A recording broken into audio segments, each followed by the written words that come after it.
Hey, good morning, everybody. Thank you for joining us this beautiful Sunday, June 9th, 2024. And we have Will from KMAC Vintage here, and we have Thomas from Amiga of Rochester here already this morning with us. And we got the tidy, the Triple T out there, Toilet Person, in the chat. We have Gut Bomb, we have Jack68K. Thanks for chiming in here. And yes, that's right. So anyway, oh, and there's Trina too. Good morning, Trina. So anyway, yeah. So anyway, everybody will be rolling in later today, I'm sure. But anyway, so I've got, excuse me, I'm losing my voice here. I'm gonna continue working on this keyboard that I started working on last weekend. I ran out of stuff to retrobrite it, so now I'm just putting the keys back on. I'm just gonna retrobrite it again, all of it, and then I got a thing from Garth. I know what most of it is, but he said he threw a secret surprise in there for me. So who knows what it is? Le- But we know that Less bees. it has less bees, so we know that. So, so I was kind of waiting for him to join in before I open it up there. But Yeah. anyway, yeah. So Okay. I know you're working on your secret project, Will, but you're working on other things too this morning. This is no secret project today. That one is on hold right now until I get some new boards that I ordered. They are on the way already. Hmm. They're sitting in Miami, so hopefully by the end of this week I'll have them. I'm just tinkering around. I've got some blue scuzzies that aren't working well, so I think it's the socket for the SD card. So I'm going to replace those. Yeah, Then go to various different things, and we'll yeah, see what all I decide to work on. yeah. And so, Thomas, what kind of repairs are you doing today, sir? Just a little bit of everything? Right now, I got a SE30 I'm working on. I already repaired the logic board. It had a bunch of broken traces, of course. And I'm currently trying to figure out where my 4700 at 16s are because I have a power supply for the SE30 I need to do, which I know uses that, and the analog board, which uses it. And of course, I can't find them. So I either used them all, which is really not what I want to hear today, or I just don't know where they are, both of which are really, really annoying. Yeah. Uh, I have everything else. I just don't know where those are. It's very possible I just don't have any. mm. Isn't that Well, always how? hopefully you'll find enough to do the job there, right? Yeah, I need at So, least two. I might have some 4700 at 35, which would be mhm. okay. So anyway, yeah. So I'm waiting for Garth to get in, and then I will do the unboxing here. And I'm gonna switch. I'm gonna add a camera. Let's add this one here. Add extra camera. There we go. And we're gonna put this over here. There we go. Anybody got experience with the 2CI cash cards? Nope, I haven't really messed around with them. No, I have I one haven't. that the system won't boot up correctly when it's installed.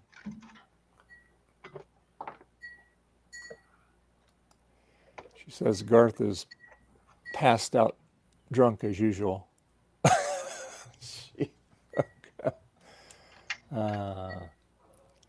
uh, Gut Bomb says he's recapped a few. Yeah, I've already done that. Check for bad traces, all that magic. Still doesn't work. Hmm. I got it to boot once, and then when I rebooted, it just like would crash. Like, Hmm. and I don't even know if the cache was actually working because I didn't know how to actually check that. I looked at TattleTech; it didn't seem to have anywhere that told me, unless that's because it didn't see it. Yeah. Yeah. Would have expected TattleTech to be able to detect that, but I don't know if there's bad RAM on it. Yeah, Gut Bomb said he had a cache card that would cold boot, but it wouldn't warm boot. So It seems like there's not a lot of knowledge about the cash cart, which is really, except that they suck. That's the general consensus. They suck. Let's see. Like, oh, yours doesn't work, buy a new one is generally the answer I have found. Which is kind of disheartening, It's like, okay. Back to my photos here. All right, cleaning up the desk. Let's see here. IBM.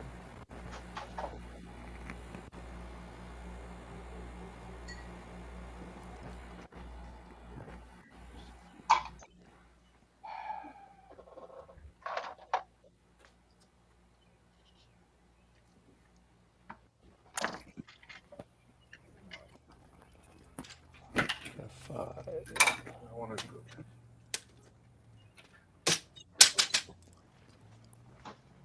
Can I find a marker to label this bag? Jack said that he replaced chips until it worked. Yeah, that's kind of what I was expecting to be the. Do you happen to know if it was one of the tag RAMs that was bad, or as one does? Yeah, no, don't feel bad. That's kind of where I'm at with it. I won't lie, is I'm kind of at the, But the question is it cheaper to buy a new one or to replace every part? Yeah, he said he had one that had bad SRAM. Gut Bomb said he fixed it by reflowing the ICs near the leaky cap. Yep, I've done that too. I removed the. I've done a bunch of these things minus the removing parts, so we're all on the same page for sure. It's just none of it's worked. Although, so here's actually the weirdest part about it, and Will's gonna go, what? It will not boot SCSI if it's installed. However, it only does that if you only have 4 sticks of RAM in bank 1. But if you install another 4 sticks, it'll boot SCSI. Have you ever seen something like that? It's nutty.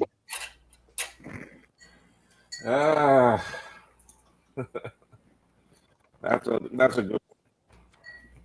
And it's not the logic board, because it does the same thing on the customers. Because what happened was I recapped and repaired, because that thing was quite messy. A 2CI got back, it doesn't work. And I was like, well, try taking the cash card out. And lo and behold, everything worked. I got 2 scenarios that have happened to me that are very strange too. Like on the SE30, I put on a different SCSI chip. It would not boot up on a SCSI V2, but on the older one, it actually worked. Weird. Then I have a 2CI that boots up and works fine, but it will not run the floppy drive correctly. I mean, it doesn't detect the floppy. It won't format it. It won't see it. It won't do nothing with when I have a floppy connected. And I've replaced the swim chip. I've done everything else with that. And it's just strange. And Trina says she just sends it off my problem board so that people will fix it. That would be very, I have done that. I've sent stuff off to Joe, and I'm like, mainly Apple II stuff, because I don't deal in that era. Yeah.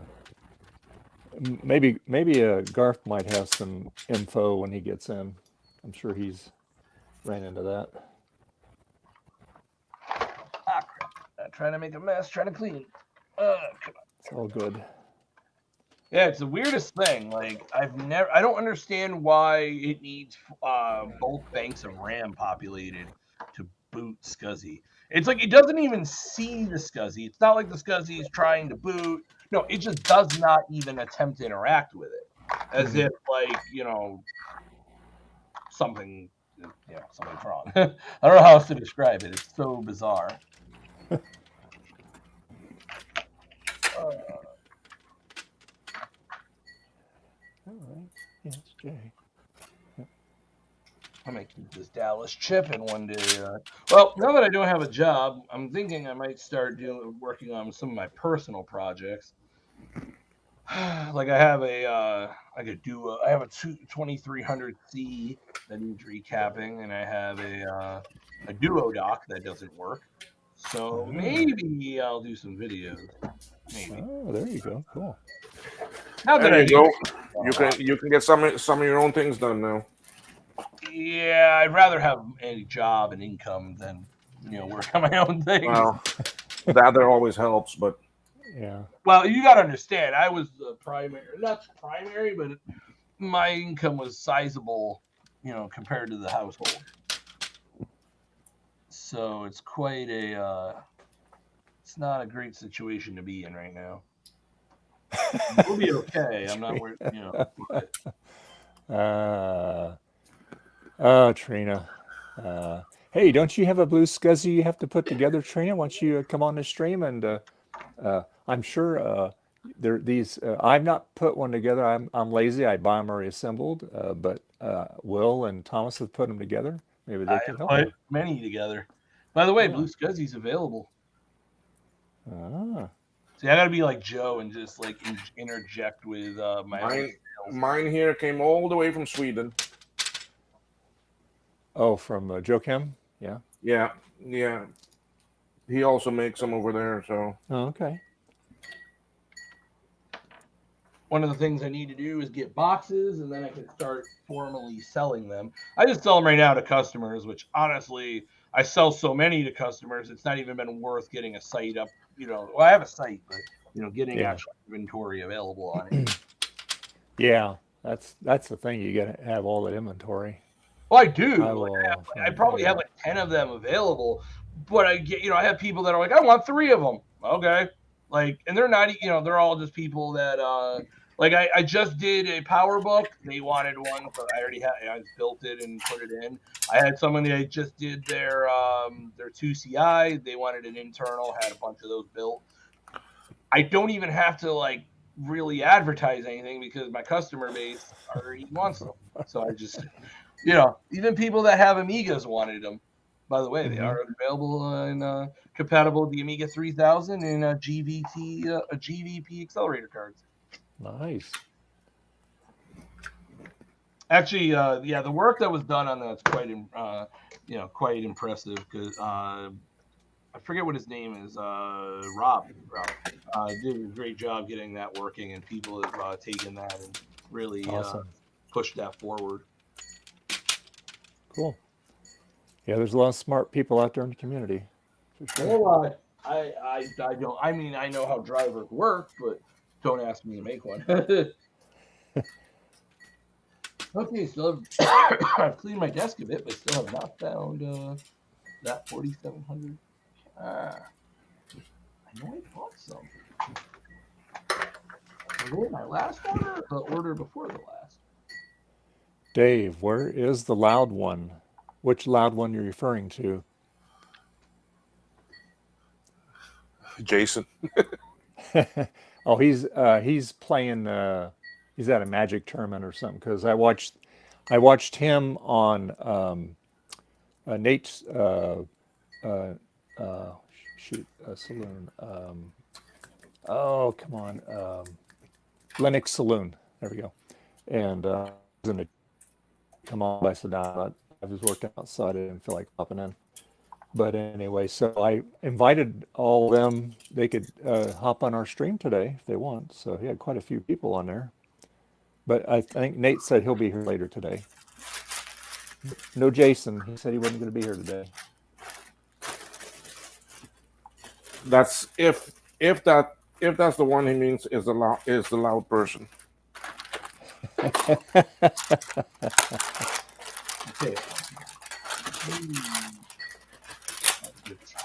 Oh, it's Joe. Joe. Okay. Yeah. All right, Joe. Yeah. Yeah. Hopefully he'll be. I had the wrong one, Joe. Yes, that one is a loud one too. Yeah.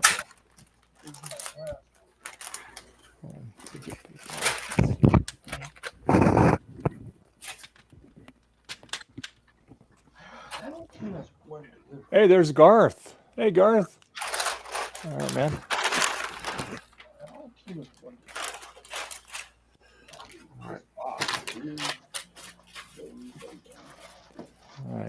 And there's Francois. Hey, Francois, how you doing? Just got back from voting. All right. Hi, Francois. It's late for you already over there.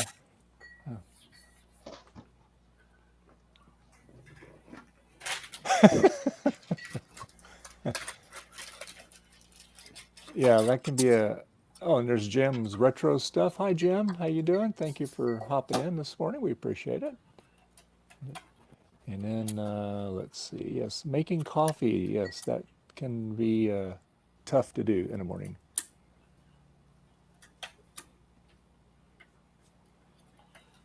Okay, all right.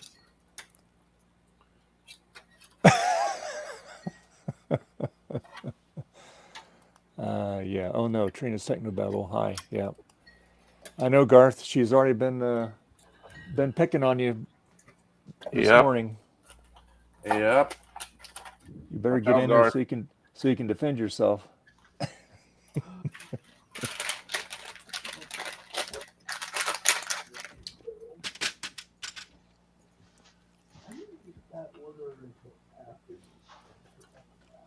Okay, let's see. F11.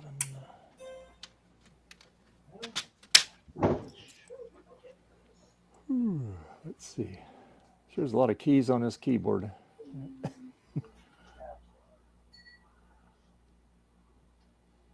Well, these specialized keys. That's why I always take pictures. Make sure I get the keys back where they're supposed to go. Let's see. I think it's this. This is it right here. Okay. By the L, enter. Yep, right here. Okay. All right.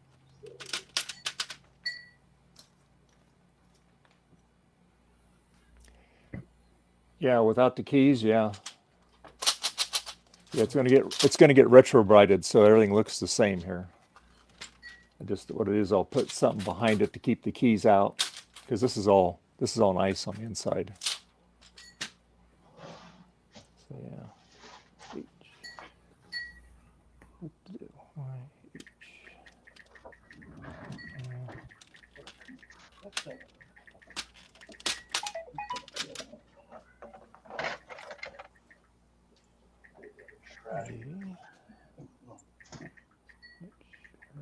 Get the cap lock. Like that.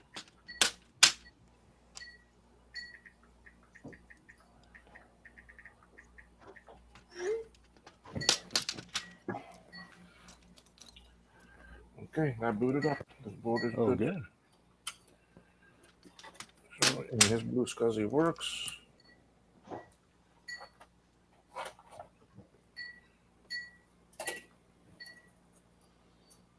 Must go over here. 7, 8.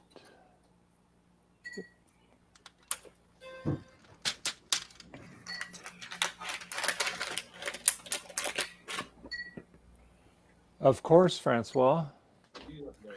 That's the cardinal rule. You always take photos of something if you're not sure before you take it apart. So that way you can put it back together.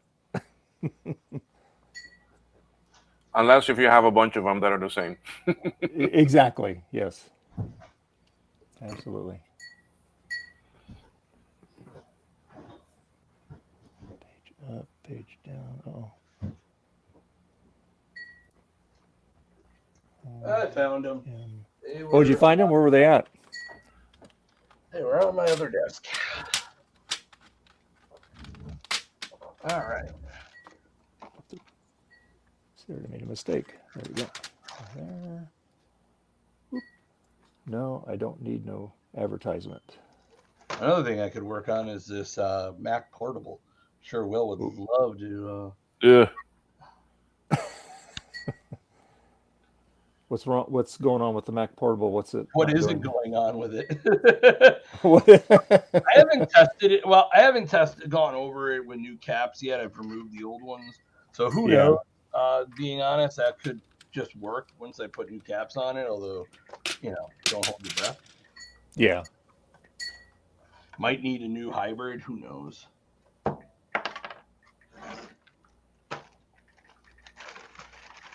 Yeah. Garth said he'll hop on it a bit. No, Trina, it's not to get her a glass of wine. I thought I'd say that before you did.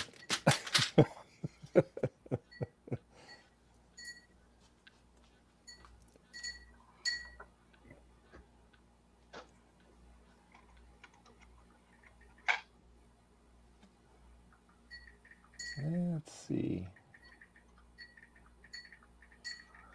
All right, I'll finish this. I want to work on this portable since I pulled it out. I can use Androda's awesome VGA adapter. Oh, yeah, that's true. Yeah.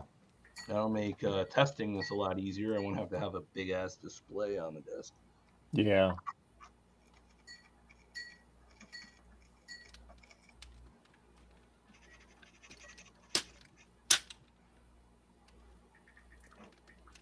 I'm curious to see, can I use this as a magnet microscope? How? Nope, wrong one. You know, the one thing I don't like about this camera is they made the shutter a primary like knob, and it's like, why didn't you make the zoom a primary knob? Oh, yeah. Not the zoom, the focus. The focus is yeah, like I know what you mean. knob. Yeah. Like, 'Cause I know I do the same thing. I think I'm adjusting one thing, and it's not what I want to adjust. I think I'm gonna actually use my real microscope to go over this because that's got a Barlow lens and all that. Mm-hmm.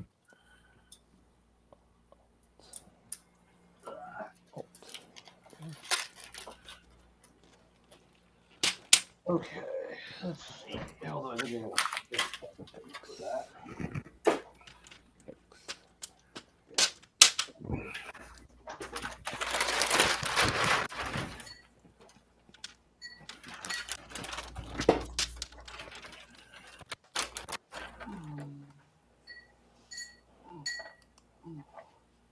I'm going to make lamb today. Take that, vegetarians.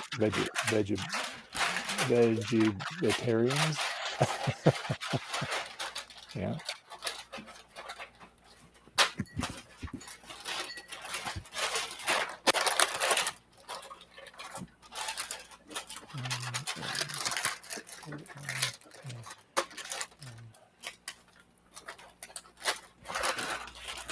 Okay, those are gonna mail out tomorrow.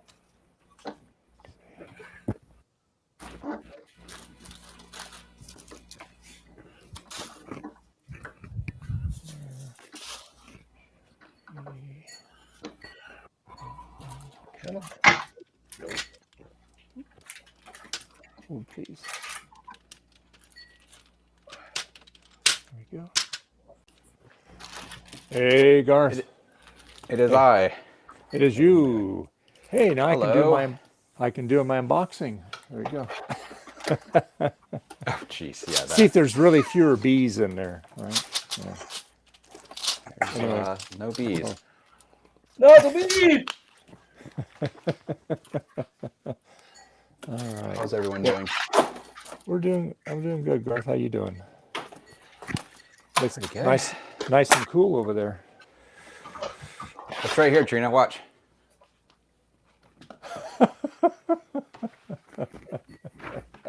God. Jeez. All I'll be working on my Quadra 650, getting software installed okay. and set up on it for the kiddos. Oh, okay. All right. And so maybe we changing gotta- things on it. Oh, yeah. What you changing on it? The optical drive is fun. It's that slot load one, right?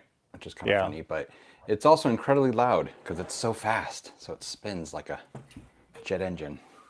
I might change that. And obviously I got this guy here I don't like anymore.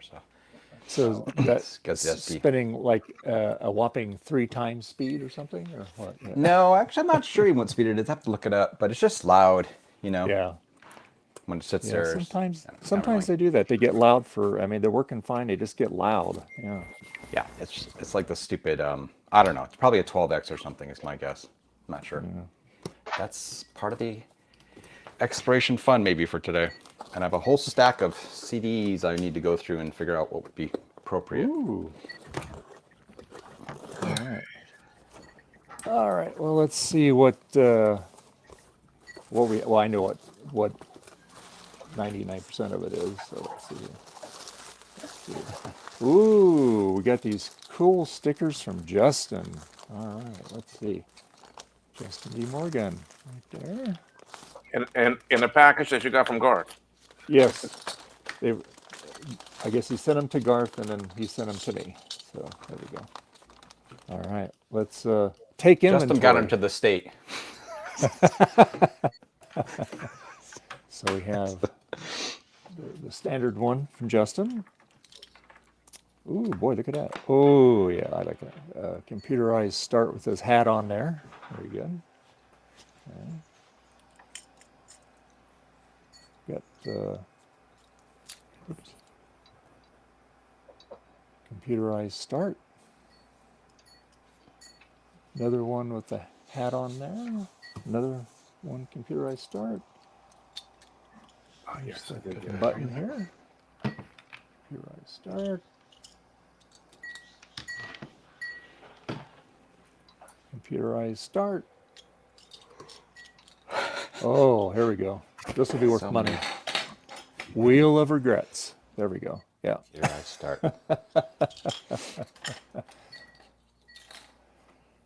And we have April apples. Very cool. This is the first order. Oh, and his computer.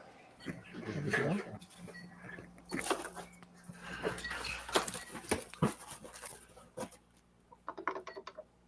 And then we have T-Rex with his hat on it.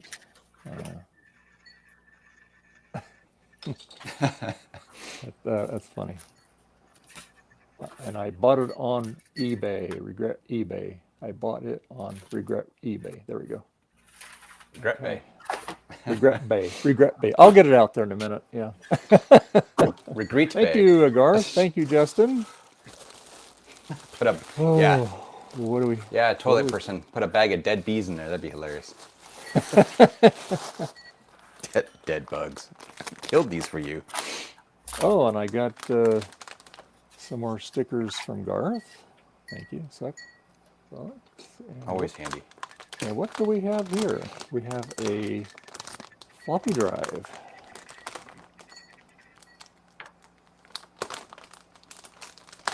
Get the bag open. Everyone likes floppy drives. Uh-oh. I got stuck in the bag here. There we go. Oh. Oh. So that is a it's an 800K drive. Okay. I just pulled it out of an SE. That's that one I fixed up. Not serviced at all. So have at it. Oh, okay, cool. If you want. And no idea if it works, obviously. The floppy disk I just put in there to stabilize it, but it should be a working floppy disk.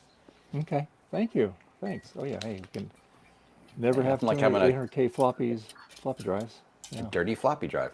Okay, well that'll get the keyboard done. I'll work on that today. I got plenty of floppy drive gears, courtesy of Will. Yeah, it's funny. After I sent that, I'm like, oh, I probably should have sent you a gear too because it's probably gonna be dead. It's like whatever. Good. I'm glad you have some. Oh yeah, he hooked me up.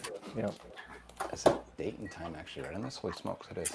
I think I sent enough for and actually lifetime. Oh, great. Yeah. Because I don't think you're gonna have about 30 drives to actually fix. Or was it 20 I sent you? I can't remember. I think it was like, I think it was 15 or, I don't think, I thought it was more. 20. I'm not sure. It was a bag full of them. So anyway, I will have to put these up on my wall where I have all my other stickers and buttons. Very cool. Yeah, Justin went all out. Yeah, very good. Okie dokie. All right, now I'm going to put this over here. Keep that in the static bag.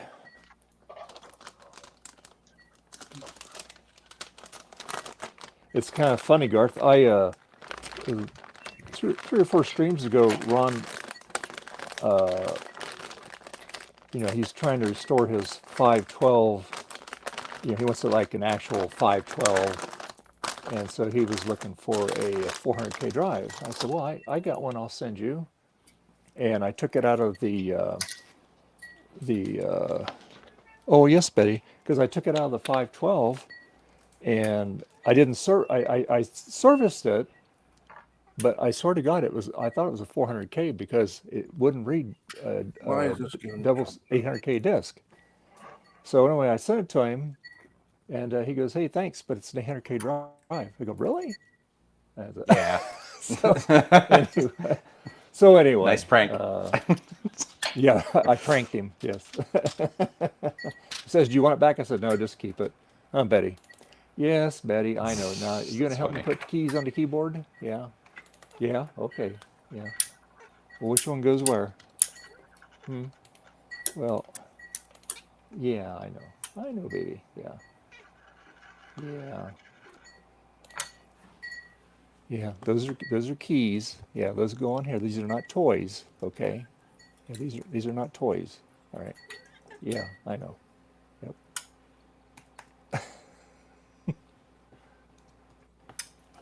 Yes.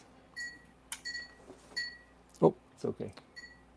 Yeah, this is a 32X CD-ROM drive. That's why it's so loud. Oh yeah, that's a pretty quick drive. That's just silly. Okay.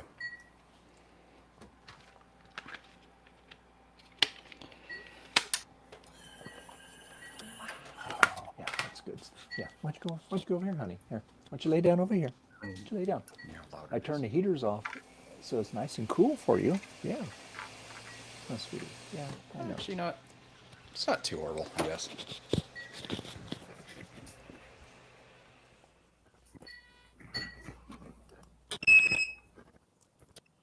Yes, Betty, I know.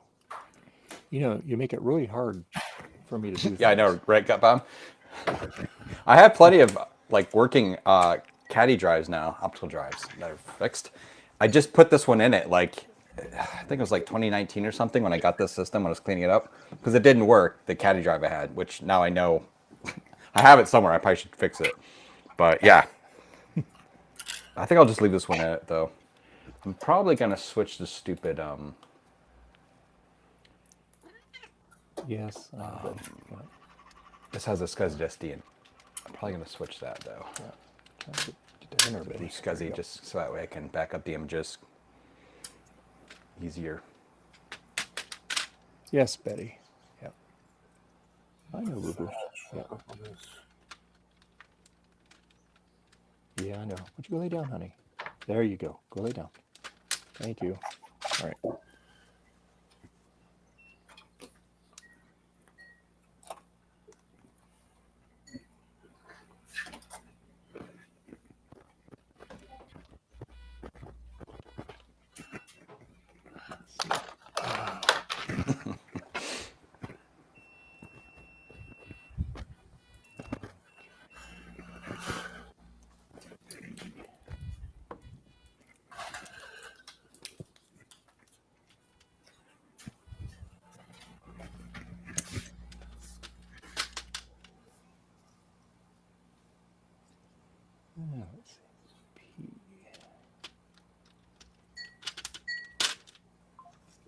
Let's see.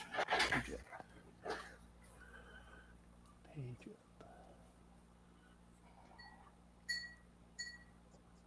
Yeah, I got to switch to blue SCSI. I just got to figure out where the hell I can have one. Hopefully one's built.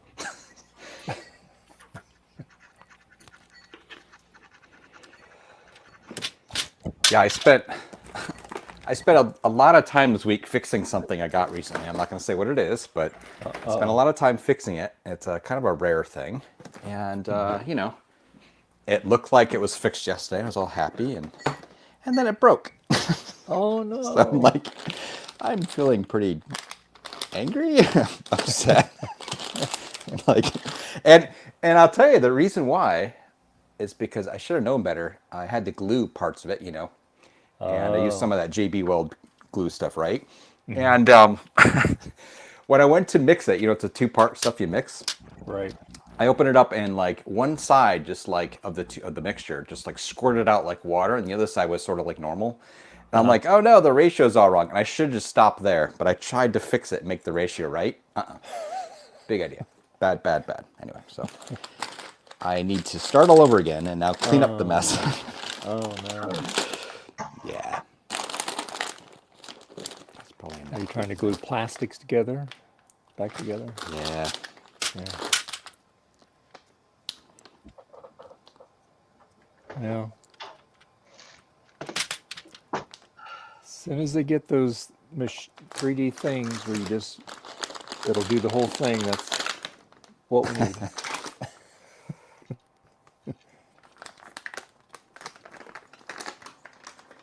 Perfect stream content. No, Gutbound. This is, that's not me. I had to carefully concentrate. It was kind of it was sads.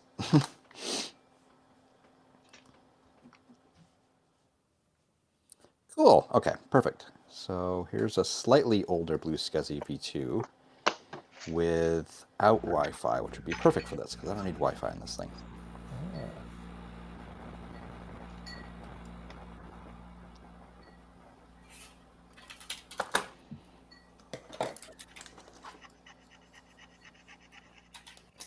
We can help, yeah.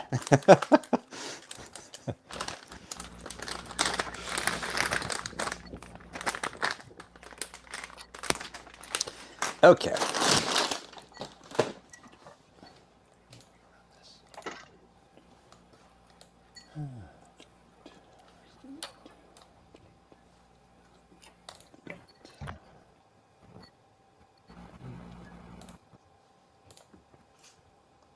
Oh, right in front of me.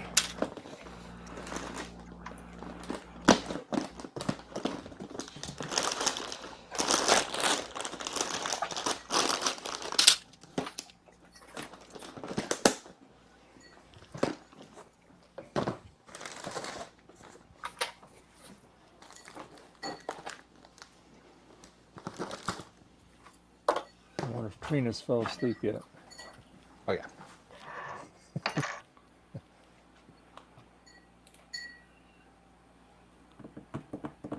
think I heard her snoring.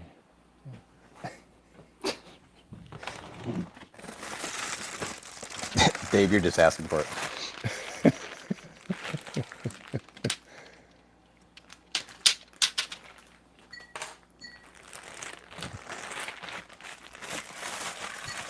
Only when she wakes up.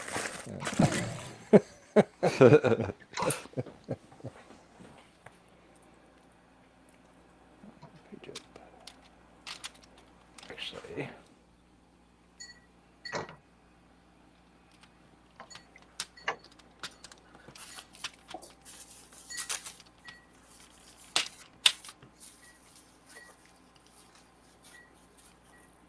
Let's see. Where does that go?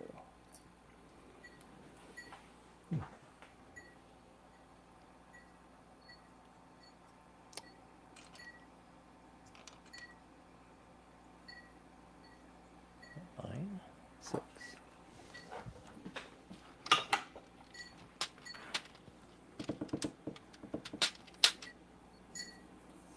T. Let's see.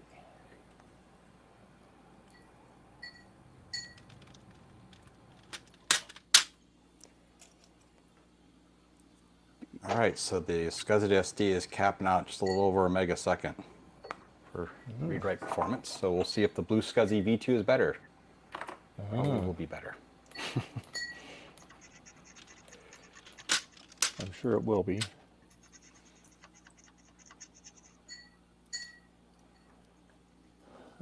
Comes the fun of backing up this SD card.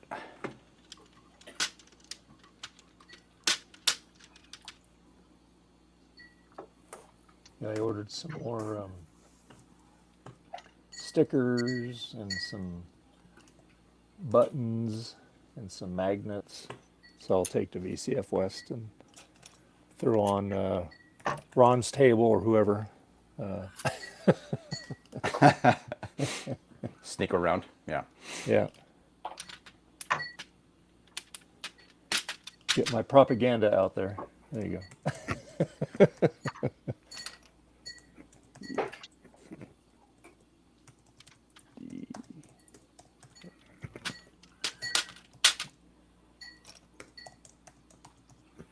And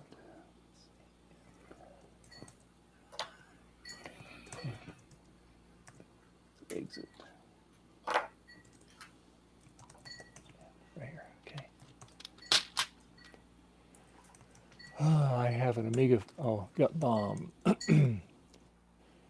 I have an Amiga 500 on the way to me that I'm intending to use with my PVM, but my PVM is so big that my desk is a few inches too short to fit both it and Amiga. Mount the PVM on the wall. Yeah, shelf. Yeah. Should have went with an Amiga 600.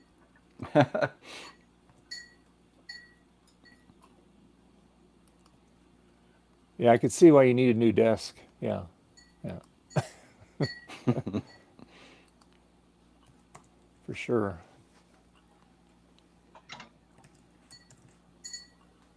Okay, let's see.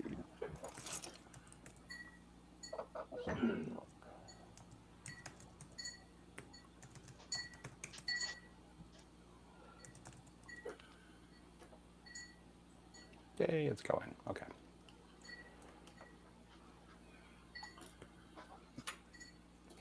All right, backing up my SD card now. It's like watching bits copy. Yeah, I told Trina she should come on and you guys could help her put her blue SCSI together because she has to solder it. What She got it? Cool.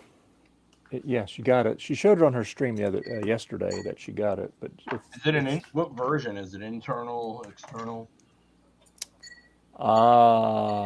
Yeah, I think it's internal, isn't it? Yeah. The Well, internal she can one's a show little that. more fun because you got those darn you have the stupid jumpers. Those are a little. The way I end up doing those is if I don't have another board, is I just hold the furthest pin and then use some flux and then solder the opposite side. She says an internal V2 with Wi-Fi. Yeah, they're Wi-Fi, but yeah, the fun part is going to be the jumpers.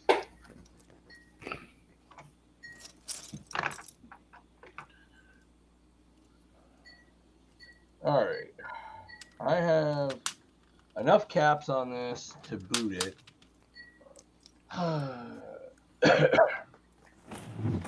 Which one are you working on there, Tom? With the Mac Portable. Ooh, wow, nice.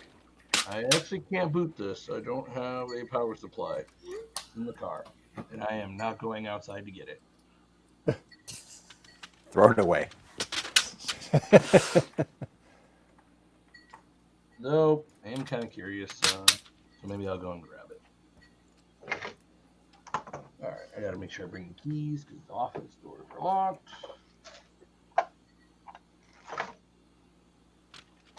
All right. I'll go grab that. Flashing blue SCSI.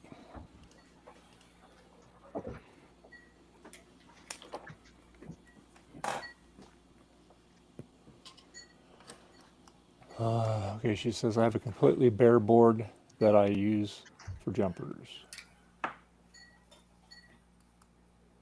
Oh, that's nice, yeah.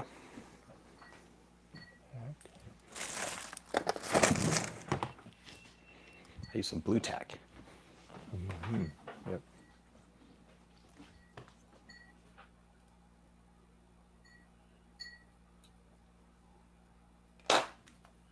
Oh, can't do that yet.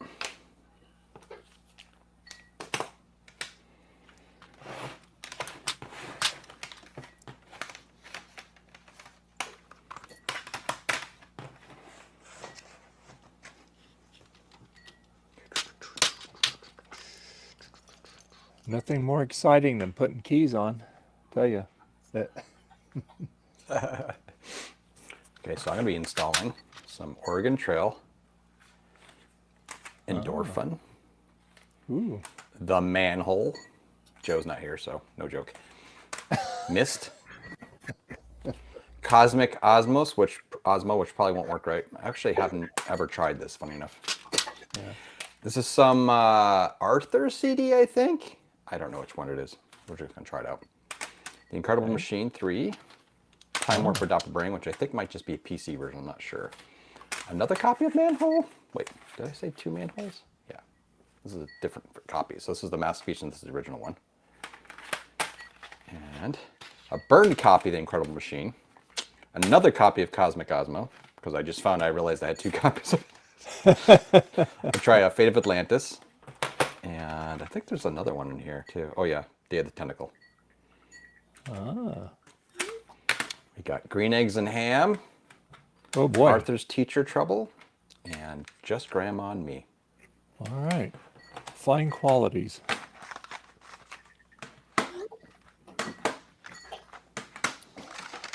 Fun times.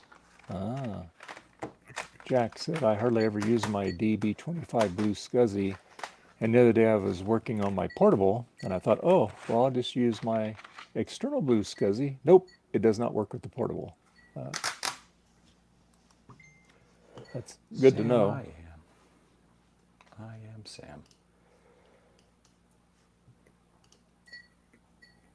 Let's see. Almost got all these keys back on.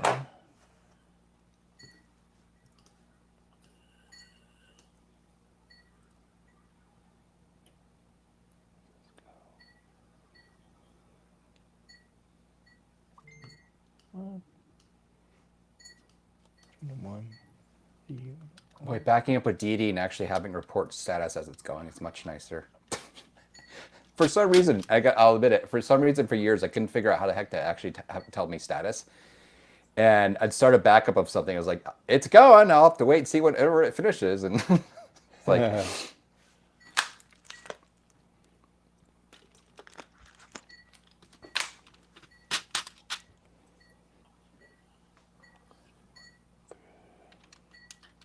Actually tell it's almost done. Okay.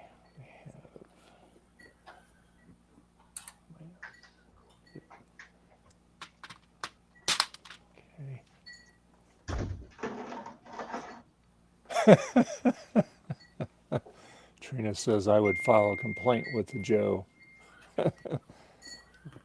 Commenting with Jack.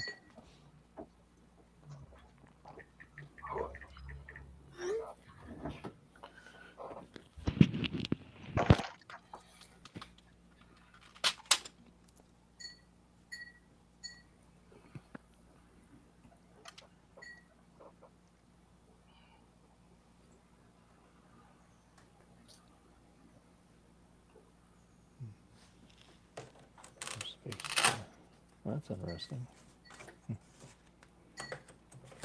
That's more the center. Okay.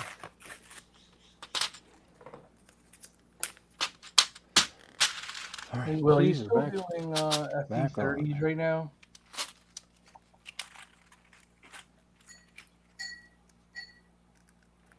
Let's see. All right. All right. So I will fix these. Fix these keys so they don't slide back.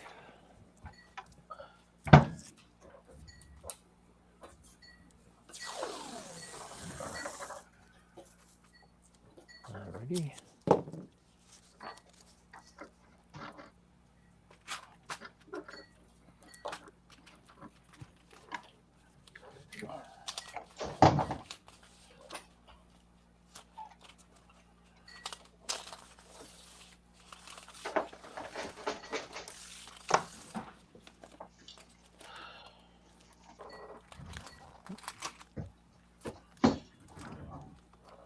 There we go.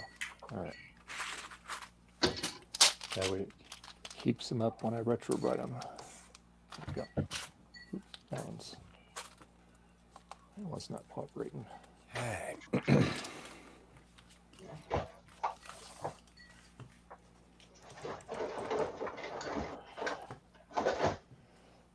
Jack's saying that I think the problem is that the portable doesn't have a SCSI termination power on the external SCSI port. That could be very well. Is there a spot to put a diode on there?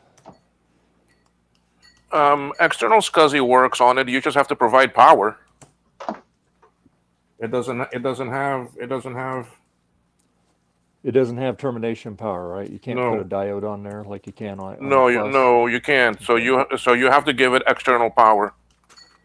Okay. I mean, I use an external SCSI drive on it all the time, but just have to provide it a USB power. Okay.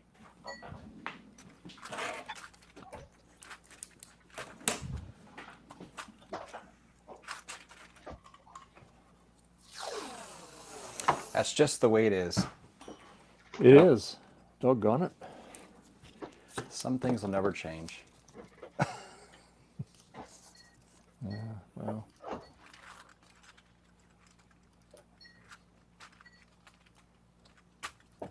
Can't have everything, right? You know, I'm curious. Like a cat. That's why they call me Whiskers. More power. Get more power. When I turn on that actually extractor, do y'all hear it? Only vaguely.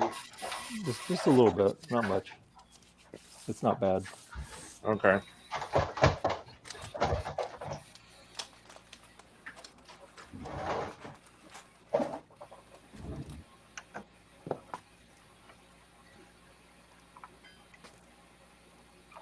Not bad.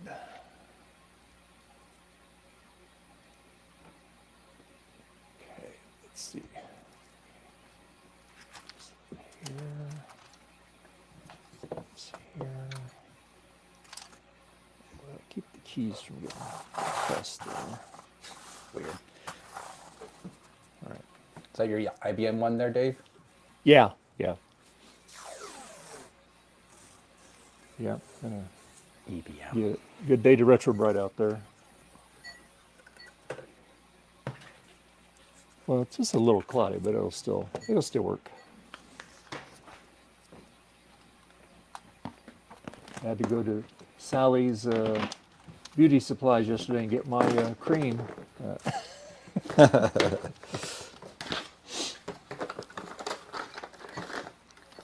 I asked him too. I go, "You guys sell the isopropyl 100%?" She goes, "Our store doesn't, but some stores do." So I was hoping to get a gallon of it. You know, that'd last me for a couple years.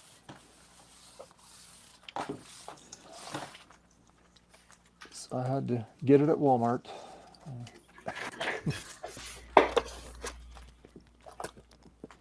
Your Walmart sells 99% IPA? It's 91. Oh, 91, okay. Mm-hmm.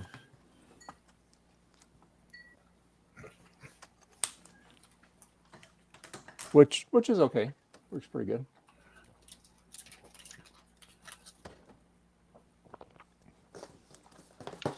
Yeah, I get it at the beauty salon store here, beauty supply store. They sell actually 99. I get it in the gallon jugs. Nice. I don't know what to expect. Oh yeah. Okay. The toilet testy toilet.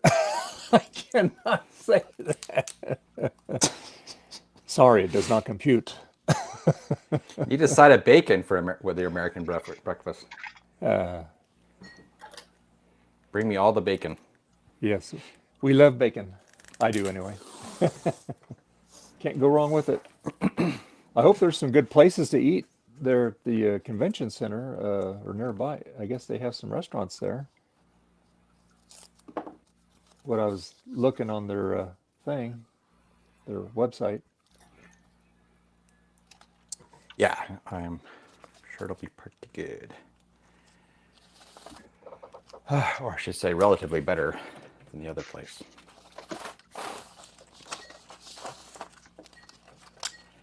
Relatively speaking.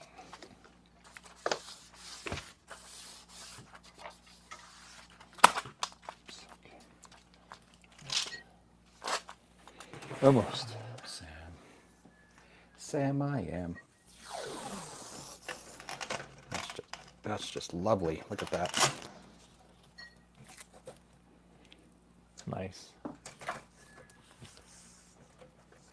Is that the backlit model, Thomas?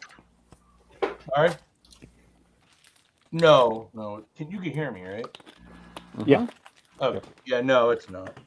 Funny you're working on that. I'm busy building the new actually inverter board for the actually backlit version.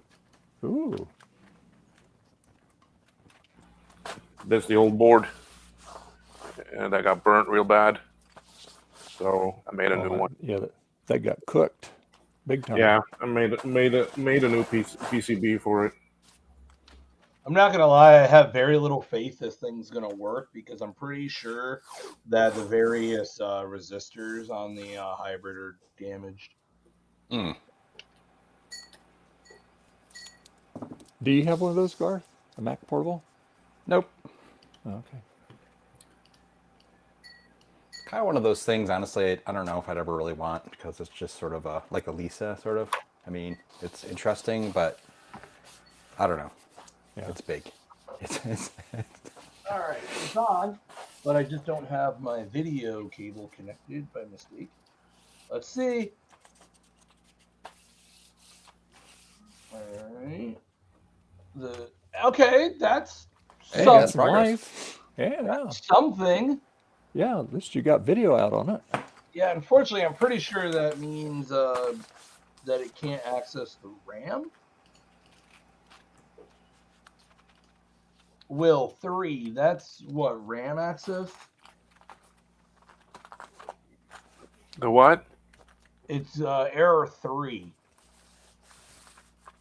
I have no idea. Come on, you're supposed to be. I don't know all those error codes from the top of my head, man. Yeah, so it's either going to be the hybrid is bad, although probably not, or because I have another portable that does the same thing. All right, well, at least I don't know if that's a hybrid issue or.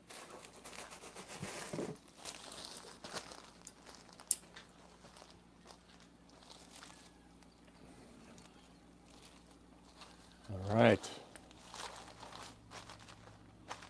We'll slop it up in here, and then we'll take it out there and put it on top of the Prius.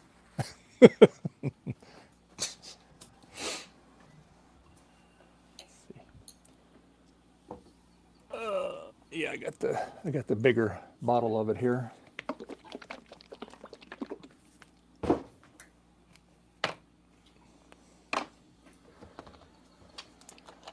There's nothing more satisfying than slathering this stuff on it. Yeah. Pretty bad when your expectations are, this is your excitement. Yeah. Jeez.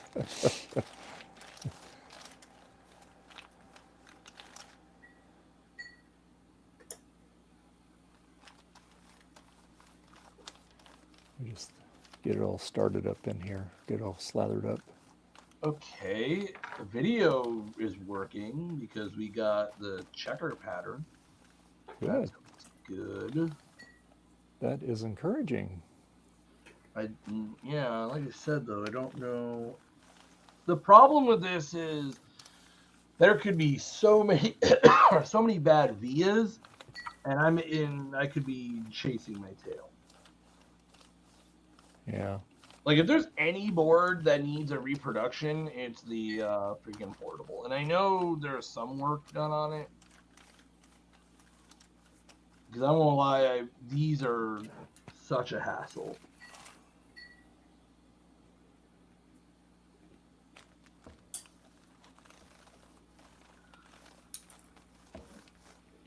It could be bad RAM access. Oh. There's a utility apparently that will tell you a lot of this stuff, but you need to run it on a Mac.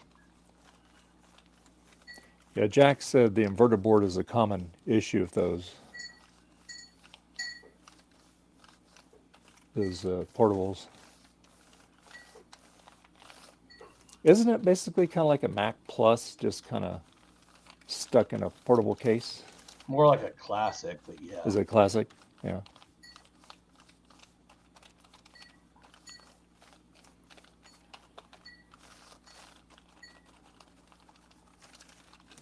All right.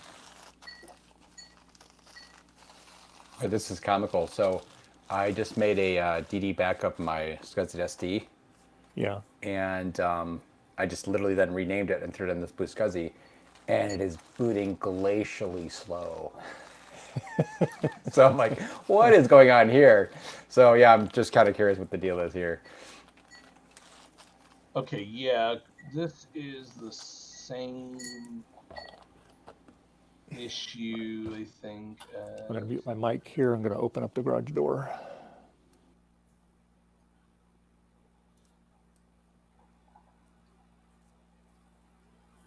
That's a RAM failure.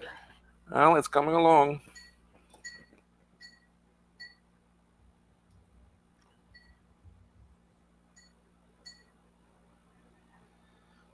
The worst part is there is no work that's been done on these versions of the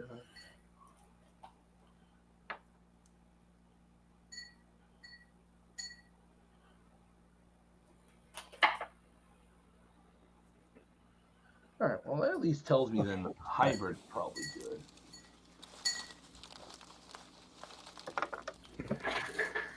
Which, honestly, I'm kind of surprised by, but I'll take it.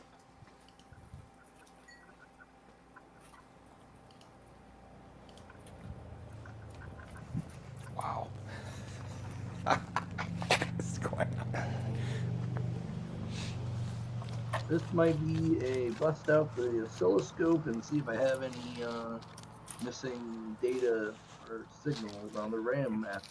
But if I fix one of these, I'll probably fix both of them. That'll be nice.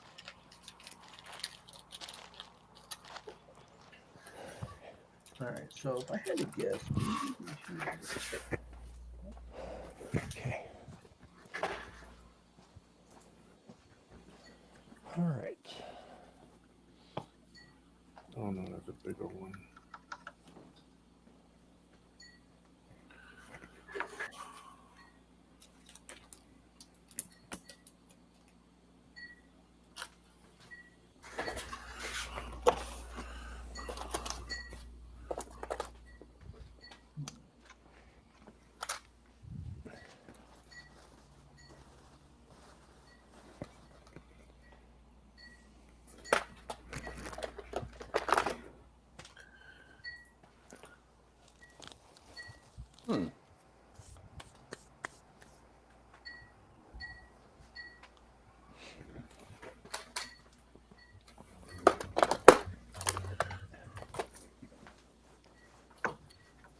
Okay, so the temperature is outside here. 66 outside. I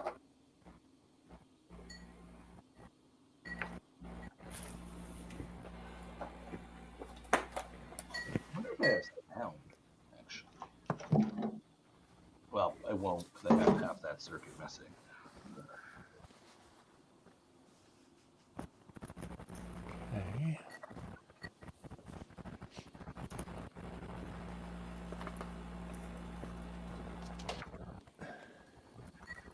Okay.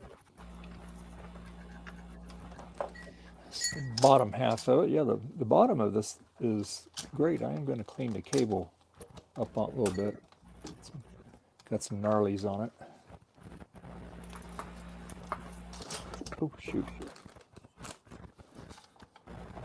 We don't want to lose that. Good.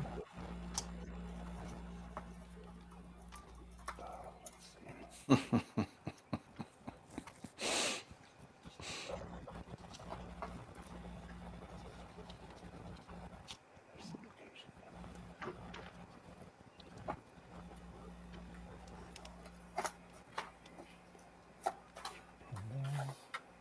Asian pin there. Okay. All right.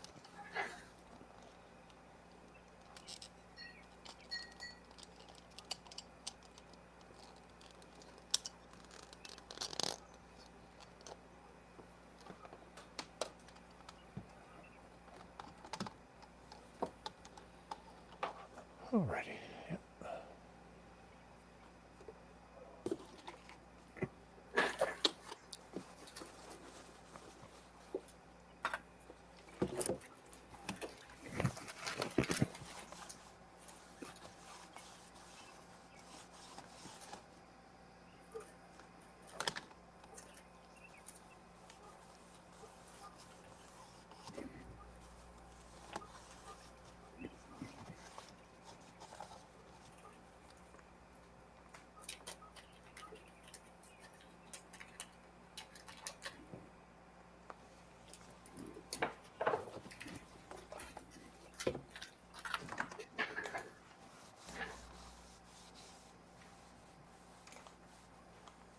What was the question Jack 68K is asking? I'm not sure, Jack, what you're referring to.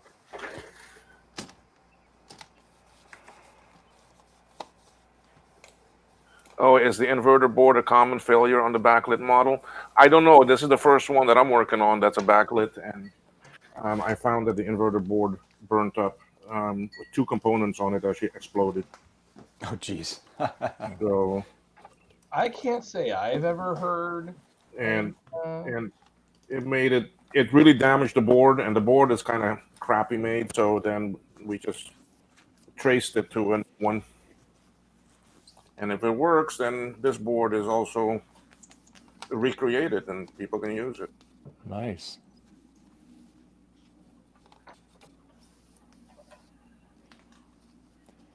Yeah, I think I would just get one of those just because it is such an oddity. Because I really, I don't need any more crap, you know. Wait, what? I mean stuff, computers. Yeah. I say that, okay. When I go to VCF Midwest, it's like, oh boy. Then You I'll come back have empty-handed. yeah. To fly back, man, it's easy. You only get smalls. I know. I'll have to let Ron take it for me or somebody and mail it to me or something. I don't know. I'm just literally just taking a carry-on, you know. Hey, Eric. Hey, Eric. Hey, I'm gonna step away for a little bit. Okay, well. I'm just gonna run down the road to this place that sells food and get food and come back. They do not deliver, so and I'm hungry, Okay, no problem. and I want to get there before it gets crazy lunchtime. Oh yeah. All right, I'm gonna stay connected. I'm just gonna Okay, mute that's and turn fine. off my video. Okay, that's fine. Okay. I think I want to do this. Okay, how does this ramp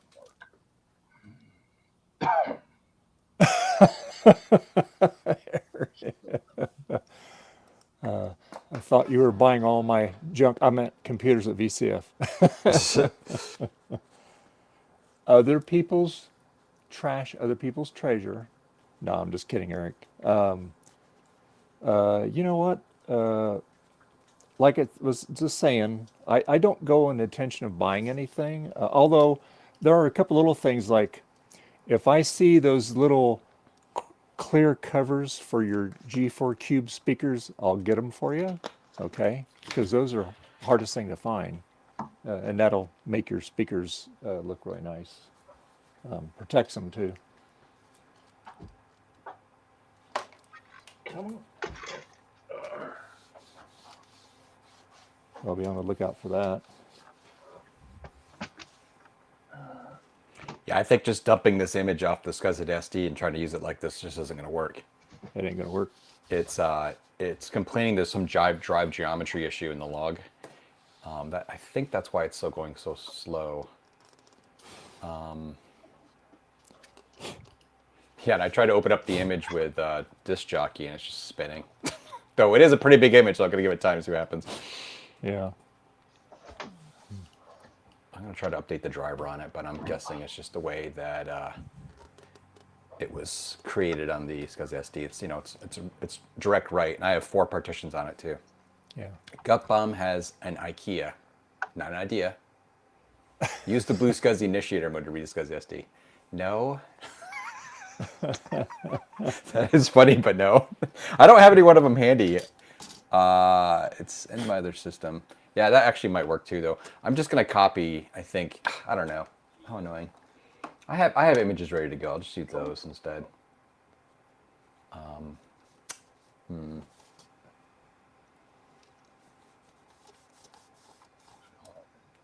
Well, That check would the actually be pretty funny, though. Yeah, Eric, you'll have to make room for your Mac Plus that you went from John. Yeah.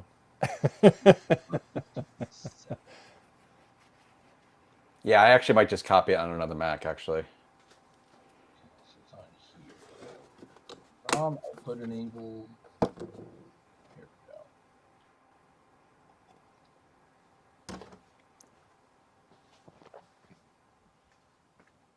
All right.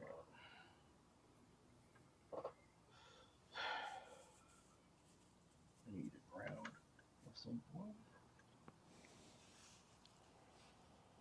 The scrap wire. Slow that. Yeah, Eric. Yeah, yeah, that thing's basically been all rebuilt. So yeah, definitely. I would too. All right. Okay. I'm going to check my retrobrighting outside. I'm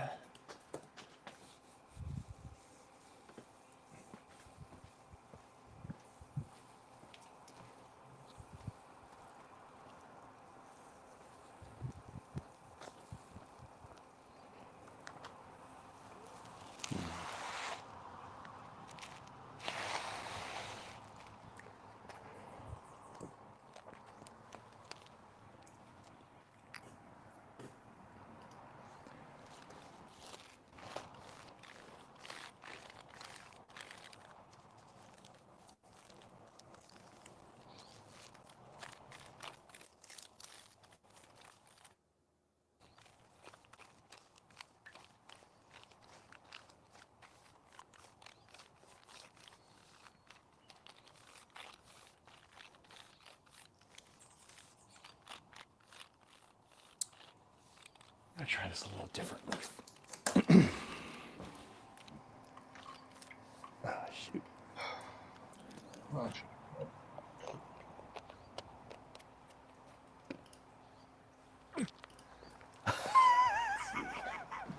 Okay, so my computer just told me it ran out of application memory because Disk Jockey is currently using 89 gigabytes of RAM. All right, give up Disk Jockey. I might get crashed out of here, so sorry, guys. Let's see if I can quit Disk Jockey. Yeah, I'm already dead. Yeah, hello, I'm dead. what? Can you hear me? I can hear you. Oh, okay. So, did you hear what I said? My computer was crashing because Disk Jockey had basically used 89 gigs of RAM, used up Yeah. all my RAM, Ah, and then everything started crashing. Yeah, that image is probably borked. I'm gonna do it differently, actually. okay. Help me. There.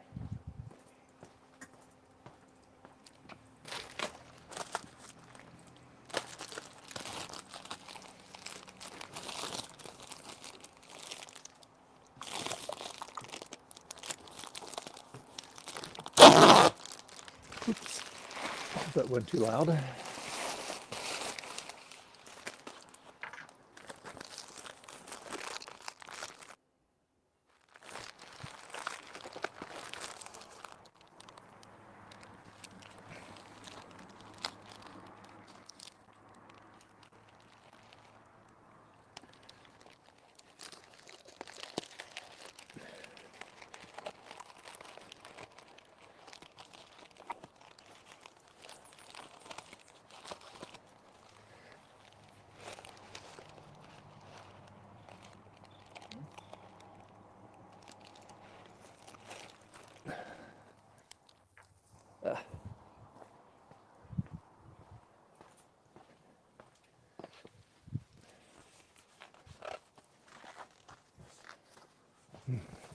Okay.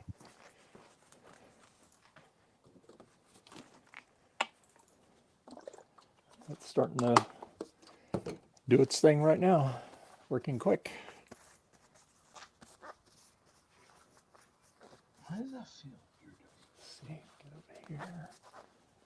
All right, go back out there, hit that again.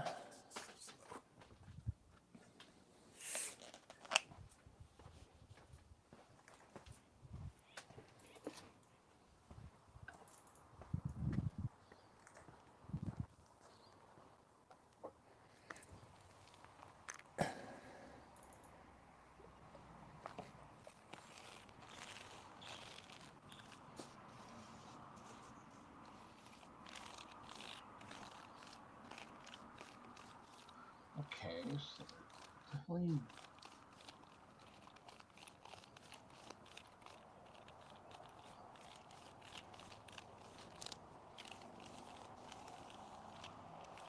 Okay, definitely activity there to the RAM chat.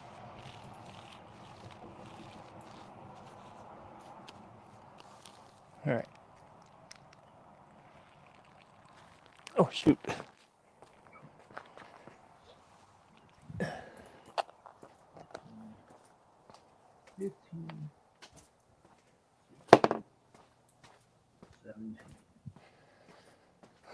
Note to self, when you're taking the cap off of the salon cream, don't put it to where it can roll down the hill. I had to go chase it. So yeah.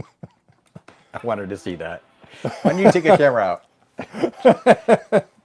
I'm looking, go, oh, wait, come back. I'm going to chase after it.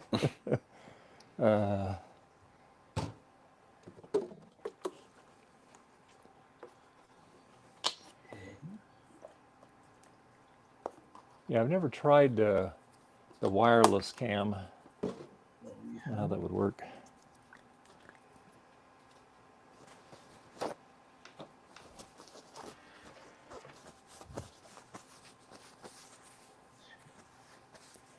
Okay, so get that thing done.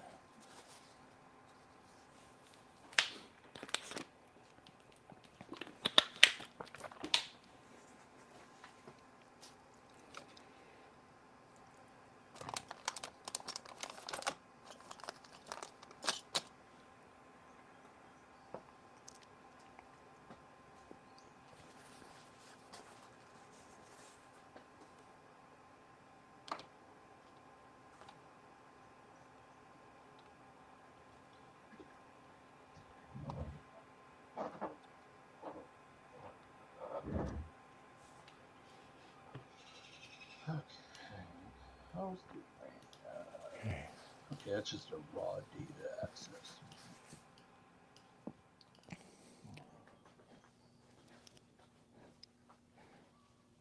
It's like Hear watching the paint neighbor's dry. chickens down there.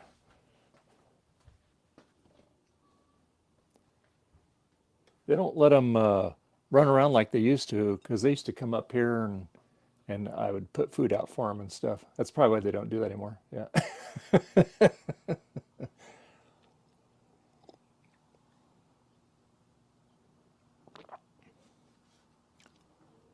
RP2?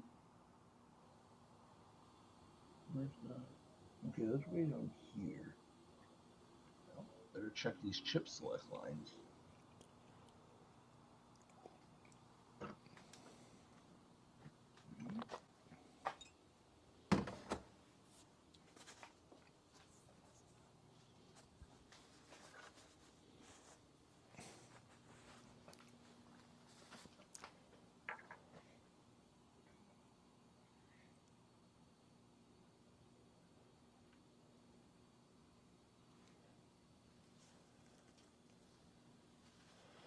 Yeah, proper.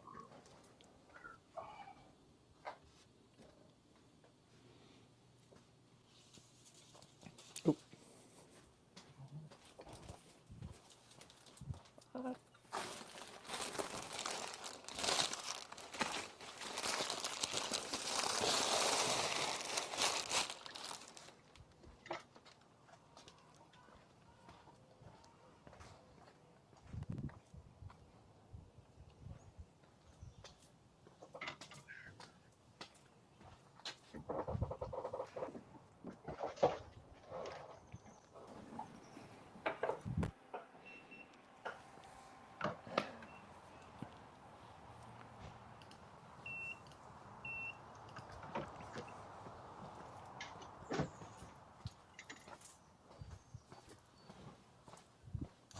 Let's see here. Okay.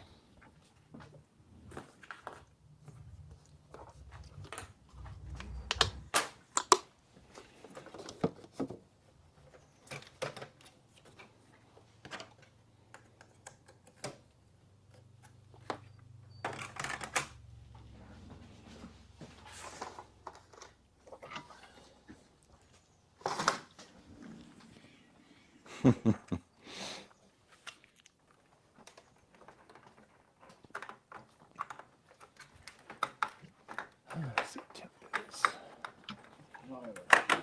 Well, I'm so glad it cooled off this weekend.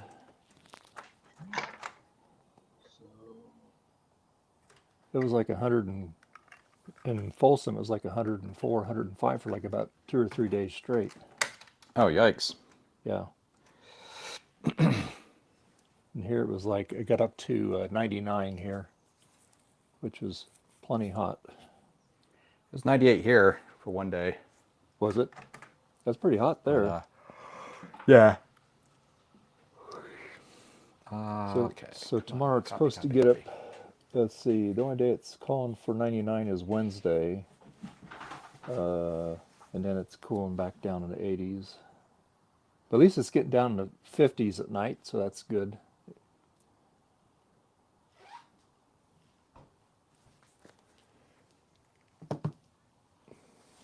Okay, done.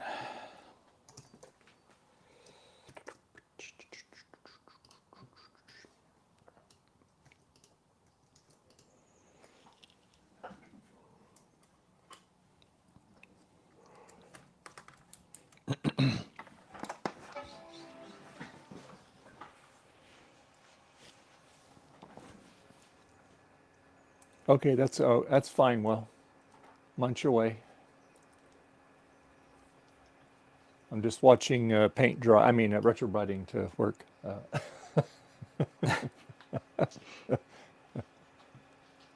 Although it's starting to go pretty quick. I'm waiting for the sun to get out on top of the car, because right now I got it out in the driveway on some bubble wrap.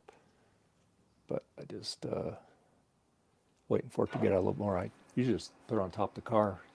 It really gets the sun there. Let's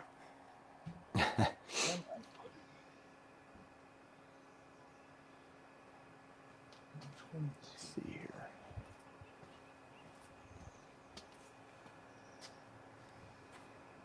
I can put it there. What? It's booting off external. Sneaky bugger.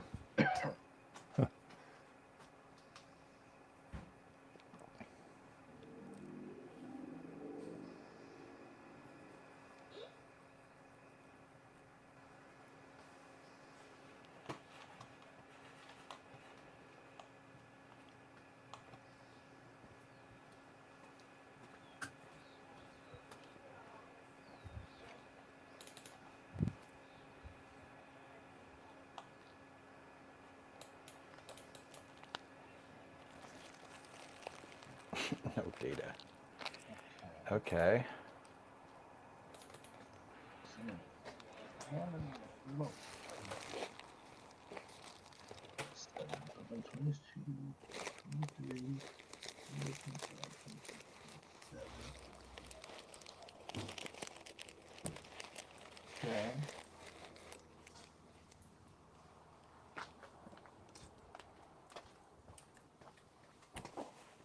All right. Slather some more stuff on it.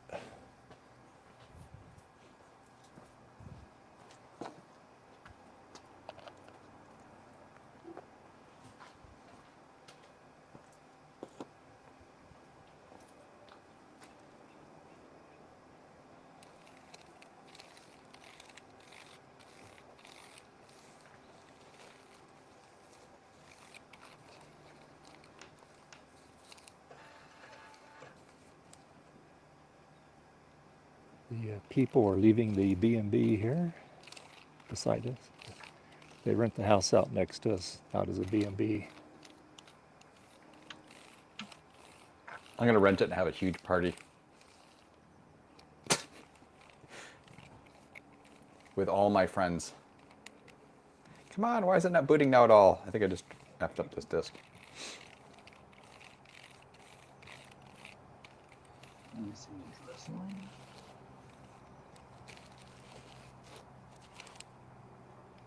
RAM address buffer. No. Address line not buffered. Ooh, it's bright. It's bright out there. Snow blind. Need your sunglasses. Yeah. Hey, DJ Mike, how you doing? All right. There can't be no activity on address. Oh, address 15, maybe. And you went to sleep again. Okay, there we go. Some activity, but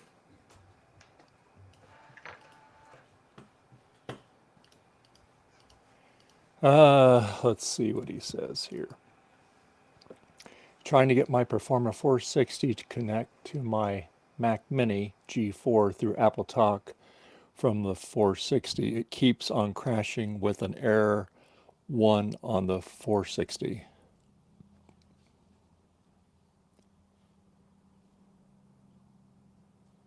Don't know what that is.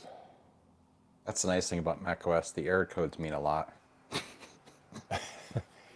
If you know, if you have the if you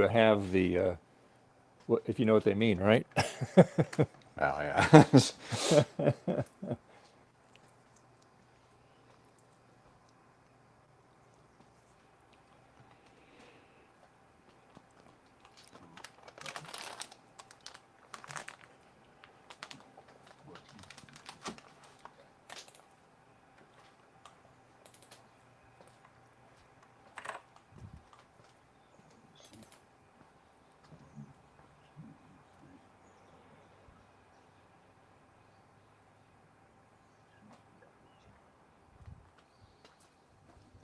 Why isn't this working, you stupid thing? sleep. Yeah, I'm getting bad flashback memories now of trying to do things with the SCSI SD along with the blue SCSI, and it just being like a pain in the butt for reasons unknown to me. yeah. And I'm trying to do that right now, and I'm like, okay, what is going on here?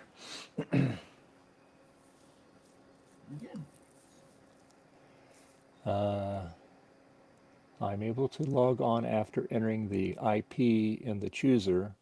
Then it asks what directory I want to mount. That's already I'm logging on as a guest. But Jack says type 1 error usually is a bus error.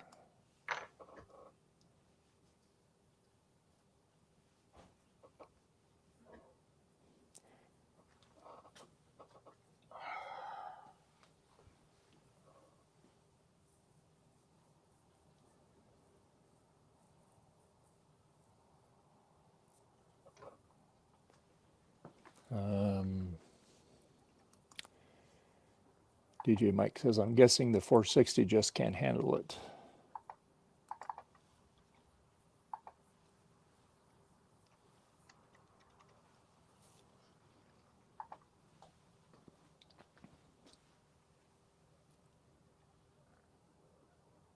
Hey, finally, jeez. Oh, Okay. so what did you wind up doing? Nothing. I haven't got anywhere yet. You know, I'm simply trying to back up some stuff off this image, so I'll have it Yeah. ready to go if I want to. I think I'm just going to start over, not completely start over, but sort of start over. I want to make sure I have the stupid CD-ROM driver Yeah. that this thing requires. All right, what am I going to do here? Let's put it.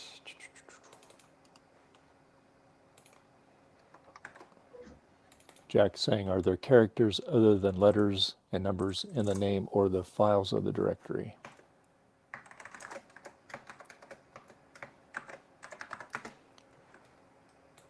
Jack saying, what system version are you running on the 460?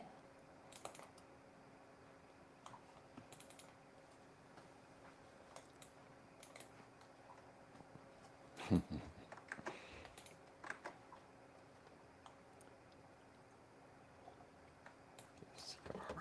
the heck is that?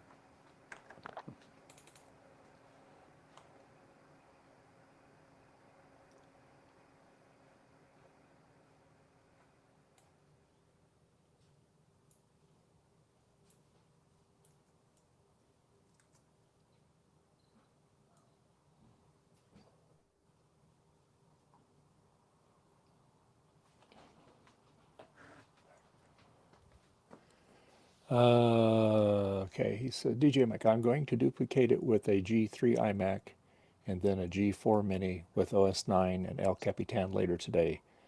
Going out to a German Street Festival soon. Oh, that sounds like fun. Cool. Have fun.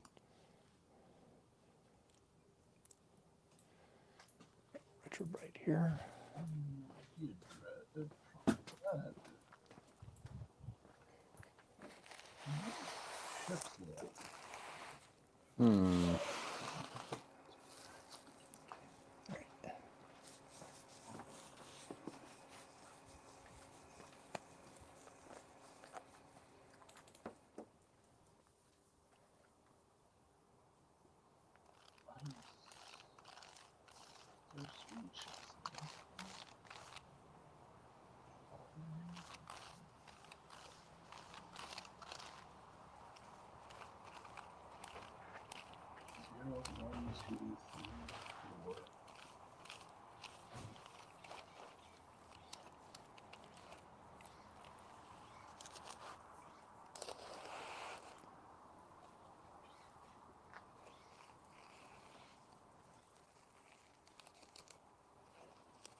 Oh, this is looking so much nicer now. Wow. Amazing.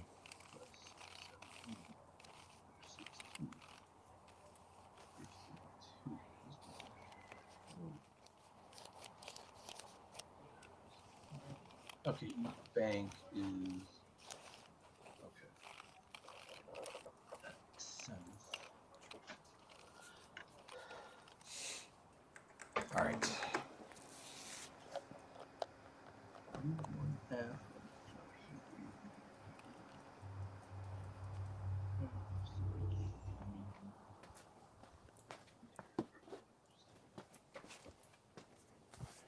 Oh, that keyboard's looking really good. Yeah. I think about 10 more minutes I'll be able to wash it off.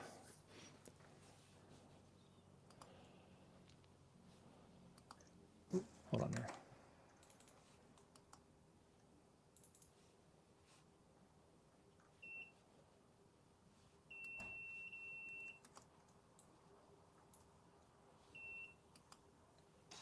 So the 460 has Mac OS 8.1 on it.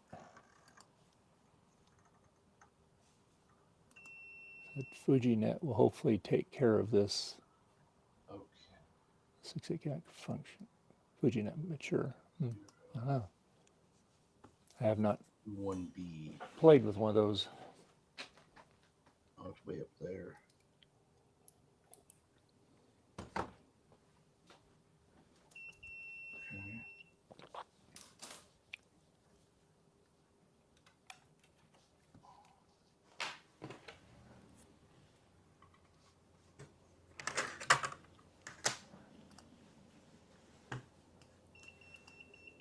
Looks like all the bits are stuck.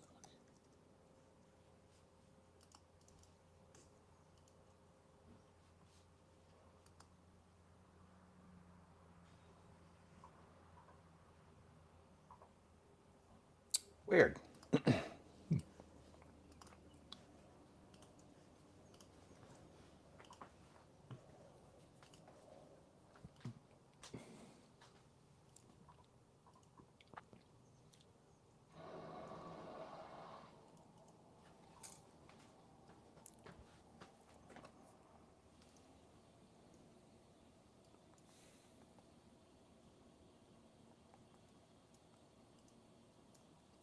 '68.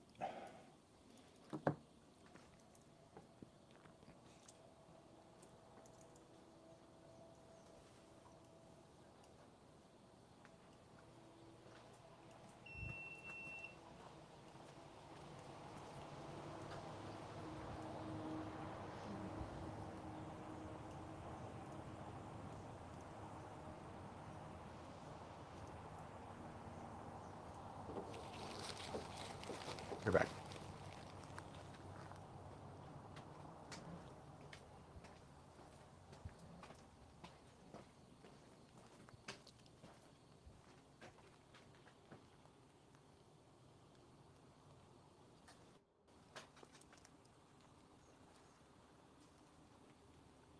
Yeah, we're just about done. Just a little bit longer out there, but boy, what a difference. Keys are actually the same color as the case now. So that's good.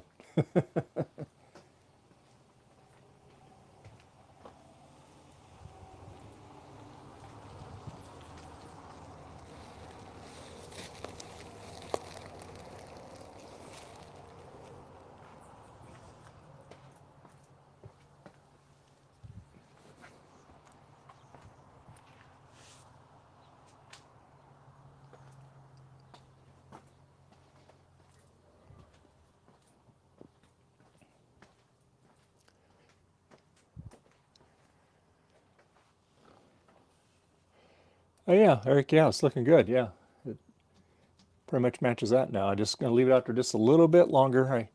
There's one little key that it's got to go just a tiny bit more, and then we'll take it and we'll wash it off, and then we can put it back together and test it, make sure it works.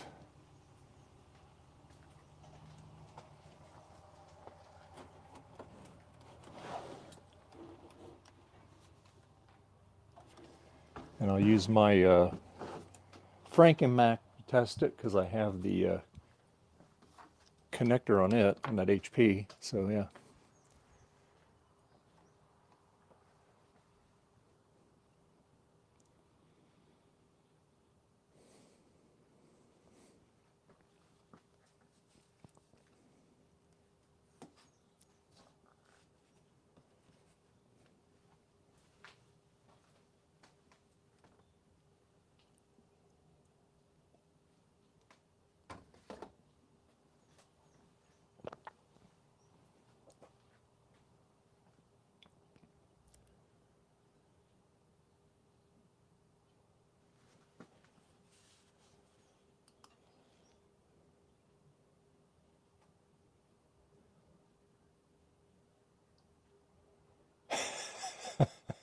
Well, okay, so just saw an ad played for mushroom tea to help blotting things.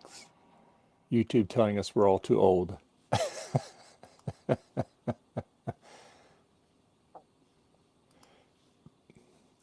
Mike says, just retrobrighted a few and I need 2 of the white nipple rubber things under the keys. Oh, yeah. Yeah, this has just a solid panel membrane switch here. And last week I did the compact one, which basically it's almost identical, but it's built totally different. The thing weighs like 3 times the weight of this, and it's just the plastics are heavier on it, and the membrane, the board is much heavier, and you just feel it's much more quality membrane board. Like I said, this one really weighs hardly anything, but it'll be cosmetically, it'll look nice. I cleaned it all up on the inside, so.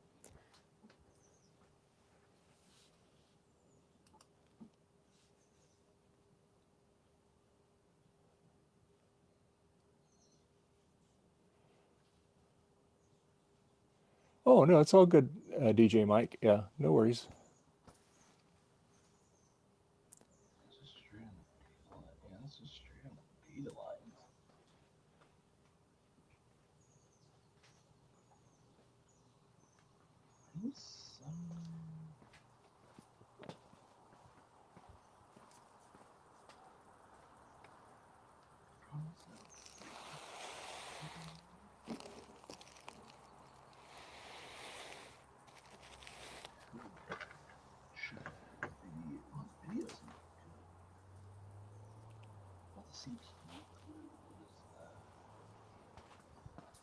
Okay.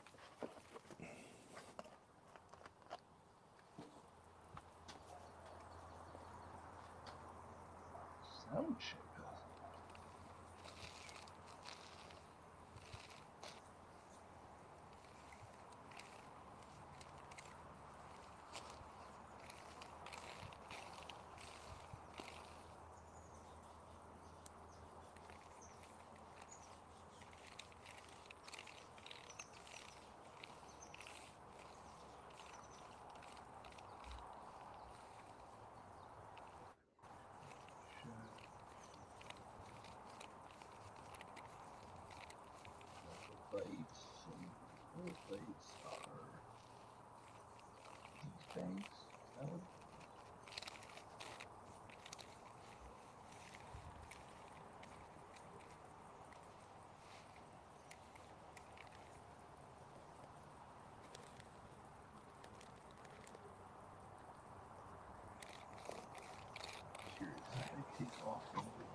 All right. 10 more minutes and we're going to call it and we'll wash it off. Just want to make sure.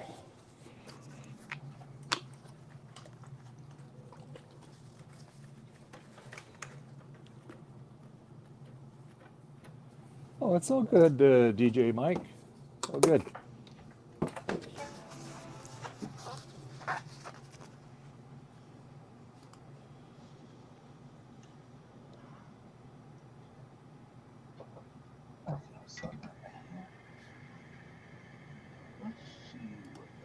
Yeah, that's how we all learn. It's by watching people on YouTube and other formats and social media and stuff like that.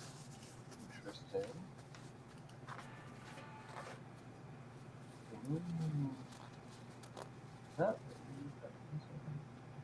We got a lot of lines on there, Thomas. Yeah, I removed one of the RAM buffers to see, like, because, you know, the error code seems to be indicating that there's a RAM issue, but I'm not entirely confident about that. Because I don't know if the error codes that apply to the SE apply to the portable.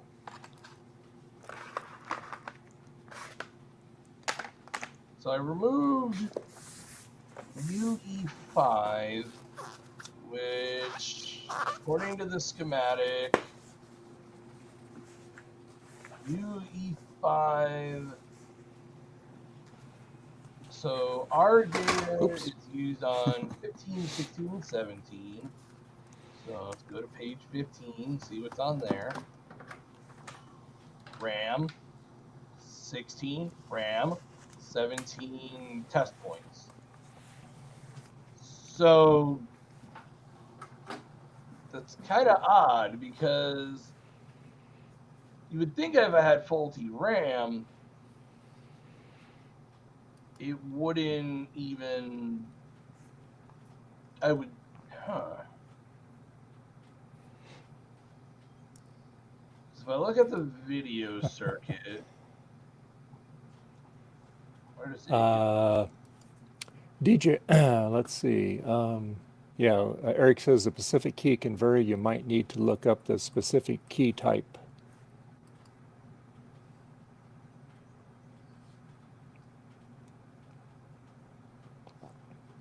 So DJ Mike, I live here in Sutter Creek, California. Garth lives about 3 hours away from me in the lovely Santa Cruz Mountains. And Will is on the Cayman Islands. And Thomas is from New York, Rochester, New York. Yep. And let's see, I'm originally from Indiana, so that's why I sound like a Hoosier. Okay, that accent kind of get that little. That's why he talks so funny.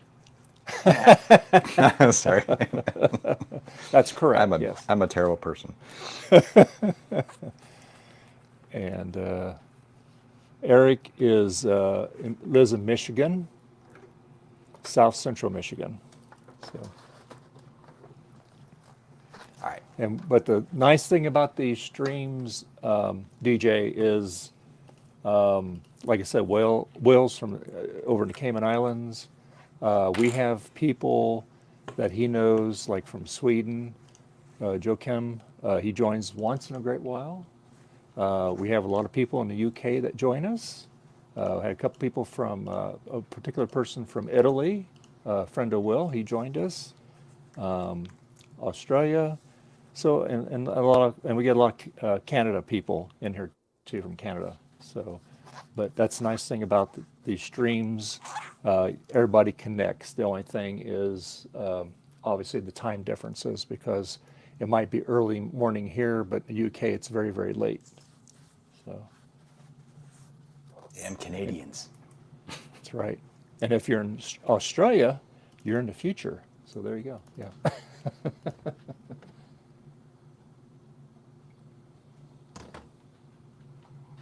Yeah, well, this is just crazy slow. Oh, good. Oh, great, Will. That'd be great. Yeah. That'd be nice. Haven't seen Joakim for a long time.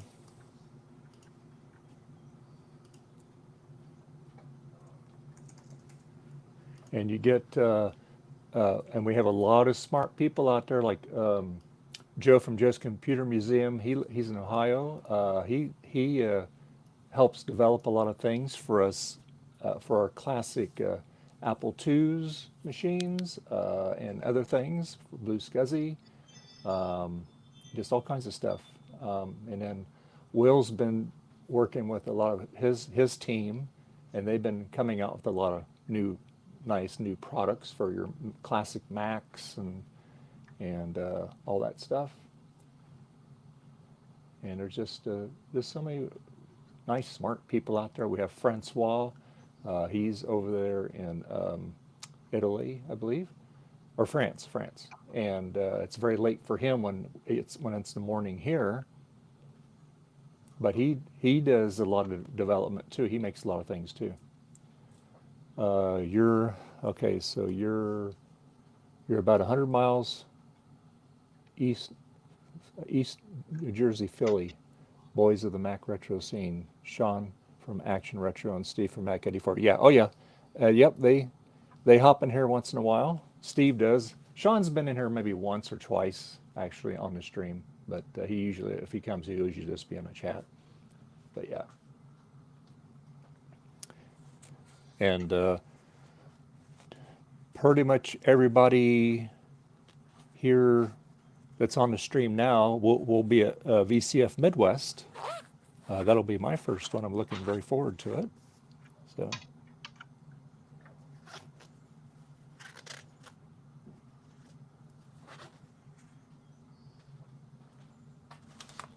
So needless to say, there will not be no Sunday stream. That might be streaming live from there. Who knows? Okay, that line had nothing to do with that. Apparently, I must have been shorting out my. I see. There was a piece of wire or something under. Okay, so those lines had nothing to do with it, but I got error code E instead of 3. Yeah. Which is data bus test failure. Hmm. Either a bad sim or bad. Well, that's interesting because there's a RAM. So maybe one of these RAM. So, interesting. There's a different error code for bad RAM versus a data bus issue. Interesting.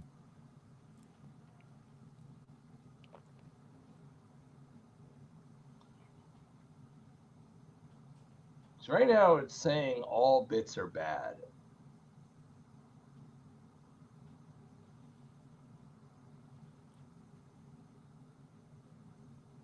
And I highly doubt that. Yeah. Unfortunately, the Mac Portable doesn't work with the tech step, huh? Nope. Darn. That really kills me that it doesn't. I don't understand why, because I guess it must be before the classic ROM had it. Yeah, Ron. Yeah, he's a really nice guy. Yeah. Yep. Yeah, I haven't met him in person. I mean, we've sent things to each other, but I've not met him in person. That's why I go to this event too, so I can meet all the people that I hang out in all these streams. So yeah.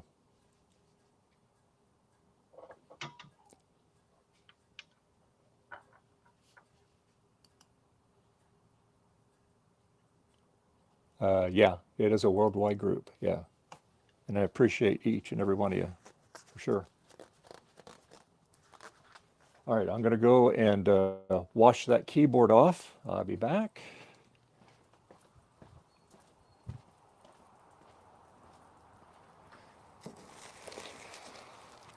What happens if I know it won't work because the lack of power, but Okay.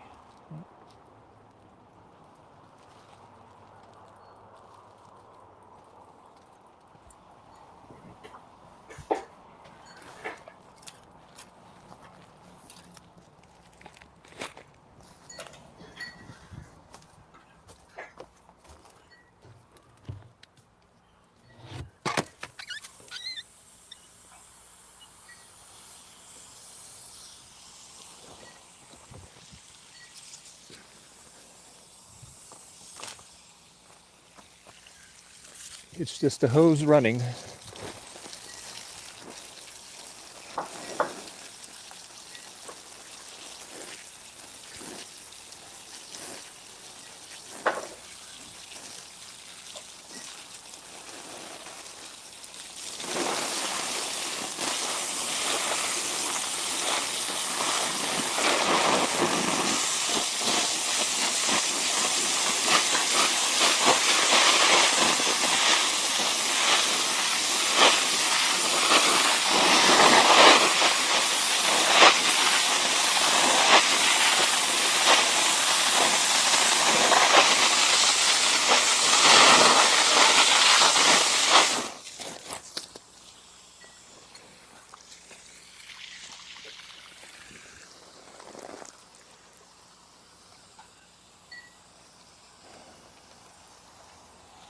Yeah, it looks pretty good.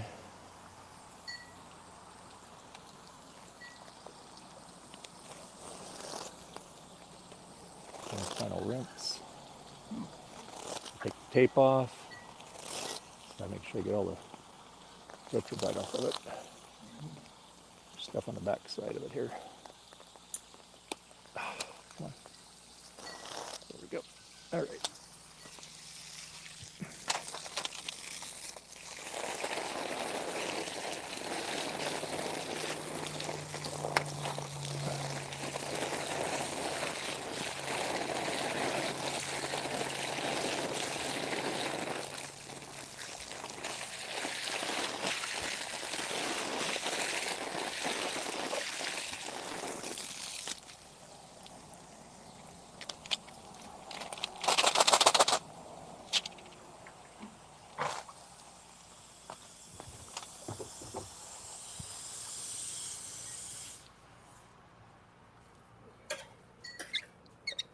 All right. Looking good.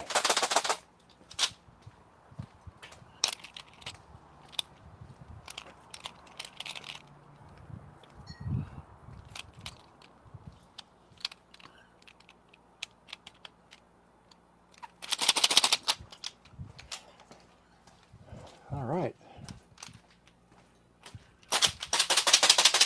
Have to get the water off of it here.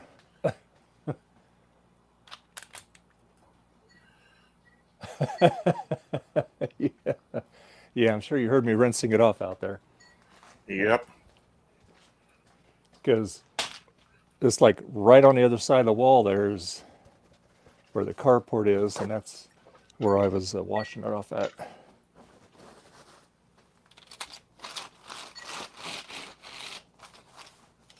Just gonna make sure I get all that stuff off the keys here.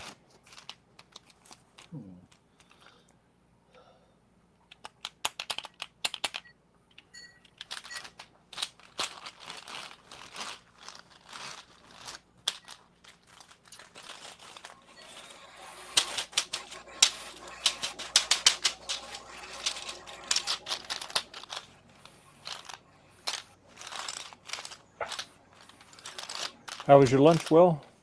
Good. Good. No wait in line? You were able to get in there and get it out? Yeah, yeah. It was. The place is a small little restaurant right on the beach, and on Sundays they have a very good fish fry. Oh, okay.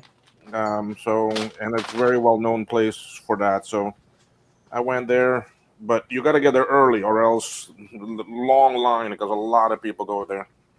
Yeah. So and it's real nice because it's some big actually chunks of fish. It is actually mahi, and you get this actually onion and actually carrot mix, spicy stuff, and comes with plantain and all sorts of different things. Cool. Nice. So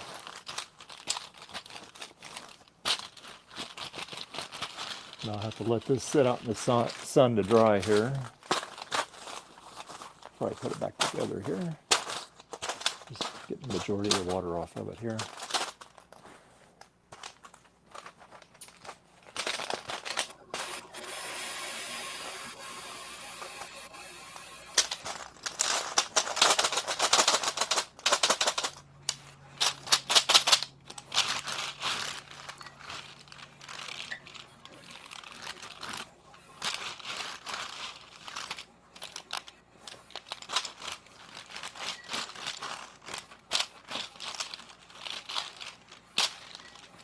turn my fan on and dry it here. Let's see.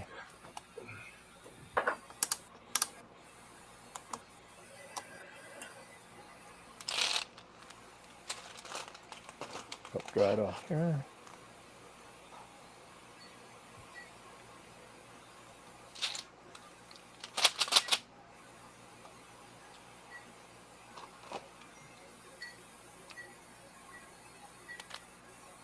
I'm just going to lay it out in the sun here. Be quicker.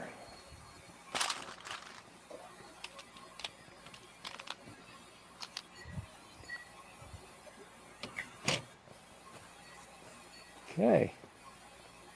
As that gets dried out, I can put it back together.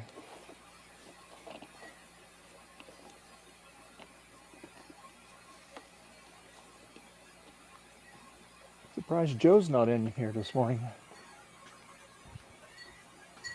Let's say it's like Beetlejuice. You got to say his name 3 times. Joe, Joe, Joe.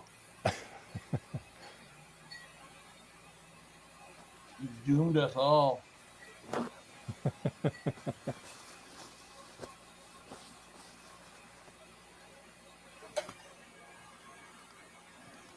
And speaking of Joe, Here he is. No. there he is. I'll put his little ad up there for him. Go to jcm-1.com. You have to give me yours, Thomas. I'll put yours in there too. Yeah, I was just thinking that. I'm like, I should probably. I mean, just store.amigarochester.com. I'm going to be getting boxes within the next week to be able to start actually shipping out the stuff I have. Okay, cool. And then this is Trina's website. Go to computerswithpride.ca.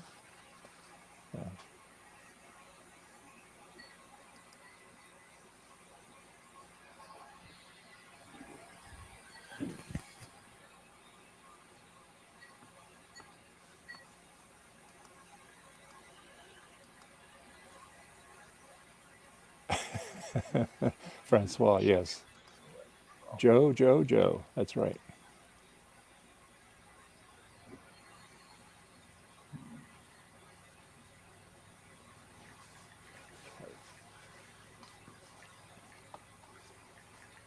Check the temperature here.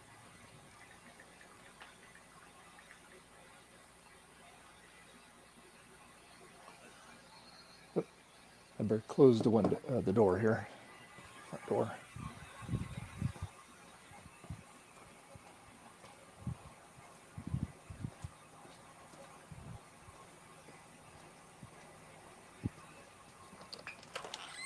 That's Mark. Got to close the door now. Let's get 70 out there. Yep.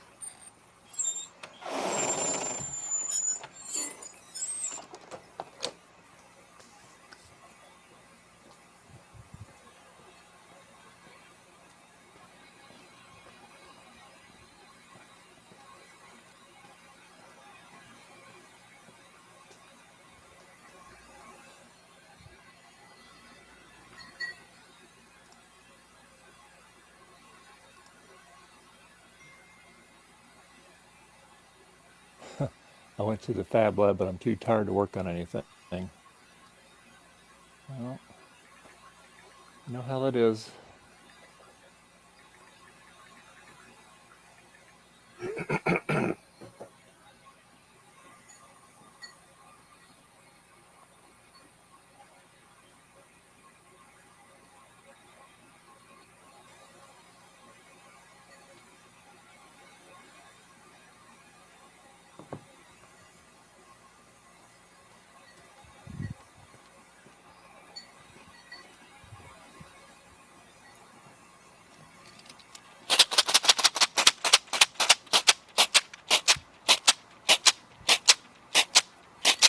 Trying a completely different method.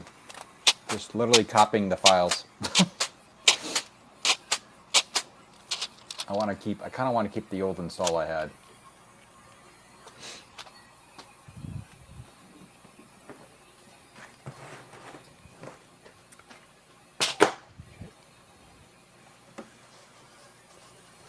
All right. Let's get this off again. Let's stick it out in the sun again.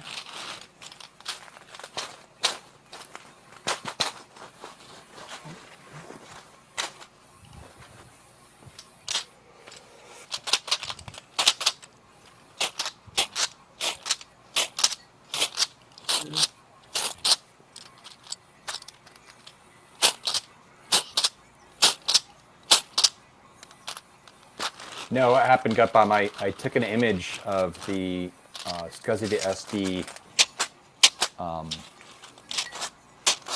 the SCSI to SD setup I had in there. So it was an 8 gig, basically an 8 gig SD card that I DD'd into a file. And that SD, the image basically on this was 4 partitions and stuff. When I tried to just straight up use it on a blue SCSI, it's incredibly slow. So Okay. probably something to do with, I don't know, maybe it's even a bug, who knows. But I'm actually just copying now the files from the SD card over to a clean main image on this now. So. Yeah. Well, hopefully that'll make it speed up a little bit. Oh, it should be fine. I would have liked to done it the other way. It would have just been done. Yeah. So you getting this fixed up for your grandkids, or? Yeah, I'm just having something ready for when they come. They like to poke around and stuff on computers. Yeah. I had the other computers out previous years. I'm gonna have an iMac G4, and this one out for them. When are they coming out? I think it's like a couple weeks from now. Oh, okay. You should have them do their Commodore salute, the kids. Great. Okay. Oh no, no, no! Because Don't play that. I'm still waiting for Gut Bomb to do his Steve Jobs thing, and I'm waiting for a couple more people. I'm waiting for Joe. I keep reminding him. I know he's a busy guy. Just take 10 minutes out of your life to do that. It's just that word again, the Commodore. In a world of fun and fantasy and ever-changing views Commodore. and He's not even here and he still did it. How did he do that? I know. Gut Bomb, how did you do that so remotely there?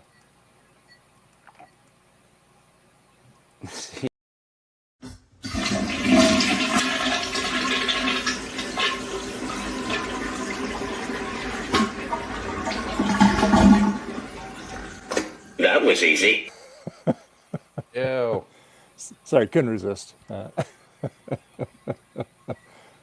It almost woke me up. It wasn't me this time. Sure. Come on. Yeah.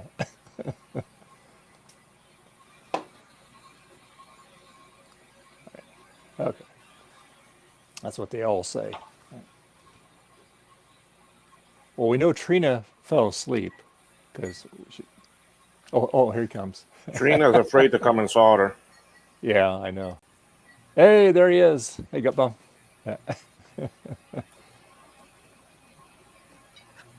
Hi. Hey. Oh, mic issues. Okay.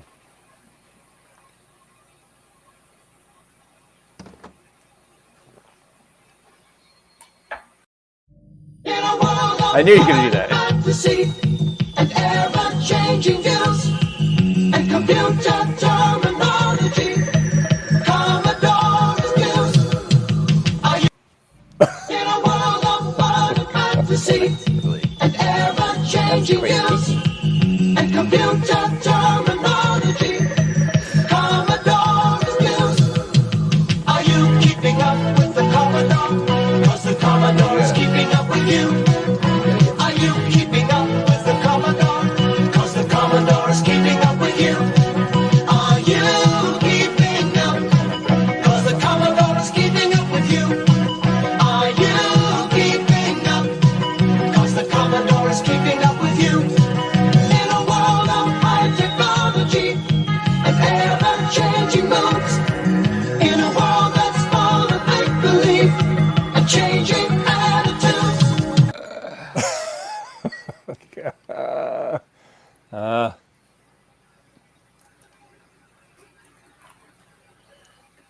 Gut Bomb must be having OBS issues. 160. I'm pretty sure he was just hopping in to play that. Yeah. I guess we asked for it, right?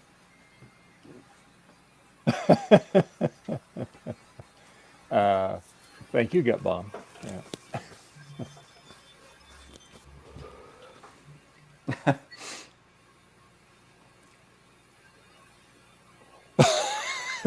Jack. I heard that from the garage.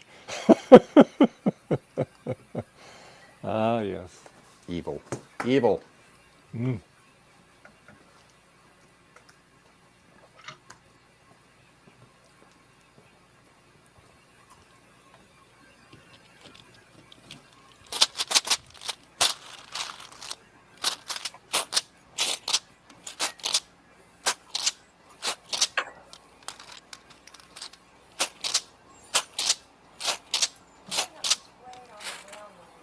Water. It's hard to get out of these keys.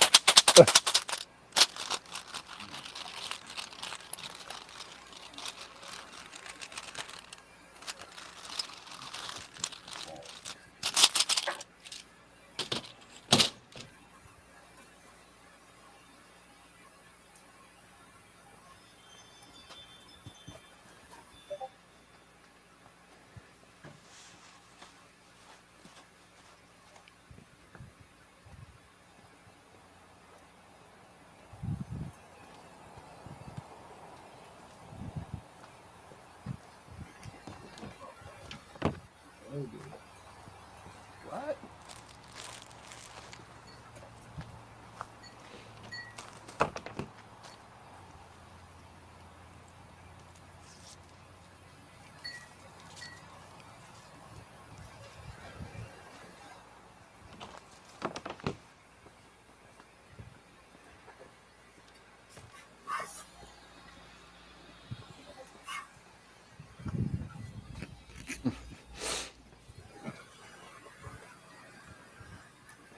It's amazing when I think I've got all the water out of that cube, or I'll shake it more and I keep getting more water out of it.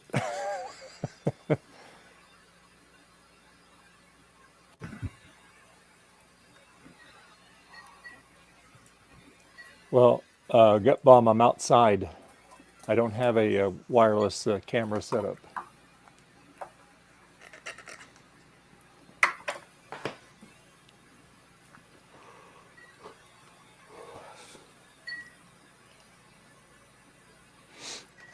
Got 2 copies for some reason.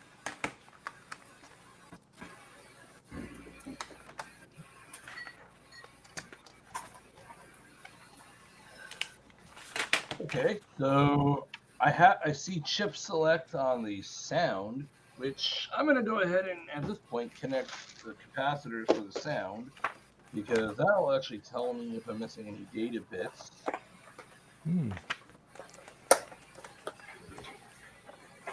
I've actually fixed a few of these things when sound is broken, because the data bits are missing. Okay, Gut Bomb, sorry you're not feeling good today.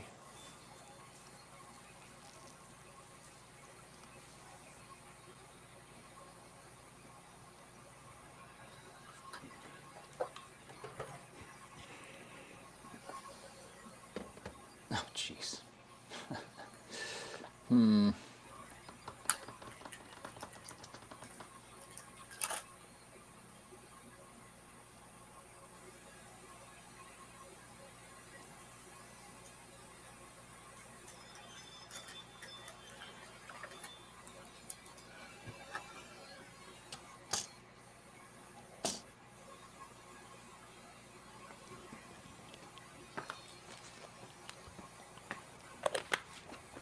Okay.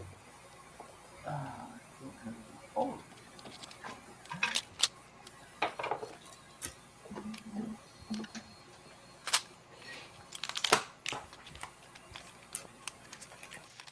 them. Hey, Jamie. Good to see you. Life's good, but pizza's better.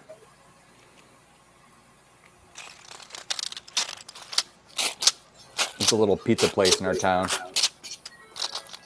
Good pizza.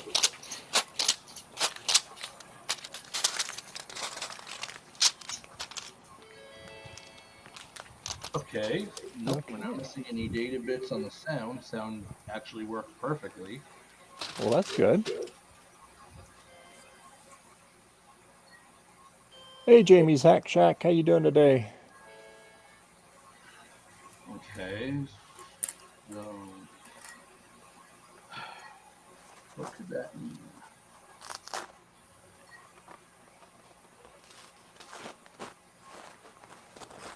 really need a reverse engineered ROM so I can know exactly what the hell it's trying to do.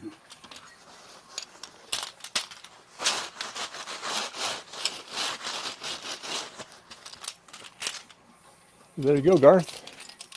Looks all Wow, brand new much again. better. Yeah. It matches the back now. There we go. Yeah. So, I just had to get the keys all dried off. Now I can put it back together. Let's see here. Nice. I do good work if I do say so myself. You're your own greatest fan. The only fan, yes. I just have to clean this up a little bit, a little crud on there, but other than that, let's see. So there are, let's see here. All right. Well, the good news is video works. So if I can figure out why the crap this thing won't boot, I'll have fixed it. Good. I'm glad the screen works. The other one I have, the screen is acting funny.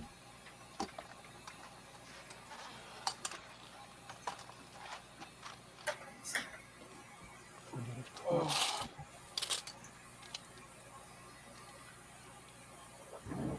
All right, well, that's good news.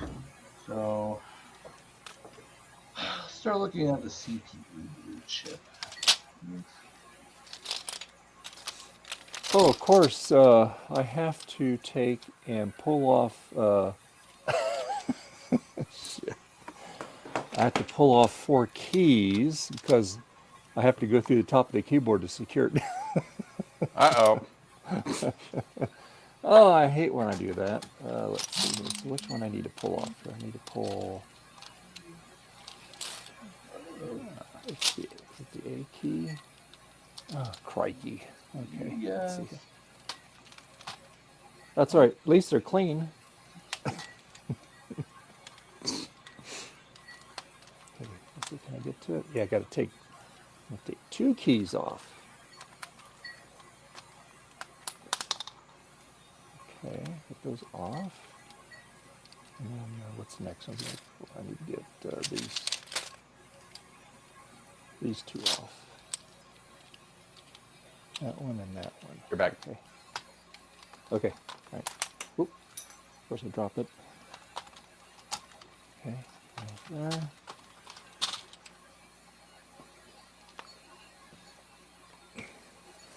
Okay. All right.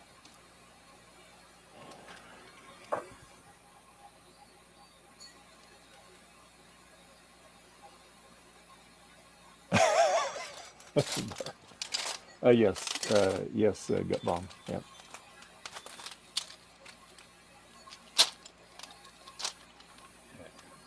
Okay. One there, and then one more. Right here. These 2 here. 9. Crap. Get out of it. Drop these things. Okay. All right.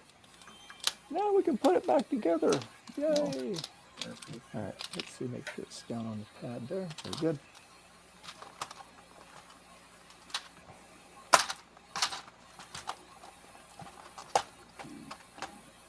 All right.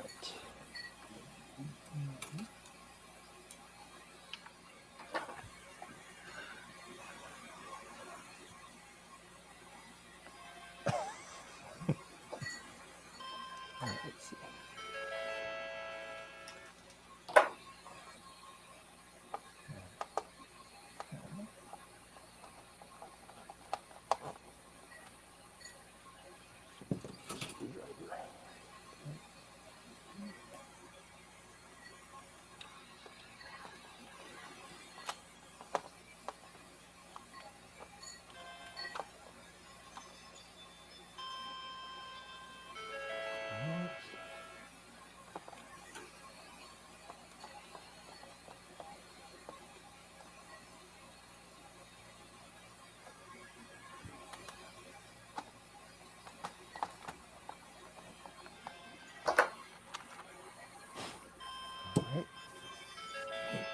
That's wrong with me.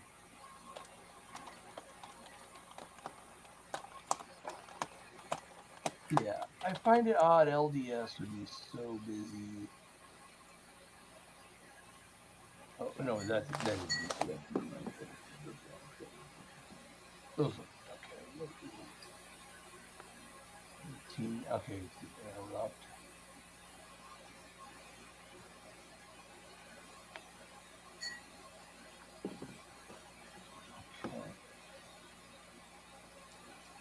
Let's see. Q and the A.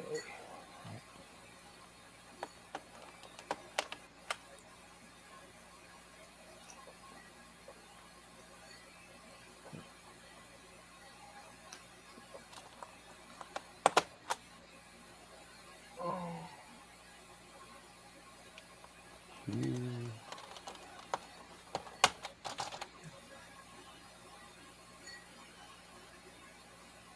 H and G.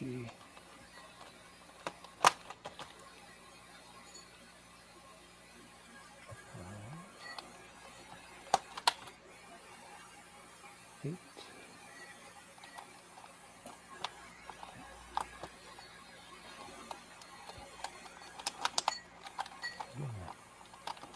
Things are slippery. There we go. And one more. Why? Why? Because I don't know. All right, there we go. All right. Okay, now I can put the rest of the screws in there. And they're all the same length. Okay, good.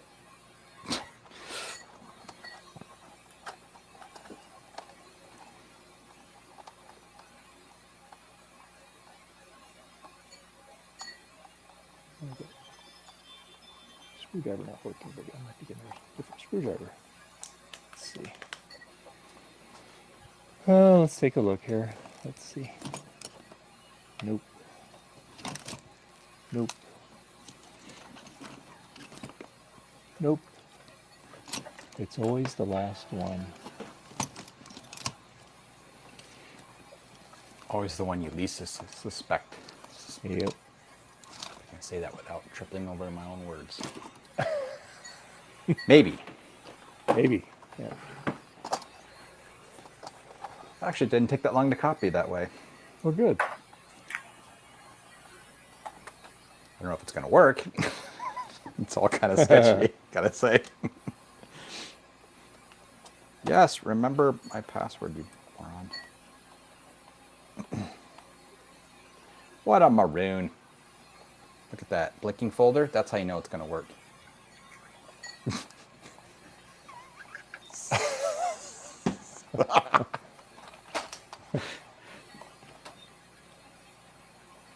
What did you miss? You didn't miss much.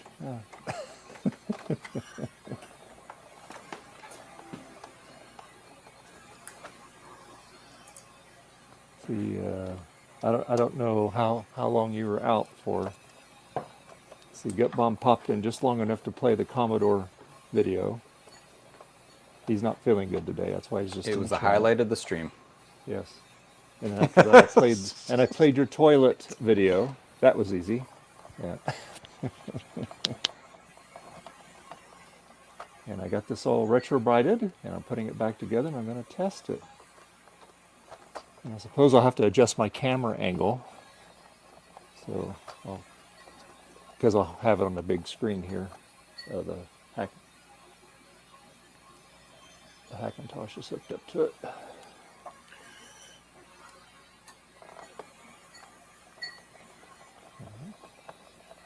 Oops. All right, one more screw. Let's see, this one right here.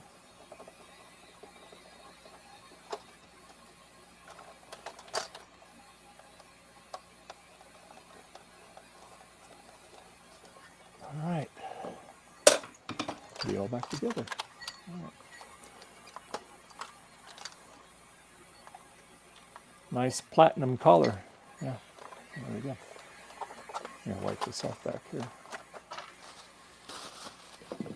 Okay, now I can test it out. Make sure it works.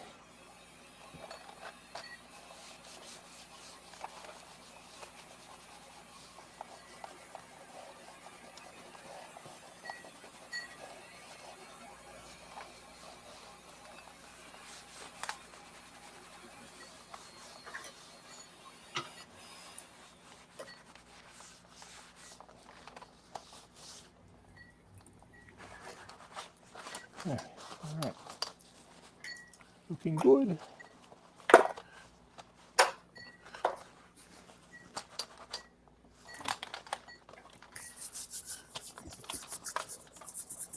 Clean this part of the cord back here that I did not get to. Yes, I think Trina Triple T is in slumberland. I think she's the one recovering from actually drinking too much. She comes and says it was Garth. I think it's more. Probably partied too much. Yeah. This RAM did not choose the error code.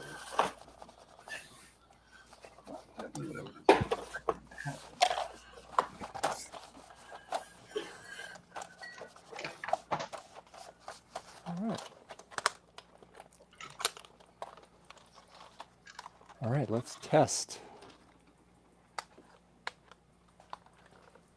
I'll get the camera set up here in a minute. I gotta get this set up here.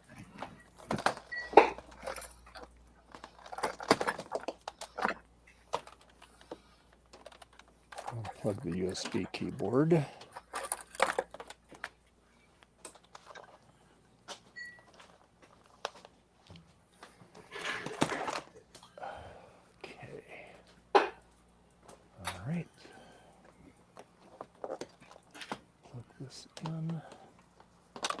Turn this mouse on, that on. Oh, let's plug this in the doodad here.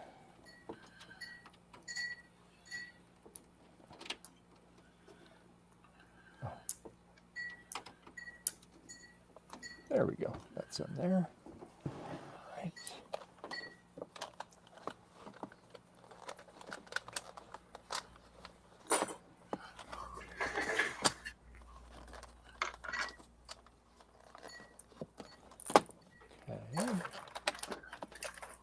Well, that looks really nice. It's just amazing how dirty those things get. Where's the power button? Power on button right there. Oh, I guess I got to plug it in. Let's see, power. Need power. Let's see. Smaller. There we go. All right. Oops. There we go. Get in there. All right, so let's plug it into this one. There we go. Now let's see. Okay. We have power. Let me flip the monitor resolution. It's on HDMI 2. There we go.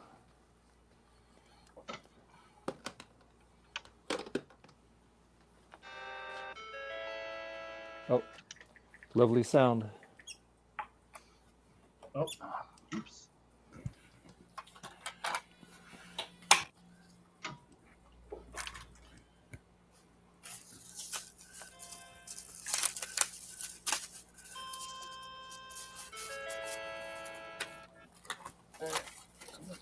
All right.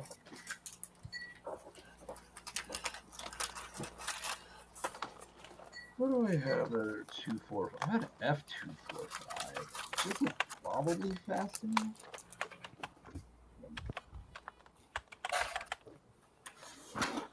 No, we don't want open core.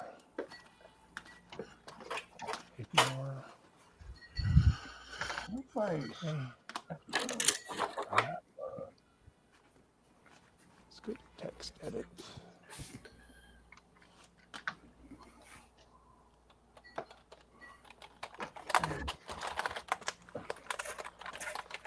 Oh, keyboard.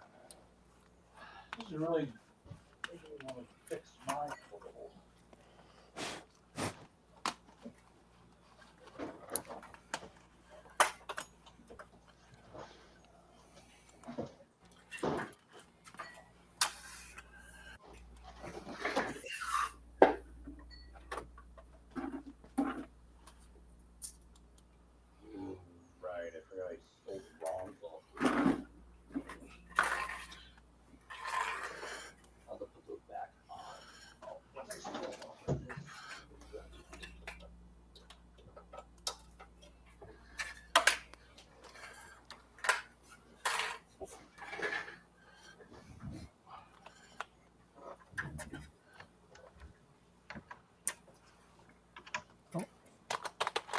doesn't see my keyboard on here. Let's see.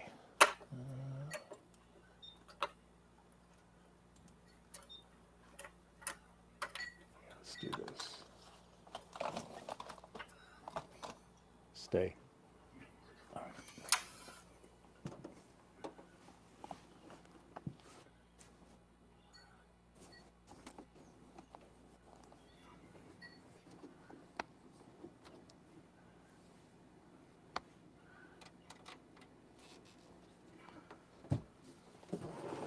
Probably because this is a Hackintosh, it doesn't recognize this keyboard.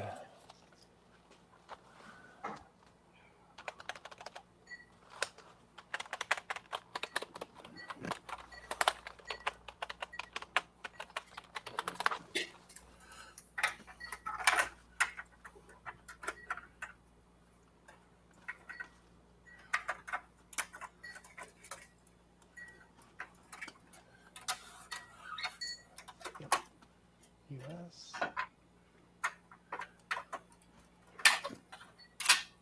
It's not a Bluetooth keyboard.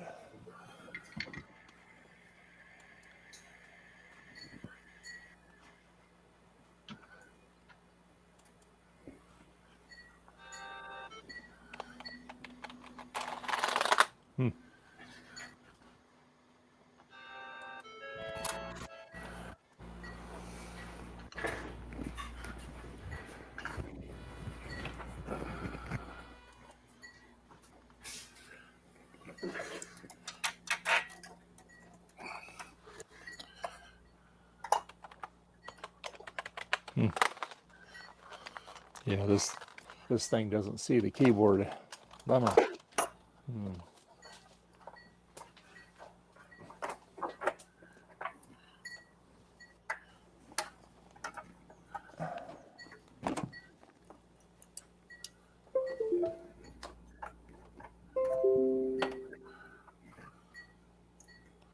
Shoot.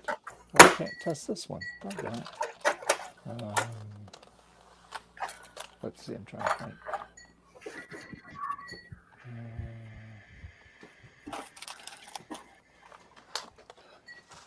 Let me think here.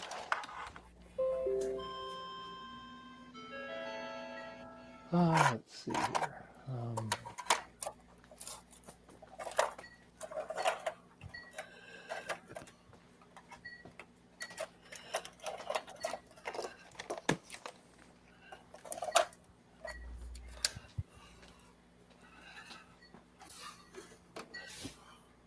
Okay, let's use this one. No problem.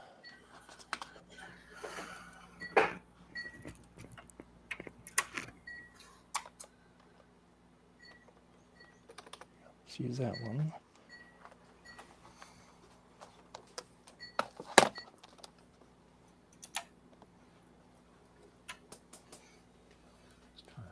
Does this have a connectors? Does this have on it? I think it's just a USB on this one. Let's see.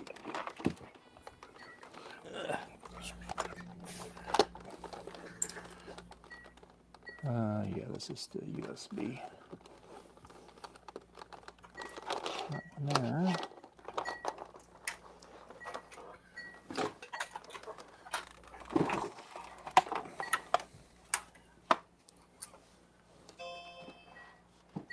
Okay.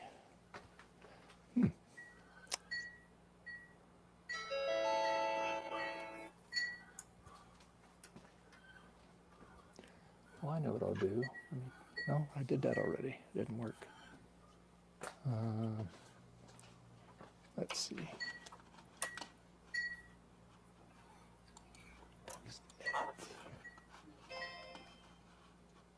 Delete. Let me see. Plug this.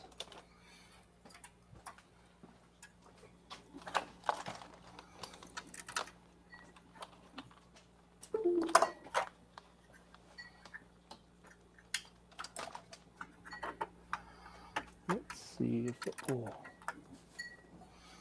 recognize it.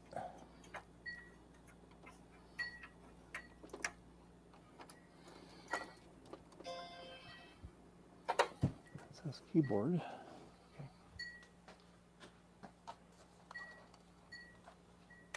No.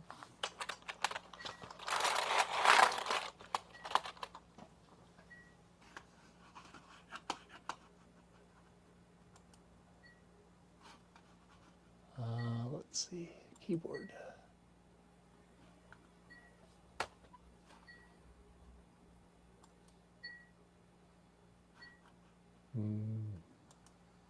No. Input sources.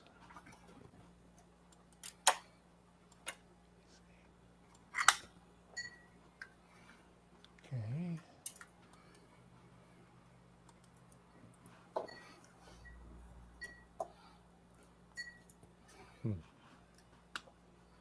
No.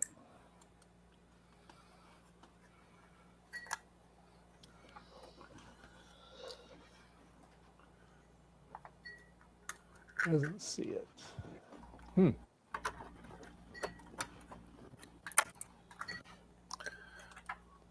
I guess when you Hackintosh a HP, it won't not see this PS keyboard. Does it see it like you let you go into the BIOS or anything, or? Well, I mean, I have Mac OS on this here, so.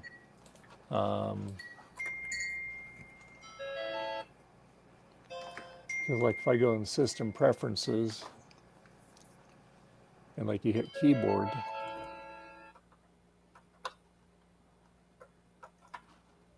and I hit Keyboard. Yeah, I got Bob just confirmed. macOS doesn't know what PS2 is, so the Yeah. PS2 keyboard doesn't work Yep, on it. You yep. could probably go into BIOS and do it that way and just see if it works, but yeah. Yeah. Better probably just use a real PC. Yeah.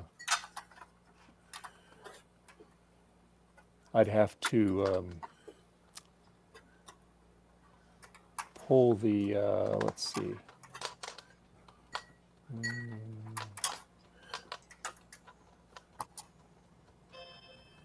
Yeah, because all I have on that drive is just Mac OS on that.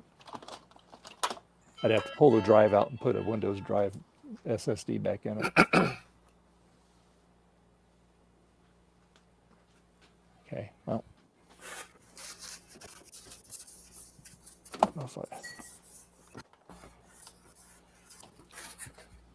I mean, I have that Lenovo ThinkPad upstairs. I have Windows 10 on that.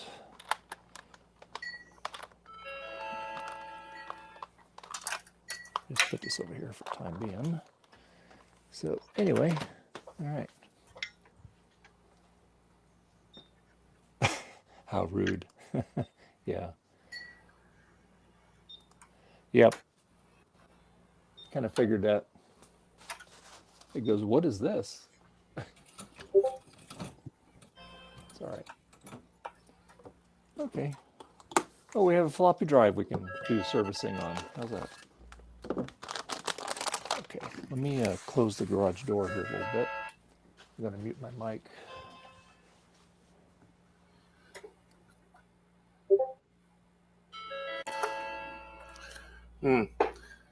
Now, Thomas, I'm getting a 02 on this this portable. 02 is a different error. I'm getting 03.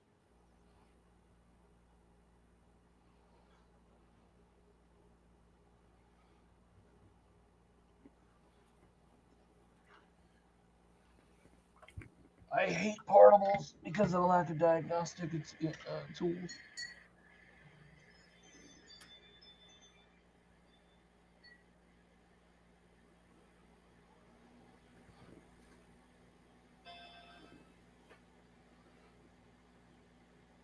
All right.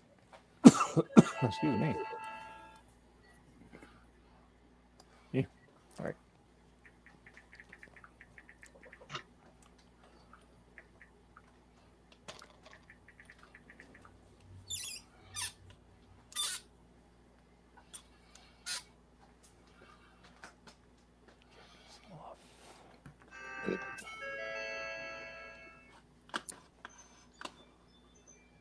That's odd. Okay. All right. down there. So removing.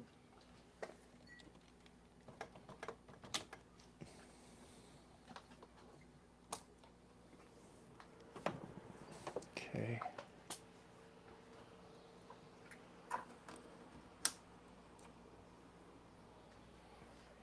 All right.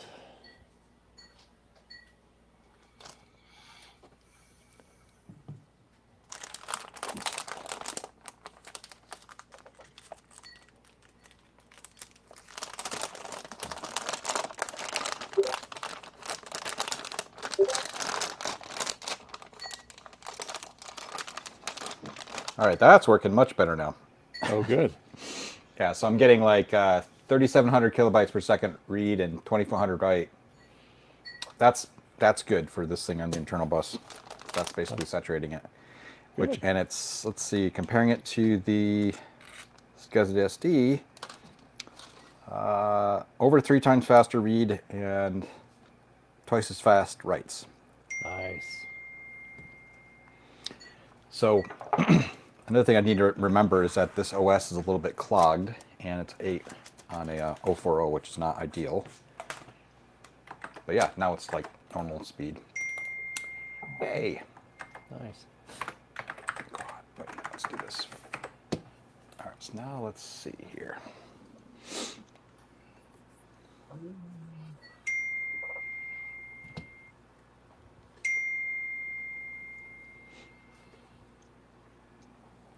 Somebody's dinging.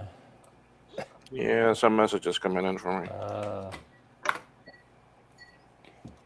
Hey, Will, I sent somebody over. His name's David.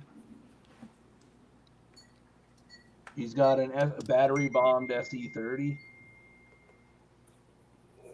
Hasn't reached out to me yet. I'm just letting you know. Okay. When he does, I told him it's not. But I'm like, financially, it doesn't make sense to try and fix a battery. I mean, you know, you can, but like, all the 253s are damaged. It's like, you might as well just, you know, get a new board and all new parts. Reloaded board. Yep. Now that I have time, I should start working on those. Yeah, right. I already don't have time for the crap I gotta work on, even without a job.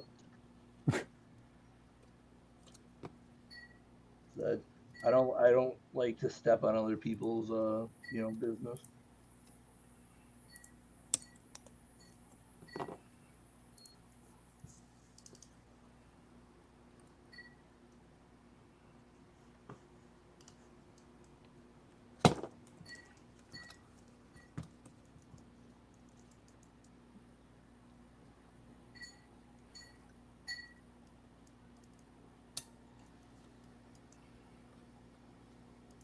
Okay, God. What is going on? What? What's wrong? I don't know.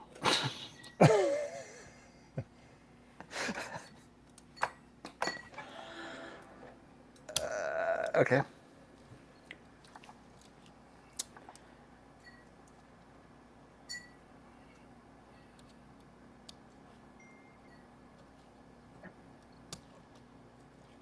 Get off of there.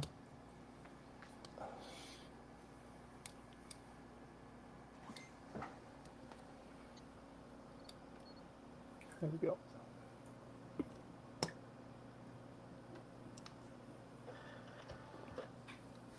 All right. Take this thing redo off. What is going on, man? I swear. What? Okay. No. I don't know. This thing is all It's gone. freaking cursed. I'm just cursed. I swear to God. Oh no. Okay, that makes sense at least. Okay, good. Let's see what's happened. I think the SD card I finally just got all set up. It just killed itself. Oh no. So. Oh.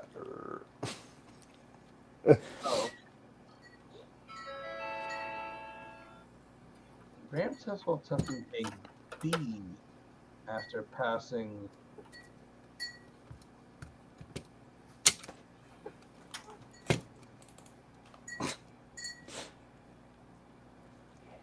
Oh, I never, it helps to fully read the the documentation that says 03 means bank B failed, not bank A. Oh, geez. So Will's got actually kind of a similar problem with me because 02 is bank B. I don't even on the page I'm on. I don't even see 03 listed. Are you looking at that like repairing Macintosh one? My old Mac.net has a page there with codes for the portable. Yeah, I don't trust that entirely. That's out of a book. I saw that same book, and I couldn't find that either, which tells me that either the doc information is wrong, because I'm going off of just the usual guide that's like the XXXXYYYY, and it says and that seems to match what I'm seeing. I don't know what that information is, honestly. I don't know if that's another set of like error codes or.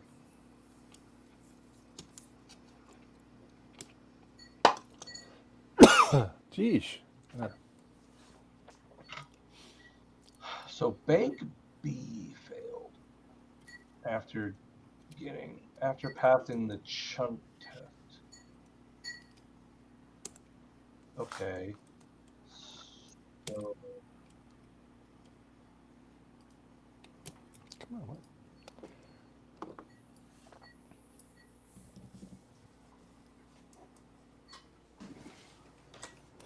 There we go.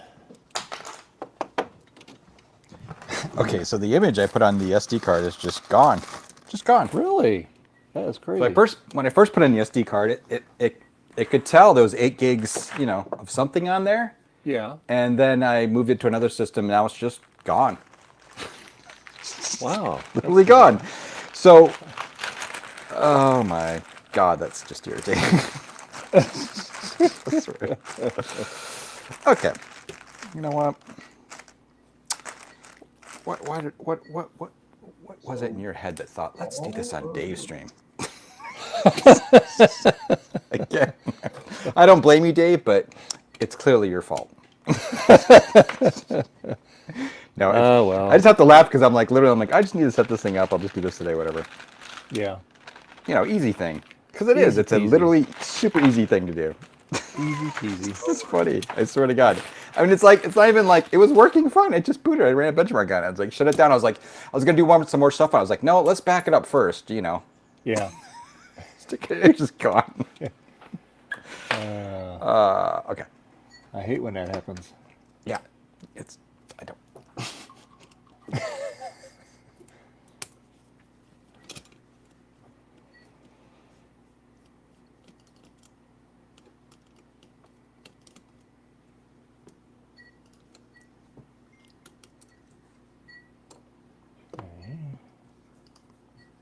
Ooh. Drive is hairy. Yeah. Fuzzy. Oh, great. Yeah.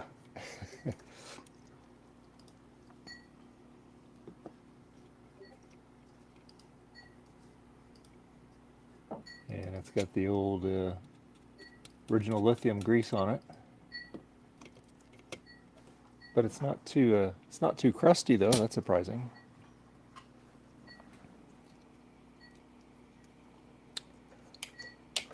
Okay.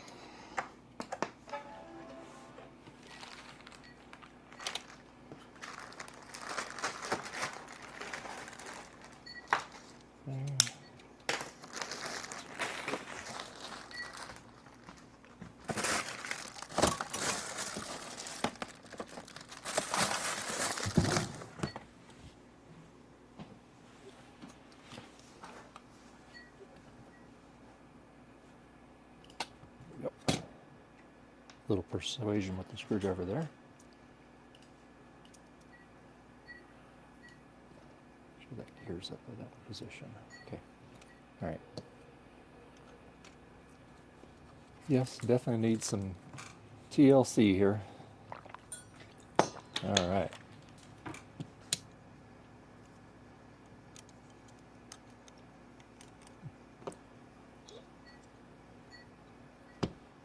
Mute my mic got the little canned air on it here.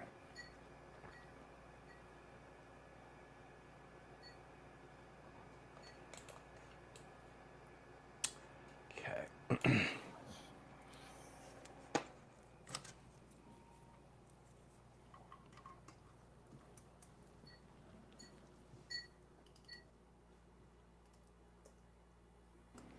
Oh, I forgot to put that on my shopping list. Canned air.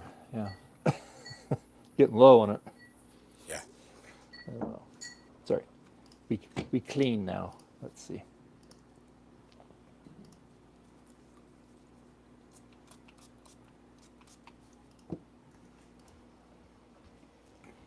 All righty.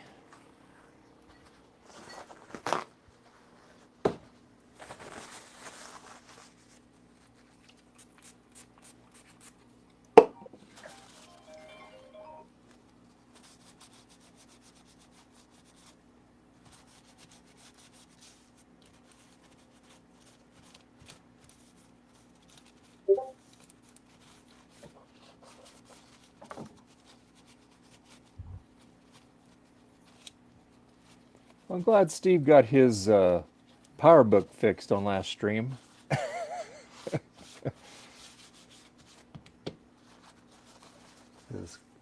That piece of plastic inside that connector, that was crazy.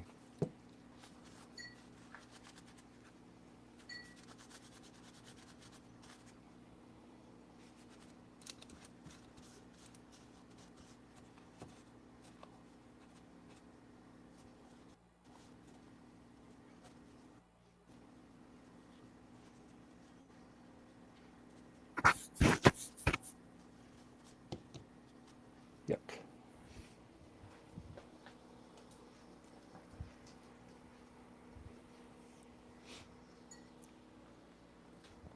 Yeah, this one.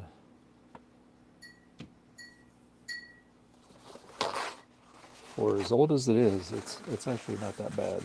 I've seen worse.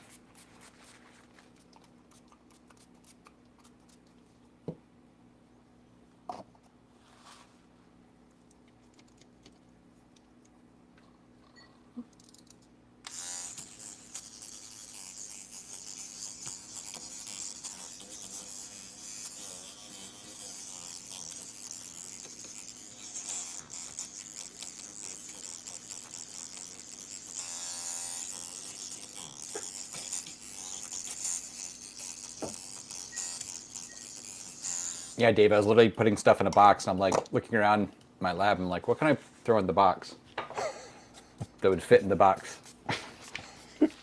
Floppy drives. I got floppy drives here. That's okay. It's fine. We can always use them.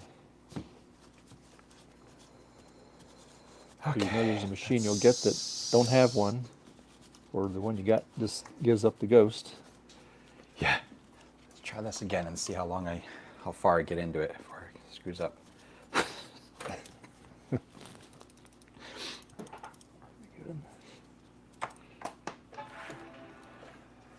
Hi, Cubicle Nate.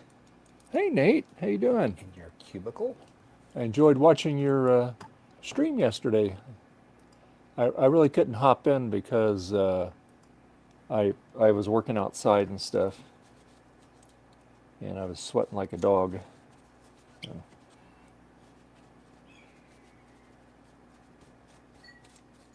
But Jason was in there yesterday,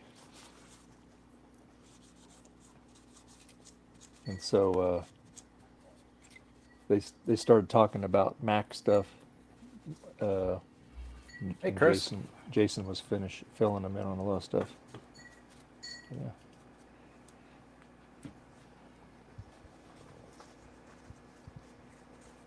Yeah. Yeah, it was fun. Hey, Retrotech Chris, how you doing?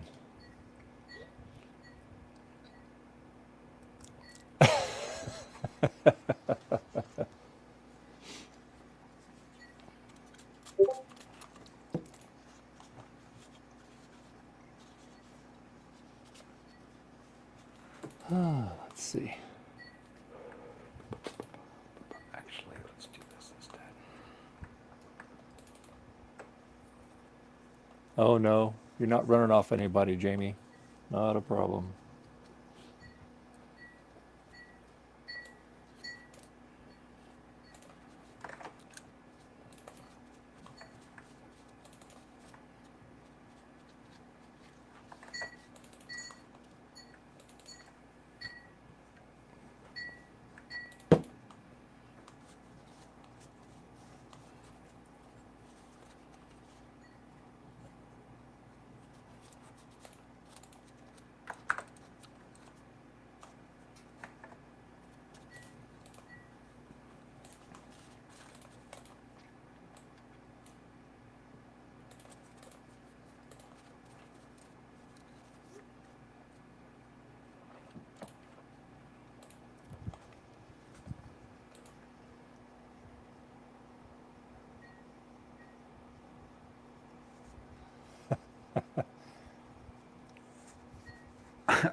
Yeah, Nate said he wants to find a Mac to play around with.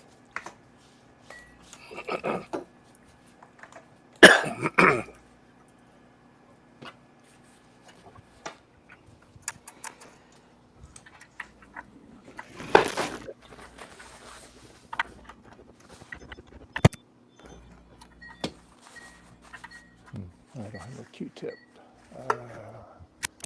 That's okay, we'll get this way. We can do it this way. Oh. If you keep pressing it, you could become a DJ. Sounds right. beautiful. Yeah, awesome, man. That'd make the top 40 for sure. Okay,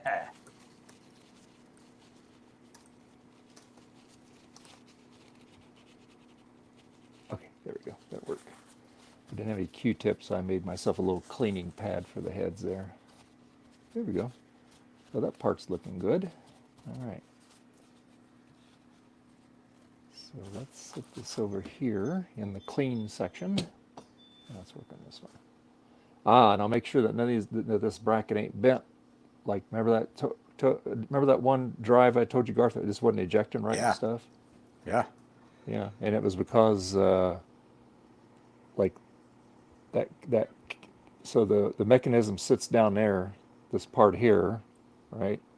Right. And so these here were bent, pitched in a little bit, and it was just enough to make it drag. It's So, pinching. Yeah, makes sense. Yeah. Actually, I had one recently where it was sort of like warped, bent from corner to corner, sort of. Yeah. It was pretty obvious though when I went to put it down and connect those four little washer things. It was like kind of not laying flat, so Yeah. that was pretty obvious at least. Yeah. But yeah, the side ones you wouldn't realize it until you try to use it. Yeah. Crunchy. Yep. Yeah. So yeah.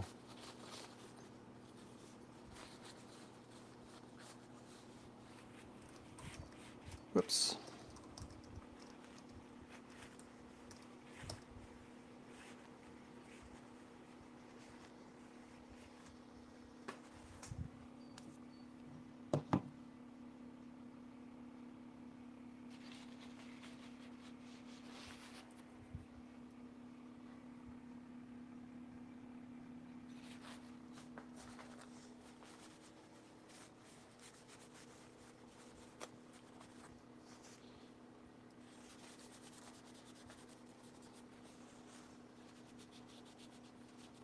Yeah. There's a couple shuttle services here in Amador County that will take you to the Sacramento airport and also pick you up. So my wife used them year before last when her and her girlfriend went to when they went to Vegas because they didn't want to have the car in the overnight parking. It would have been more expensive than it would cost them just to take the shuttle there and back.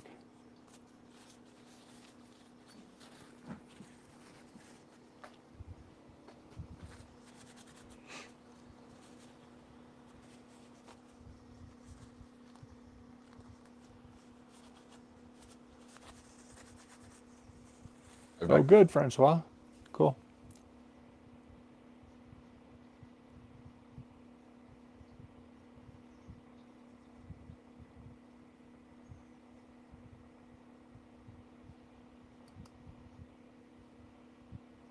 Good. Good.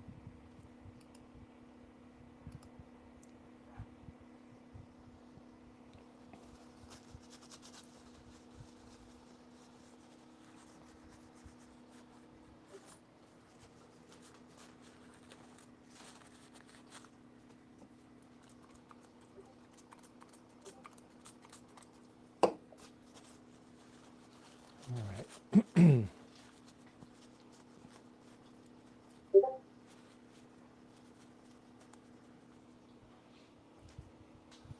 Yeah, Chris, I got that compact keyboard all nice and cleaned up last week. It looks brand new again. So yeah, just need to find a home for it. And I know you said you got a lot of them, so if you know somebody that needs it, let me know.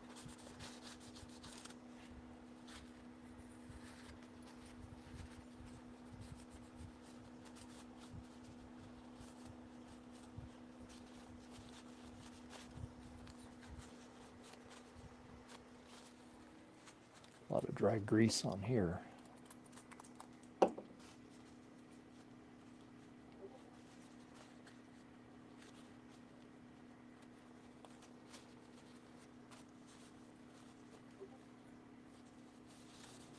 I'm realizing now that my attempt to save time by just copying the stuff between the two is taking longer than probably from setting it up from scratch. Yeah. Funny how that works. I'm just more curious now what's going on wrong, more than anything, to be honest with you.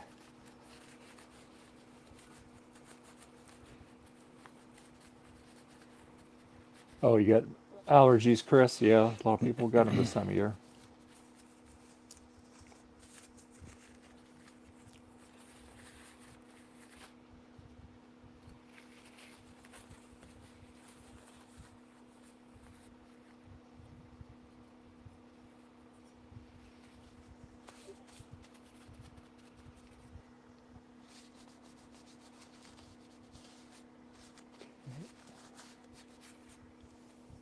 How's it going, Will?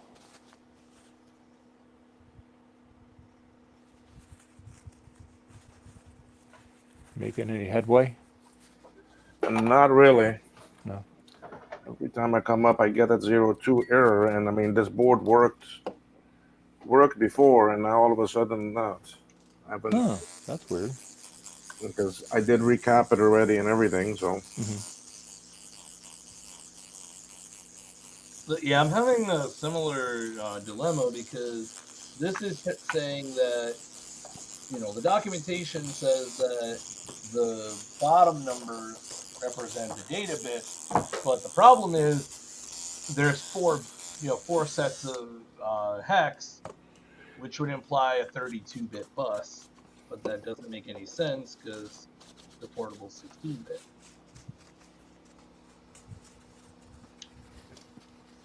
That's the problem I'm currently having.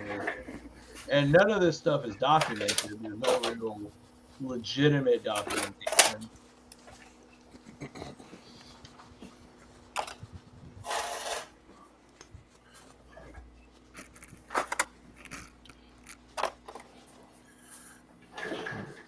Okay, that part's all cleaned up.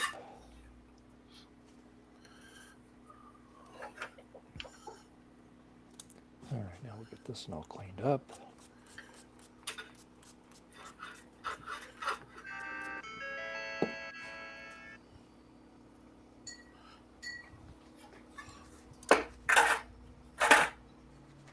Bus aeration. Yeah,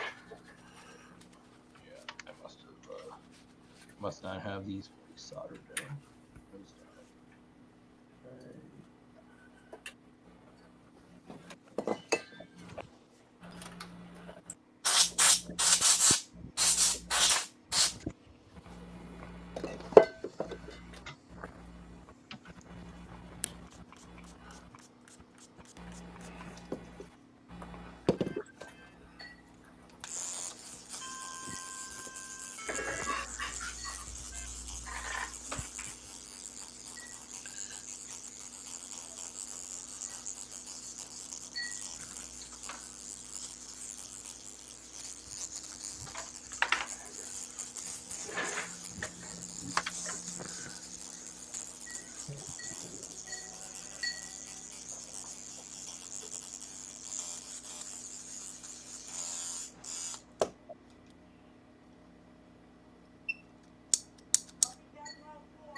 Okay.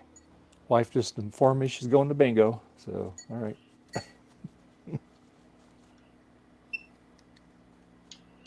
Bingo, bingo, bingo. Yeah, the Jackson Rancheria.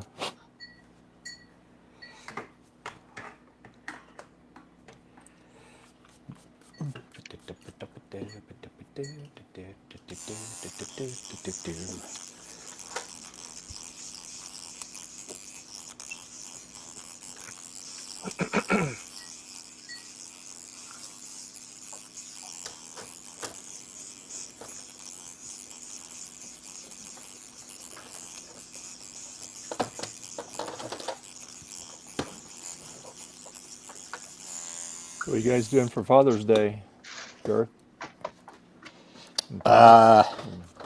Most of my family members are going to line up and slug me in the stomach. I think that's the plan. God, gee. That doesn't sound like It's much a fun for you. Okay, I have to laugh. I think the only blue SCSI I have with initiator mode on it, I put into that stupid SE30. So that's convenient.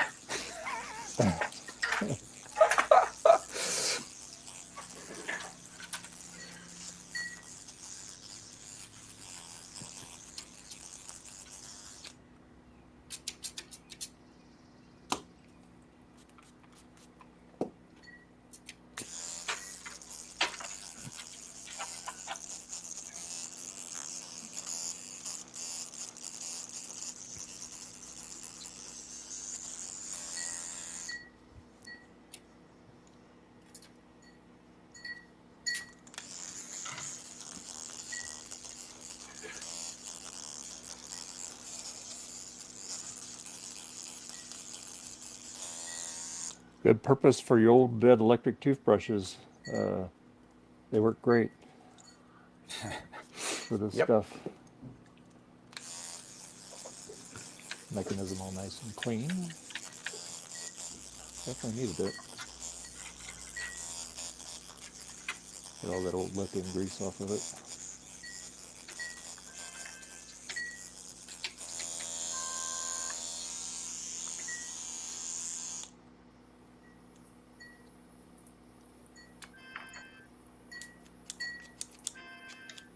Oh yeah, much smoother now, and it's not even oiled up yet either.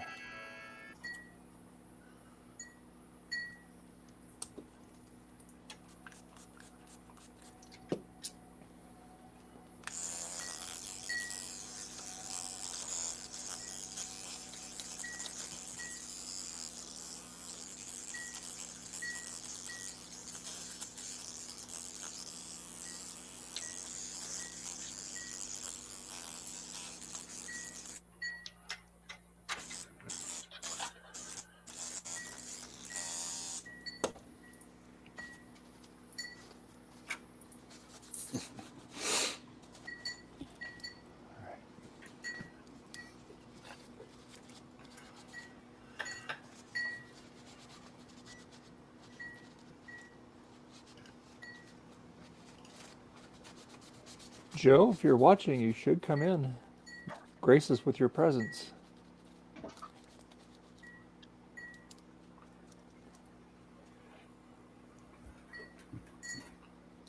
I just ordered a couple of blue SCSIs from Joe. Oh, all right. Got to keep that man busy. Yep.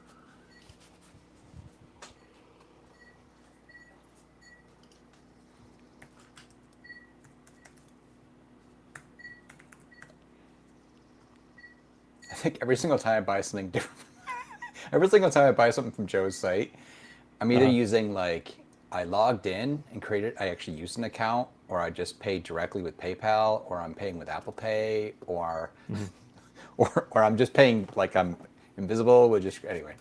It's just, Yeah, I usually pay in PayPal.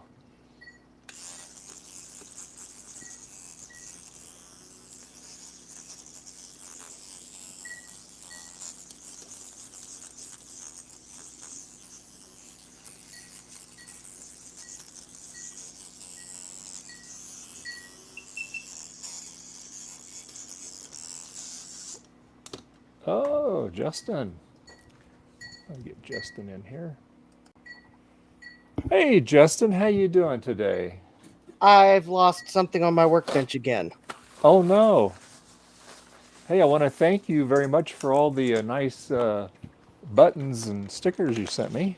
Thank you. Oh, all right. That means you got the Garth got it to you. All right. Yes, he did. And yeah, I got him the bag here, and every time I go on eBay, I will always think of this here.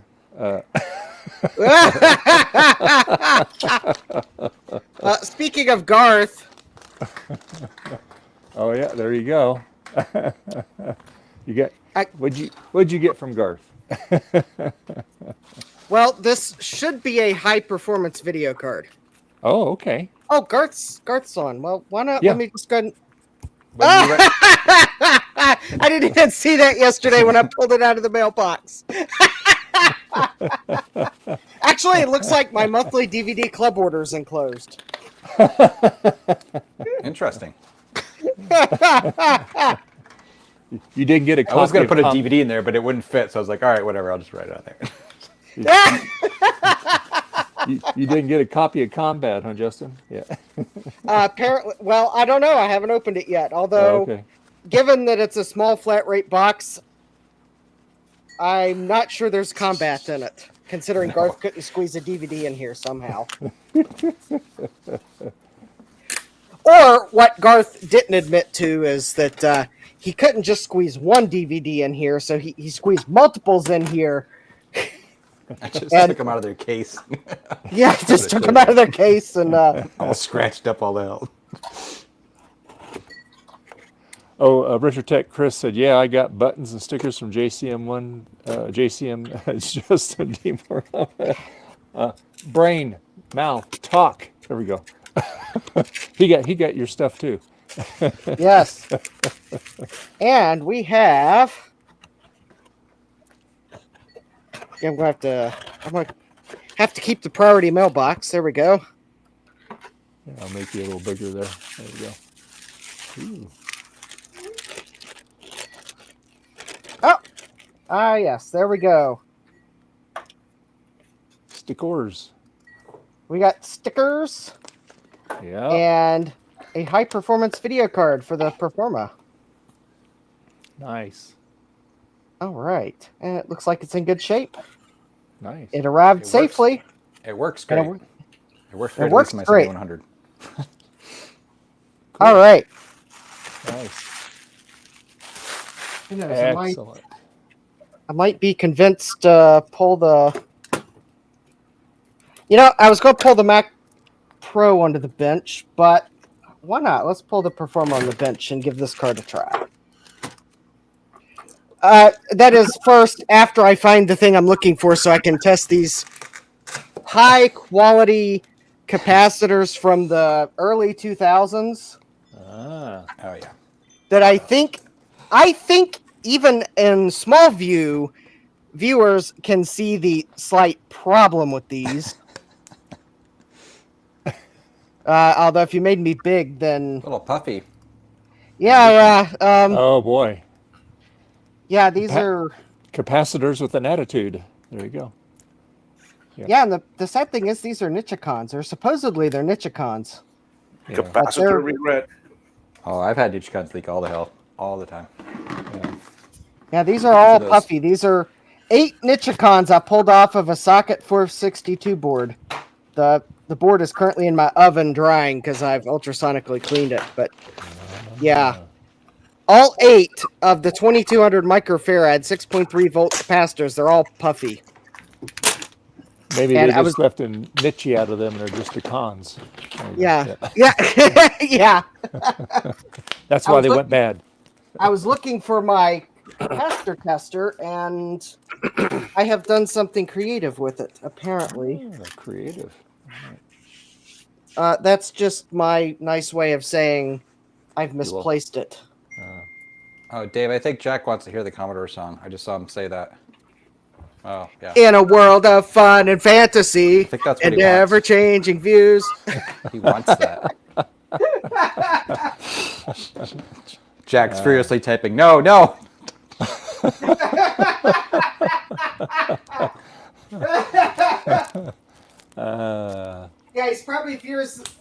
actually typing. No, I want the real Commodore song, hey. not the fake Hey, stuff. Javier. Hey, you should join in.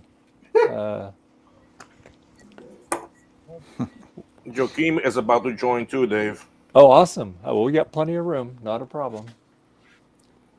Okay.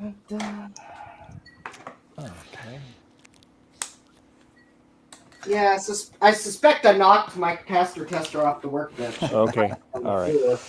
So that's where I'm looking for it.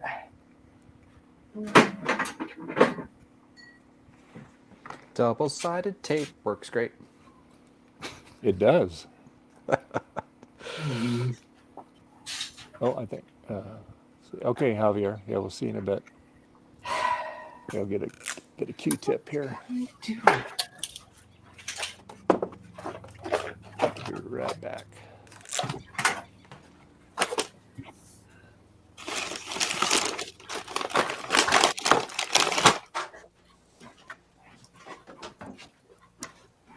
Seriously, come on. Wow. Okay.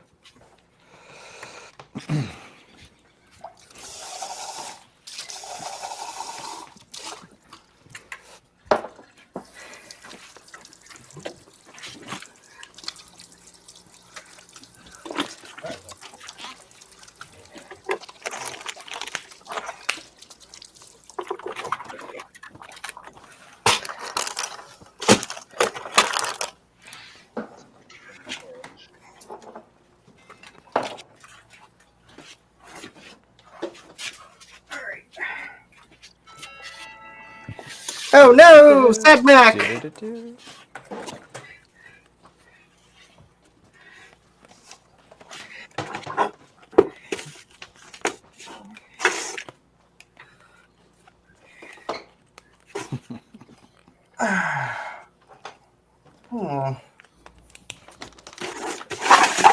Janky, janky, janky.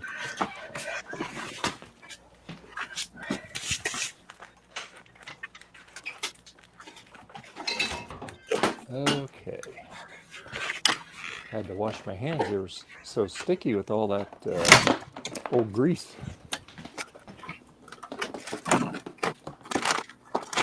I got some tip cues. In a world with double-sided tape. Well, that's the next tip. Give me ideas, Jack. In a world of fun and fantasy and double-sided tape. Hey, hold on. It doesn't fit as well. Will. Louder. Will. Can Will not hear me? Yes. Use your. Have you used your text? Hey, Javier. Attack as you step will not work on this. Yes, it will. Which one? It doesn't have portable image. Classic. I just did it. And Here.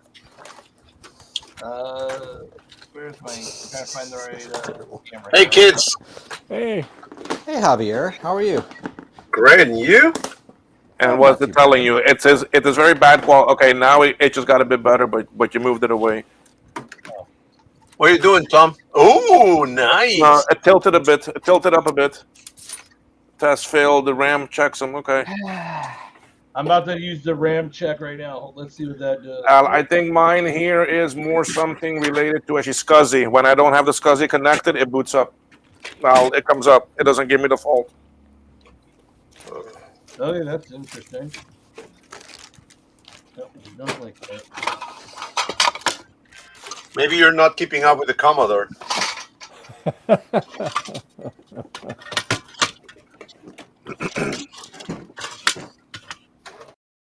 In a world of fun and fantasy and ever-changing views and computer terminology, Commodore is news.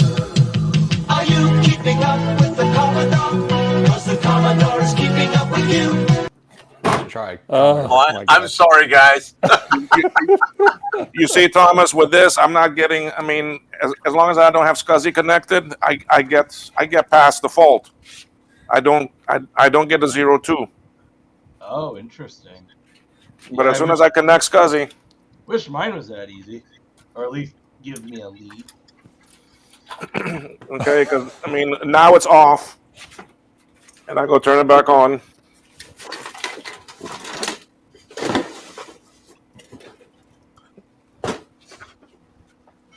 And there it goes. See? That's weird. Hey, Music to my ears. But I'll go connect the tech step, the actually tech step, and It's not liking. I tried with the classic. It didn't really like that.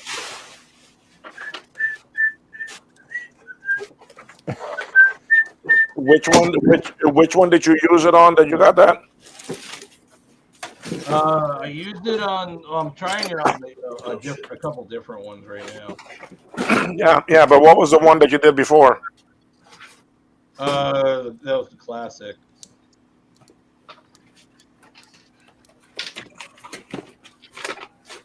Trying to get it to pass any of the tests to like figure out like whether this will, because it does use the same protocol, but I'm wondering if the command set's slightly different. They probably are, because the code really for the tech step is actually inside the ROM. It is not inside the tech step itself. Well, I know, but the command set, if you have one that's the same command set.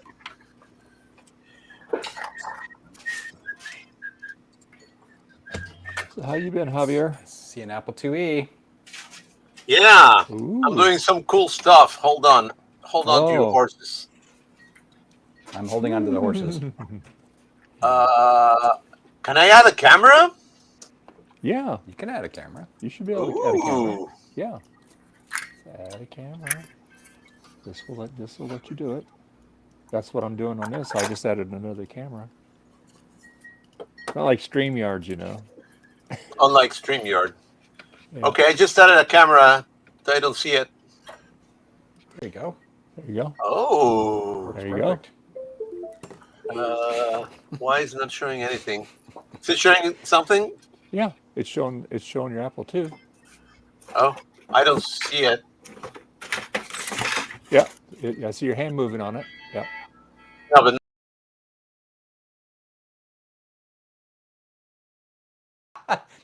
Welcome back, everyone. It turns out that the Talk Studio software just crashed.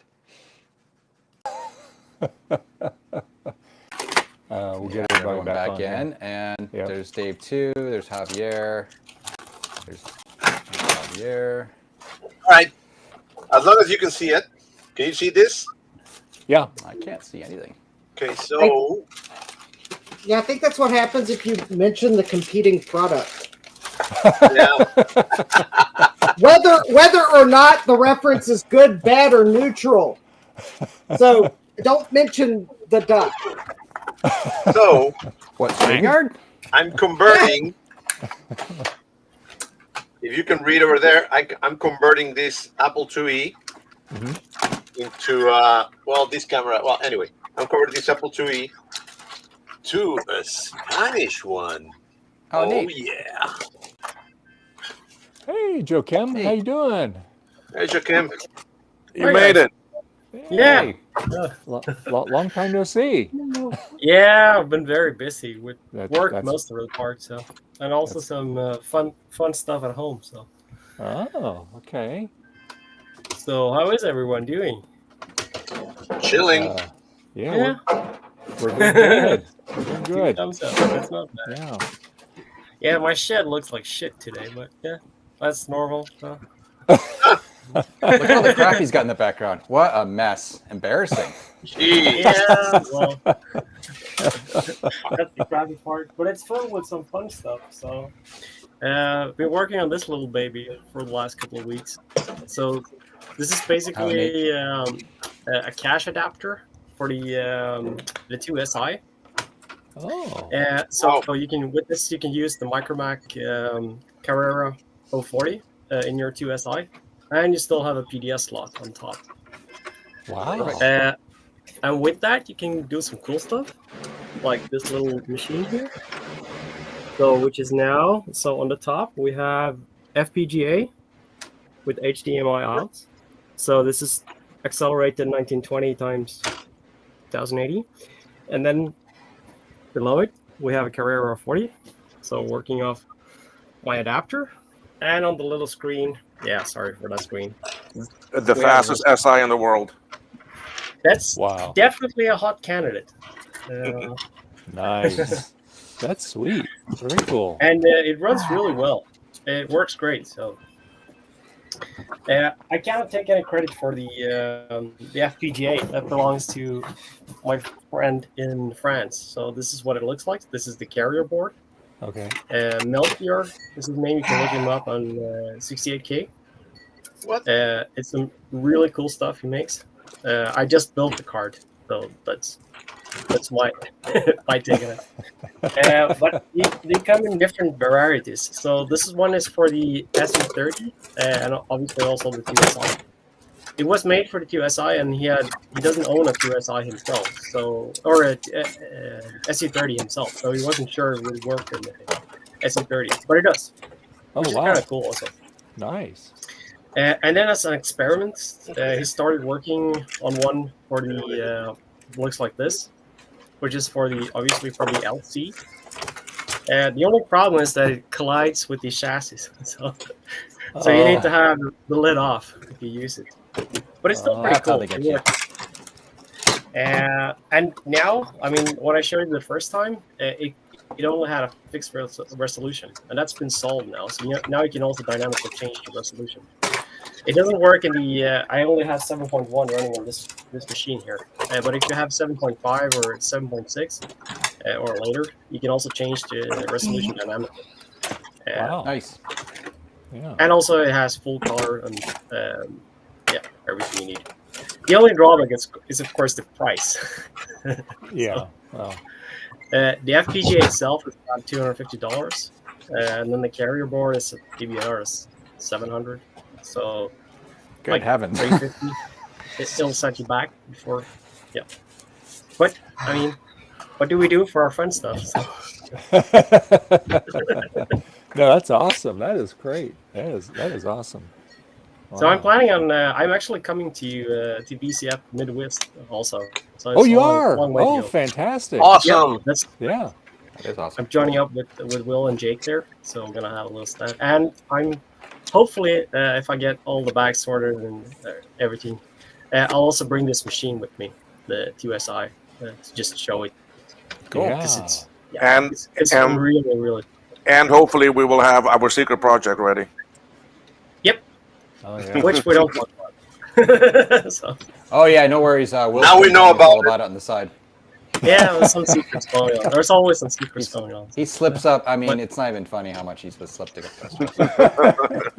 Yeah. It's a very tall Macintosh SEs. I think he said it's double tall or something. Anyway.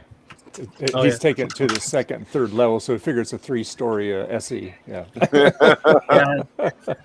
It comes in the Apple Network server package.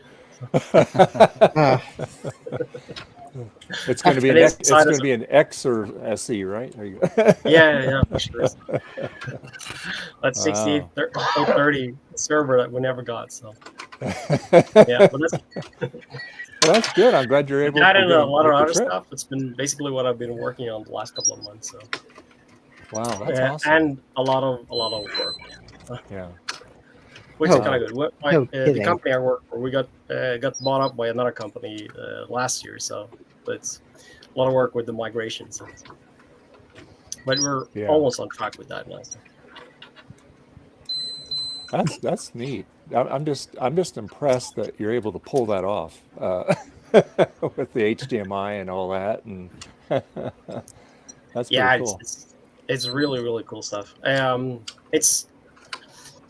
It's very difficult to program them. You need a Linux computer, and then you need some special scripts, and then you need to compile the code yourself and so on. But he has made some reference binaries now, so it's a little bit easier. But it's very, very much like a beta product, I'd say. Mm-hmm. And I'm not sure if it'll be a product of it. Yeah, and let's hope it becomes a bit easier for others to do. Yeah. It would be, I mean, I have two machines. I have two boards. So I have one here, which I'm playing with, and then I have another board in my Q650.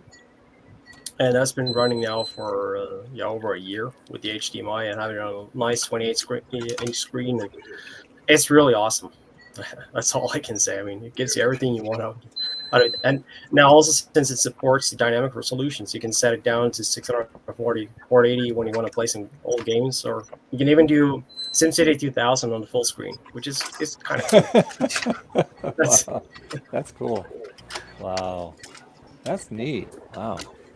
Well, we're eager to see the secret project unveiled there at VCF Midwest. So. Yeah. Yep. And Oh, your mic.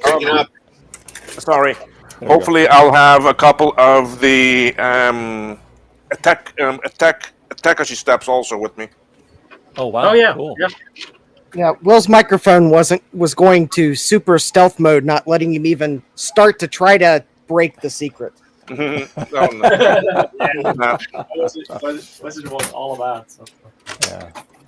Cool. Meanwhile, I have the original one here. Oh, Yeah. you get the original. Yeah. Yeah, I have got one of those also. Plus, I've got the prototype one. So I have had 3 of them passing through my hands over the last couple of years, but 2 of them Really? are with Jake actually. So There's mine. I have one. the Yeah. There you go. hey, Hey. I Nice. built that. and I Nice. hate every moment. of it. nice, I nice. hate building that thing with a passion. It's actually really useful, I'd say, for troubleshooting. It's kind of nice. Yeah, I just wish that there was a ROM on it that supported the portable. nope, that wasn't made. Which is really annoying because it has the protocol for it. It's kind of weird they never made anything also for the later 68Ks, the 660 AV and 840 AV. That would also be useful. I mean, technology, it should be possible. Also, Yeah. obvious. All right. I'll be at Midwest with my workbench and everything with me. As usual. Oh, nice. Doing a recapping on the fly there? Or? Yeah, repair work, whatever somebody brings me. That's cool. All right, so I'm going to be running a series of benchmarks so I can actually properly document this system in a video whenever I get around to it. Okay. And DJ Mike's asking Javier, what is the fair price for an Apple IIgs with a keyboard and mouse? Oh boy. Or anybody? I would with keyboard. The problem with the keyboard and the mouse is that the keyboard is very rare. The keyboard itself can get up to $120. The original one, like this one. Okay, this keyboard over here. Okay. This can get expensive. Wait, really? Garth's holding one up too. Yeah, Oh, yeah. exactly. Oh, I've got a couple of those also. I got like 3 or 4 of them. Yeah. Right. How are they so rare compared to 2GSs? Because Well, they're not 2GS rare, but they're come up very sought. People want them more than the other ones. But isn't that Nicer. like also the first mechanical ADB they made, or? Yeah, they are. The switches are very good, high quality. They're Alps, and they're Alps, the orange ones, and the Alps orange are very, very soft. Oh yeah, they were nice. So, as you can see, they're orange Alps, and they're DJ really Mike, and you can use there's a standard versions. ADB keyboard. Huh? He's asking if you could use a standard ADB keyboard on 2GS, and you can. Yeah, it's an One ADB thing that sucks keyboard. about this keyboard is the ridiculous layout for the arrow keys. So if you actually want to use this for playing a game on it using the arrow keys, it's kind of Yeah, hard. it's Kind of sucks. And there's 2 versions, one made in Taiwan and the other one made in Japan. You want to get the Japanese one. Oh, which one do I have? Made in Japan. Yeah. Oh, What's the difference then? The difference is, first of all, the switches. Oh, okay. The switches are white on the Japanese one, so they're like a little bit cheaper. I'm sorry, the Taiwanese one, and the Japanese are this. And also the plastic is a lot better in the Japanese. I'm gonna have to check that. I have one more of these downstairs, and I got another one in the garage that needs work on. But yeah, that's plenty. Yeah, check them. And it's all about, I know because we found out at Bunk Kansas Fest that when you retrobrite the Taiwanese one, the letters fade out. Oh, really? And sometimes it disappears. I prefer this one over all of them. Yeah.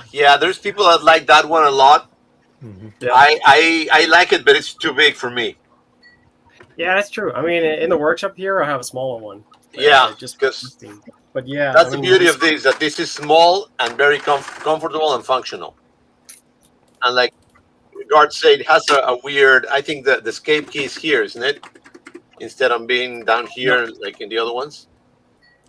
The small one, yeah, the escape key's in a funny spot. Yeah. If it's the one I'm thinking of, he's talking about. But yeah, there's the. There is actually a solution for the arrow key issue problem, and that is to get this one. And then you can actually connect it together with the 2GS one. So this one it came with the adjustable keyboard. There was like a separate part, but it has the standard ADB plug, and you can connect it to anyone, and then it'll override. So you have the function keys, which is kind of weird, the layout here. Yep. But you have the arrows. So if you want to play the game, you can do the arrows here. That is very cool. You're right. Yeah. You're right. Yeah, Joe Cam, I like the Apple II extended keyboard too. Just the first one you pulled out. That's a That's a heavy duty keyboard. Yeah. But we actually have that connected also to. We have a modern Mac Mini, and we use the Apple keyboard too with an adapter. Oh yeah, the little adapter. Yeah, I have that too. Yeah, it's funny. I mean, even the oldest one now of the girls, she prefers the old Apple keyboard tune. She was testing some keyboards now in a computer store, and she was like, "Yeah, but they're all so mushy." This one, so she likes the real old mechanical feel of this. I mean, you can buy new ones that are similar, so or you can just get the old Apple keyboard too. So. But this one it has a lot of love and hate. The adjustable keyboard. I have the full set upstairs. I like it. I mean, it's the ones that you can pull apart and everything, but not many people do. So yeah, I think Ron has one of those, doesn't he? Yeah, I know he is also a fan of it. So this is just a spare set. I found this one at a thrift store here, but only this part. So I have like 1.5 set. So, but it's kind of neat if you want to do the arrows. Oh, there you go. Yeah. Yeah. Well, in case something goes wrong with your other one, you got another part to put in it, right? Yeah. So anyway, the GS also it's you can get it like $150. Yeah, the thing with the GS, you're running some benchmark there of your system. So, well, this isn't an Apple II GS for reference. We're all talking about Apple II GSs, and yeah, I'm running benchmarks on something much newer. So no regrets? It's a Power or Mac, not yet? It's a Power Mac. Well, actually, it's a Performa 6118 CD. Oh, okay. Yeah. Those are good. That's cool. That looks good. And just to compare, I was just running some benchmarks here. So this is the 2SI with the Carrera and the HDMI card. Yeah, the HDMI cable is a little bit flaky here, so that's why the. But I mean, it gets like 1.4 in total score, and yeah, I mean 1.2 on average. So it's actually faster than a 650. Oh wow! Which is, but it's mainly, of course, because I have a 40 megahertz Carrera in there. So yeah, that was why we dubbed it the world's fastest 2SI, and it's really snappy for a machine of that age. So of course it's slower than Justin's Power Mac, but it depends on what you want to do with it. So yeah, Yeah. Those, I mean, the benchmarks are one thing, but I know for sure that the first generation PowerMax, when you try to run 68K code on those, it's really sluggish. Really Yes. needs something just made for it. I mean, Yeah. it's, but it's still All right. neat. So. Cool. Okay, so that was built-in video. What I just showed? No, that's HDMI card. No, what I just showed. Oh, sorry. Yeah. But it's still cool. Yeah. I can't see what you're working on. I see you. I don't see what you're working on. But no, that was my built-in videos benchmark because That's cool.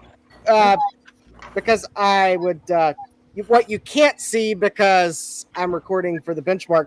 I have the AV card, but I also have the high performance video card because Garth sent me one. So I'm benchmarking all 3 video options. Oh yeah. So this one. Yeah, exactly. Yeah. Yeah, Garth sent me one of those because. Oh, cool.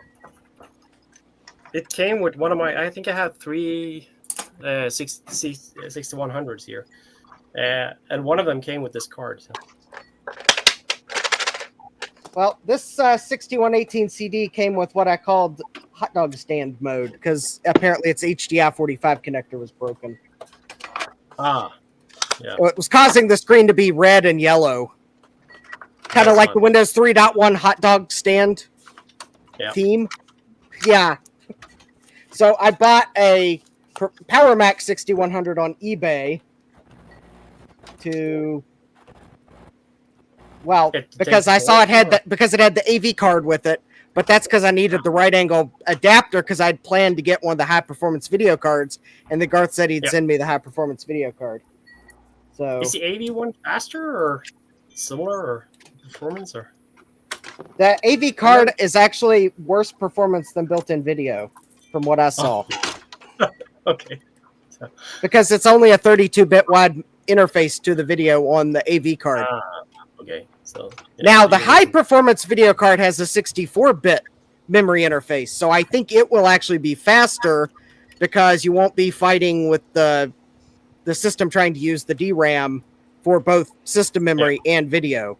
But the AV card, does have a megabyte of video memory on it, but it's only 32-bit interface to the video, and it's 32-bit interface to the AV side of it. So yeah. Yeah, so basically, if you'd bought the AV Mac, you would have not gotten 64-bit video out of the AV card. I don't know what Apple was thinking. Oh, wait, I know some of the other systems they were making at the time. I know exactly what they were thinking. Yeah, it's funny. I think I bought that card because I bought it just for the RAM in it. The VRAM. Oh! It was a long time ago, and somebody was selling it, I want to say for like $20-25 or something, and it had all the VRAM sticks in it. It was a nice trick way to get VRAM. Yeah, I don't blame you there. It probably was cheaper to buy the VRAM that way. Because what you want to do is you want to track this one down. Actually, no, I don't want to track that particular one down. Why not? This is the G3 one, which has the so you can have both the graphic card and the G3 accelerator. Actually, the problem is with the normally I look for the purple because that tells you you got something good. But from what I've read online, the Sonnet accelerators are not compatible with some of the PDS cards. I think I'd rather have the newer tech one because it's compatible with more PDS cards. All right, I didn't know that. So. Which is why in this case, that's why I wouldn't be looking for the Sonnet one in this case. No, I look for the newer tech one. It was a local Mac store here, and he had tons of old Apple parts. He'd been a Mac dealer for like 30 years or so. Oh, wow. And he was just selling it out at really low prices. So it was cool. It was cool. Nice. Because I thought about it. If I found the DOS card for this computer, I would be tempted to get one. Yep. But I would need to make sure if I got one of the G3 accelerators that the DOS card would work with it. I'm not gotta have the sure cable you too. can have the G3 and the DOS card because the DOS card has a 040 PDS connector. So it won't fit in this one. It's a different PDS connector on the DOS card. Even for the 6100? There's a different connector depending if you've got a PowerPC or the one for like a 610. Yeah, it's a different riser thing. Apple! It's fine. It's just you have to get the right one. I mean, but yeah, that would be a lovely combination to have the DOS card and the G3. So that would be, but I'm not sure if it's possible. Maybe that's why Sonnet says that the DOS card is not compatible with the accelerator. See, the thing is, the help file doesn't say why it's not compatible. It just says it's not compatible. It doesn't say, oh, it's not compatible because it's got the wrong PDS connector on it. It just says not compatible. And there's no like extra information to like give you the hint of why. Yeah. I'm not sure what other PDS cards there are actually for the 6100. I've only ever seen the HPV card and the AV card, but maybe somebody else made some other. The three expansion cards I'm aware of are the AV card, the high performance video card, which actually Apple didn't ship the high performance video card with the 6100, but it is compatible, and then the DOS card, and then I found the help on the G3 accelerators for this computer. And it like summarized what the Sonnet and newer tech help said about the cards, and Sonnet just says like not compatible with I think everything but the AV card. All right. Let me see if I can find the thing I found on that. Mike said that last year he picked up a 2C with a monitor stand, monitor, and thermal printer. Useless to me, and some original documentation and manuals for $275. Did I pay too much for it? All working. I don't think so.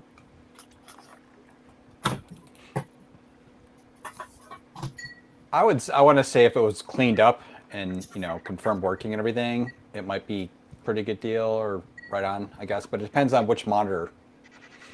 Too. Oh. I mean, I'm guessing it's the green one. Yeah. Well, he said it was all working. Views. I don't have views in here. Wow, that's weird. Oh, okay. I found the chart that I had seen. So the AV card works with all the G3 accelerators for the 6100. Okay. The DOS or new bus cards do not work with any of them. No. It's the high performance video card that on the Sonnet ones, it's marked as unsupported. And there are reports from people that got it to work, and there are reports from people that could not get it to work. But the newer tech ones support the high performance video card. Interesting. All right. So we learned something today. That's good. I'll put the link in the... Yeah. Just as soon as I bring the chat up.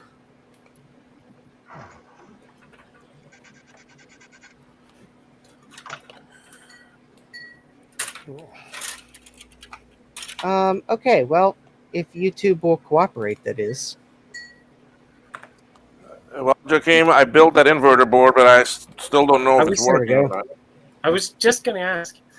So, I thought. Yeah, well, it's built, but I need to figure out some test points that I can test it and see if it's getting the current and everything, because I'm still not getting the backlight. But there's no smoke, at least.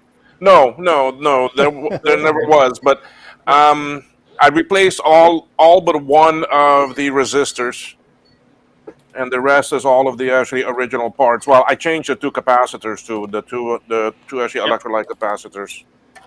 So basically, when you see it.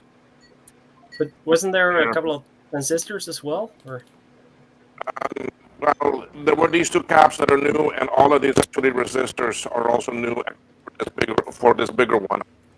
Yep.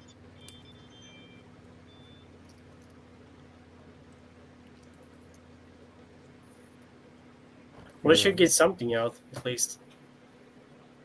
I need to find some place.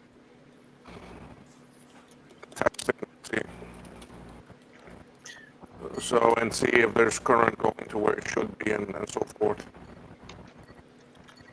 I can send you the. Thanks, Justin. I can send you the schematics if you want.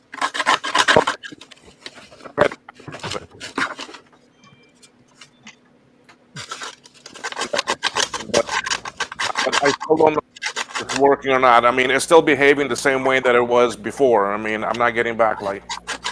But it could be something on the logic board itself.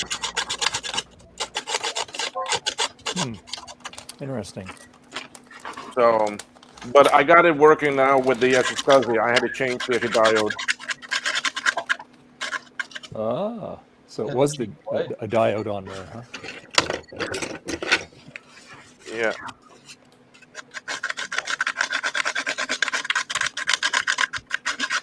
Which diode is there? It should Thomas be a was drinking asking. game each time we're working on a floppy drive. And then, I mean, I think it was last week that I also showed this to the group. I mean, this is another board that actually Joaquim actually traced out. This is the keyboard for the 128, the 512. I haven't tested it yet. I'm hoping maybe if I get some time today, tomorrow, I will build one. Oh, And if it works, then we have a new keyboard replacement board. nice.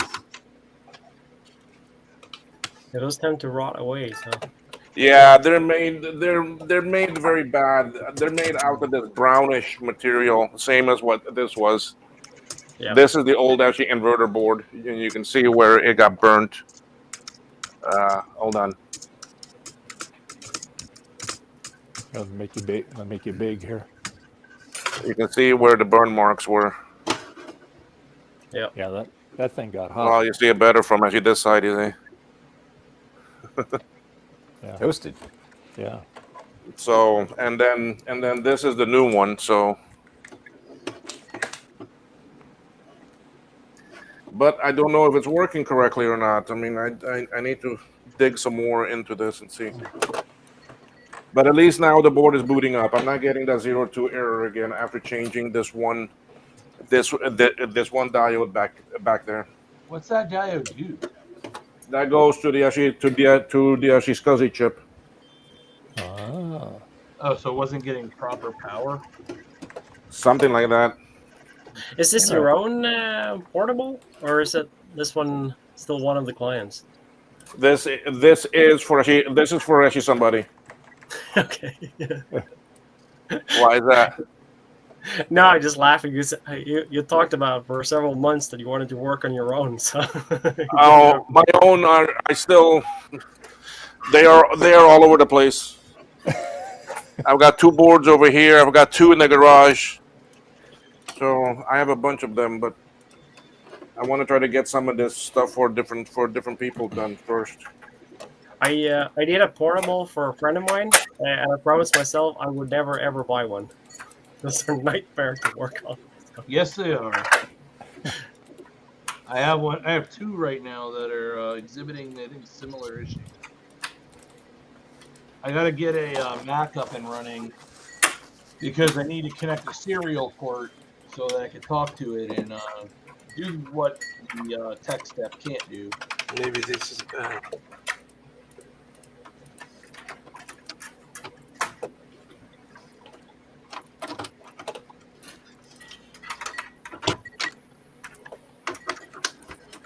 Oh boy. Okay, let's see what I can do here. What we do. Yeah, I think I need to go back to the girls here. They were starting to poke on me. So. Uh-oh. All right, Joaquin, bro. I'm glad you have some time to join in.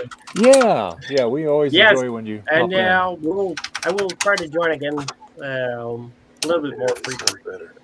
Okay, we appreciate you. And now Okay. summer is here. That means the whole Sweden stops down for That vacations. means that the sun never goes down for you. Yeah, almost. I mean, it's 9 o'clock here, and yeah, it's broad daylight. So. Wow, that's crazy. Fun. Well, it's nice now, but it's not so nice in the winter. So then Yeah, I bet. Yeah.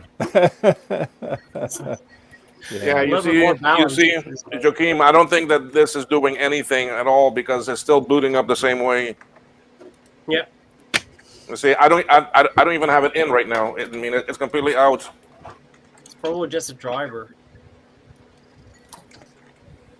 But yeah, we'll figure it out. And I have screen, so I don't know. There might be something else that's still bad on this one of these chips or something.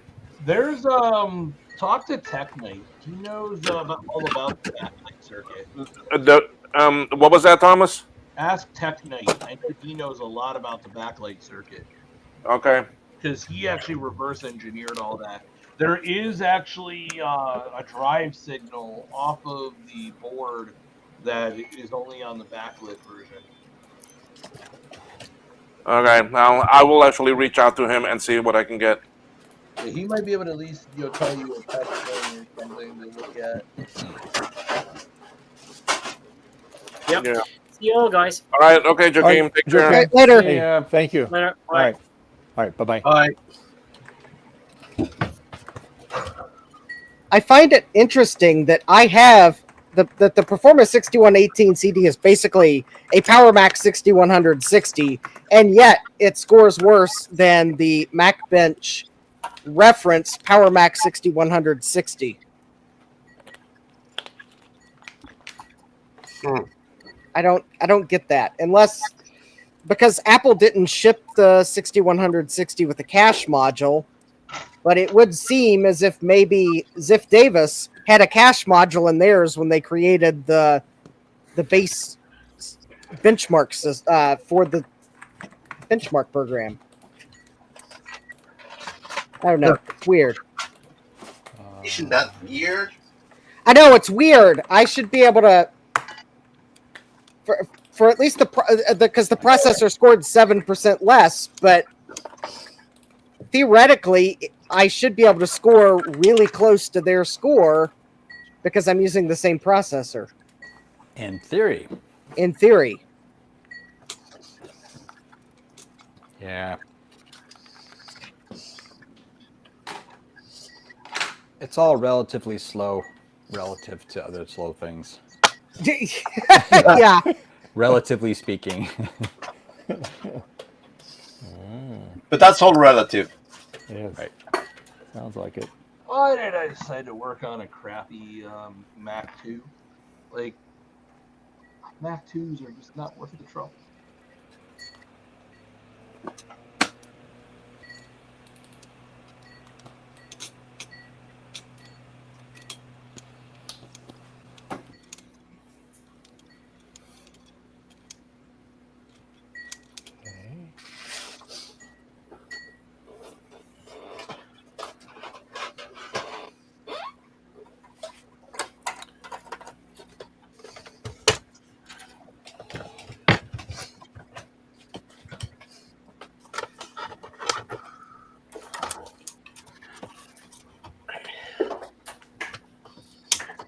This off. I ordered that shirt, Javier. You put on Oh, great. Yeah. Me too, actually. Did you?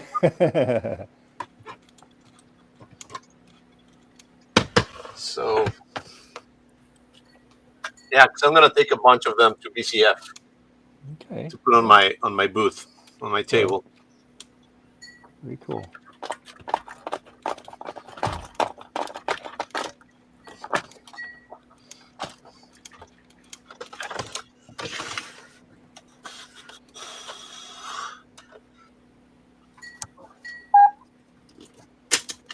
Beep.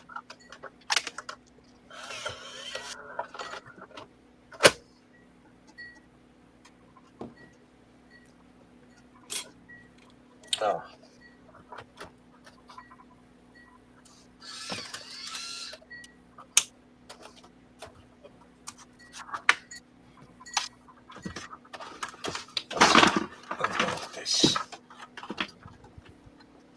Oh, it's time to do our commercial, Javier. Oh my God! That time already? So let's get Anything but PCB. the Commodore song. Oh no, PCB way. And our channel sponsor is PCBWay. And you know, PCBWay offers tons of different customized services. But the latest thing that they're offering is custom UV printed PC boards. They can put any picture, logo on a PCB board regardless of the type it is. So to find out more about this service that they're offering, go to PCBWay.com and see what they can do for you. PCBWay.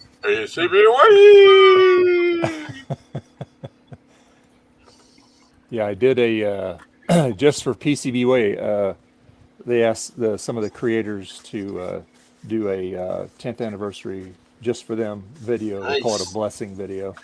And so anyway, I did that. It's unlisted, but so I sent that to them yesterday. That's very cool. So they can do printing in the PCBs. Yeah. So anyway, they use it for their own promotional stuff. Yeah.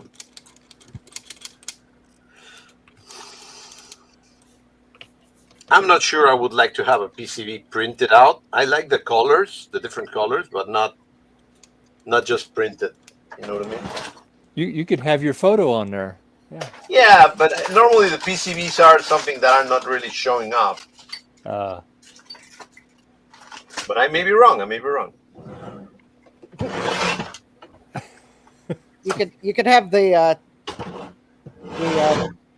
positive voltage pins marked with red and the negative voltage ones marked as black or something, so you know. True, you can put a lot of. So you know to be careful with them. But then all my fame will go to dust. I wouldn't do that 12 volts to ground anymore, and then nobody will like my work. I mean, we might trade-off. I mean, we might get a bit concerned that you haven't managed to put voltage to ground, but yeah, we'll eventually forget that you haven't done it in a while. You see, that's the problem. I don't want you to forget me.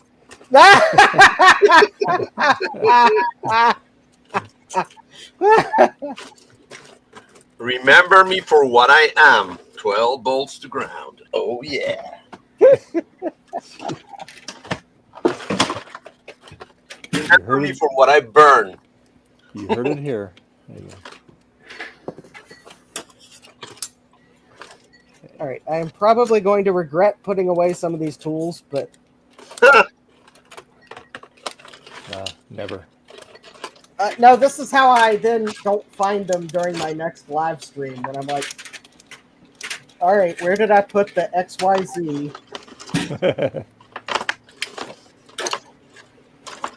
All right.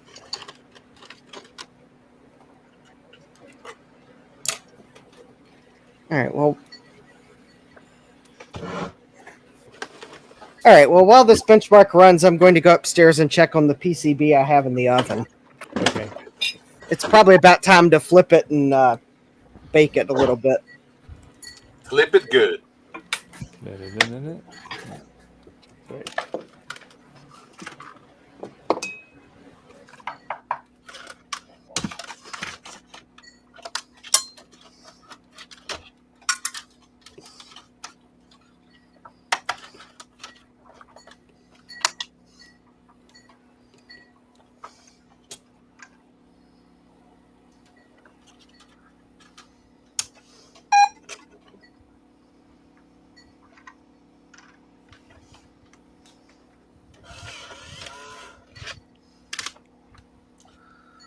Okay, so this I found the error Uh-oh.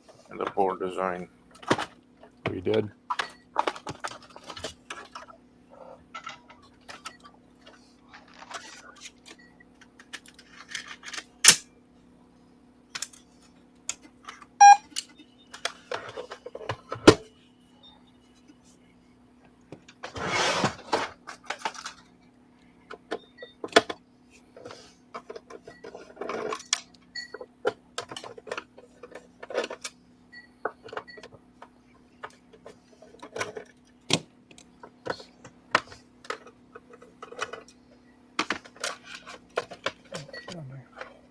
You can do it.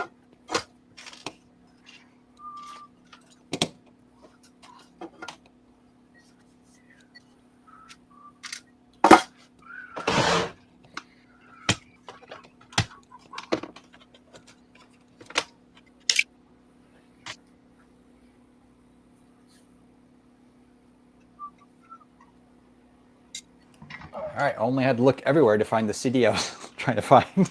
Only. Okay.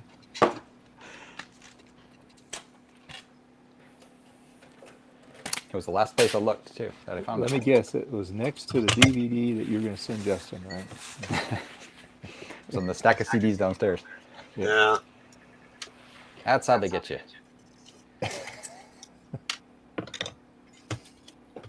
They're hiding from you.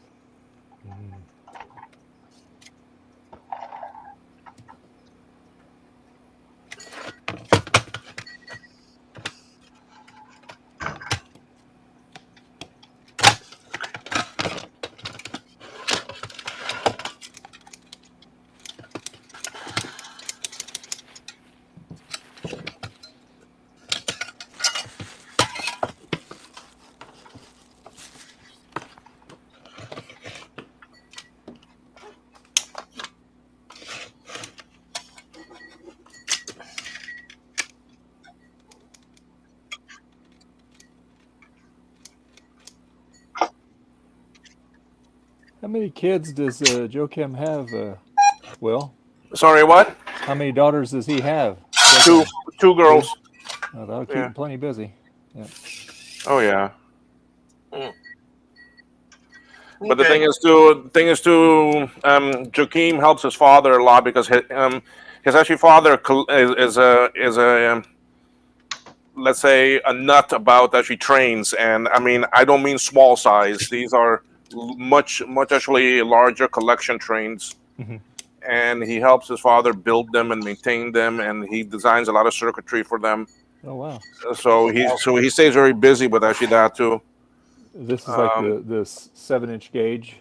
They're Where you can write on them. they're somewhat big. I mean, they're not like the ones you have. They're even bigger. Yeah, those are the ones I'm thinking about. The big ones. They have like a 7-inch wide track, and Could be, yeah. the locomotives weigh a couple 200-300 pounds. You Yeah, can ride them and pull, and you have passengers and stuff. Yeah, they're pretty cool. Yeah, yeah. extremely detailed. Yeah.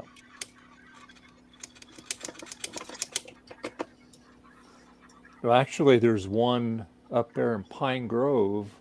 There's an antique shop, and there's a steam locomotive that's like that, and it's all hand built. And if I knew somebody locally that was into it, I would tell them about it because it's a beautiful piece of equipment, and he could probably get it pretty reasonable too, I'm sure.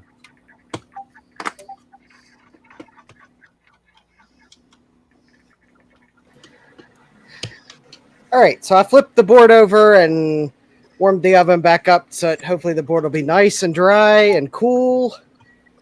Who knows? Cool. Maybe the stream end. Well, maybe not cool, but it's going to be dry. Well, I only heated it up to 170 degrees Fahrenheit, so it stands a better chance of being cool enough to handle than it would be, say, if I had accidentally forgotten to change the default temperature and heated it up. Yeah. So it's a socket 462 board that I replaced the capacitors on, but I did another upgrade to it as well. Ooh. Ooh. A regrettable one? Potentially. Potentially. Is it a I mean, I don't. secret upgrade? It's a quite obvious upgrade if you see the board and know what it looked like before I did the upgrade. Otherwise, you wouldn't know what I did because you might look at the board and not realize what I did. Ooh. Yes, it's one of those. Maybe Justin populated something that wasn't populated on the board. Yeah. I did manage to. I think I got the solder out of the vias without ripping any pads or traces. So hopefully it works. Okay. We'll see. Of course, more importantly, does the board work? Oh yeah. So I did this all, and then I was going to test it before I cleaned the board, but I ran out of thermal compound, or so I thought. So then I decided, well, let me go ahead and clean the board because I'm probably going to have to order some. So no sooner had I put the board in the ultrasonic cleaner, I found the 2 tubes of thermal compound that I thought I had and couldn't find. Oh, good. Right. But I'd already started cleaning the board, so I was like, oh well, I guess I'll clean the board first.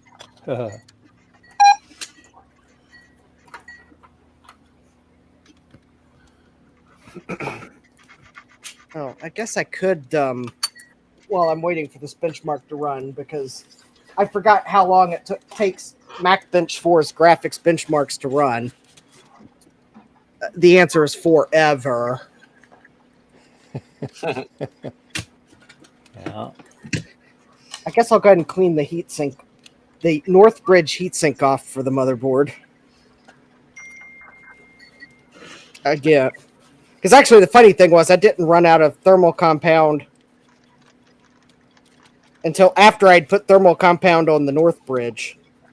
Because it was, let's just say the thermal compound on the North Bridge was old. And very stingily applied. So, and then of course I put thermal compound on it and then realized I didn't put enough, go to squeeze more out of the tube, and that's when I realized I was out in that one tube and then couldn't find the other. Yeah, of course. There we go. North Bridge is clean.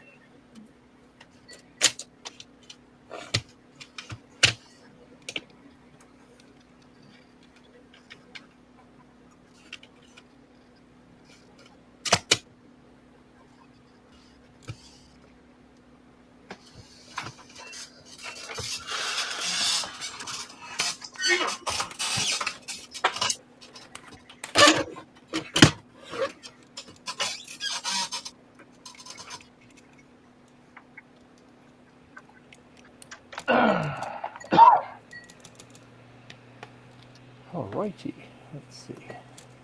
Well, if you're working on a Mac 2, it's guaranteed to need a trace repair.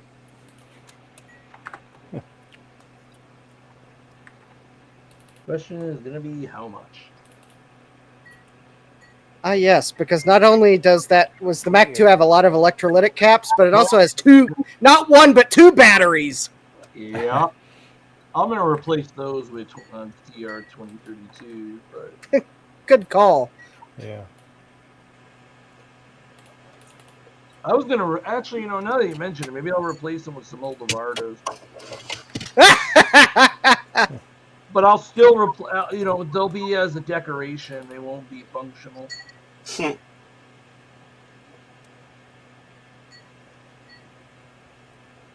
Functional. Surprisingly, I think I'm only going to have to fix one trace. Well, that's good. No, maybe 2. It's better than the 2CI they sent me. That thing got battery bombed and is just beyond economical.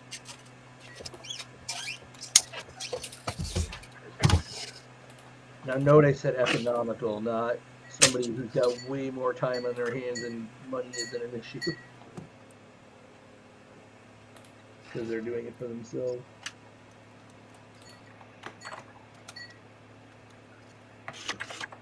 Has the PCI been well, actually, no. Now that I say that, there's a couple of chips that have been damaged that are proprietary.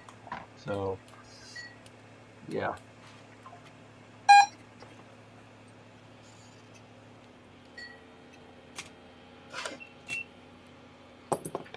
Okay, that's broken.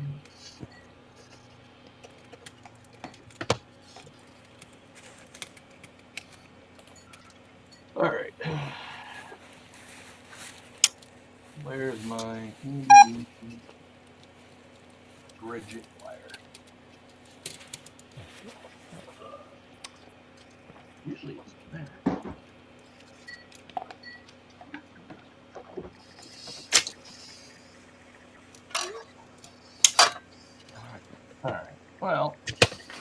since I now know that more or less the condition of this board, it really needs a nice. Just get some sandpaper on it.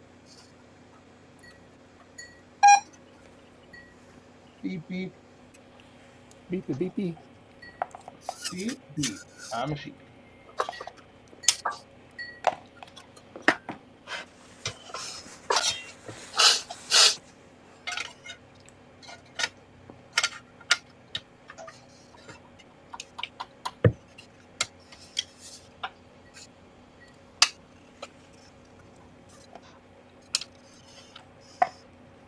So we remove these from the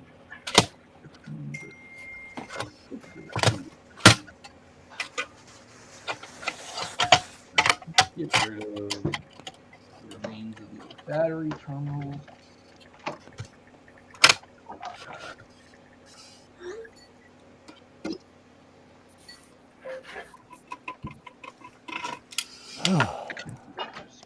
Iron.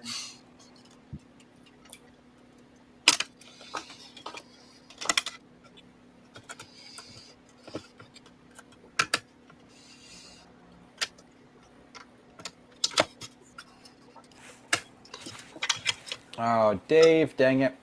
What happened Now now? my optical drive's not working. I blame you. Yeah, I blame it on Dave. Did you not repaste your optical drive? I mean, this is kind of making the decision for me that I don't want this stupid drive in here anymore. I have a 32X stupid slot load drive in here. I think it's too fast, and also it seems to be dying, I'm guessing. It just needs thermal paste. Yeah. That's how I fix all my optical drives. I repaste them.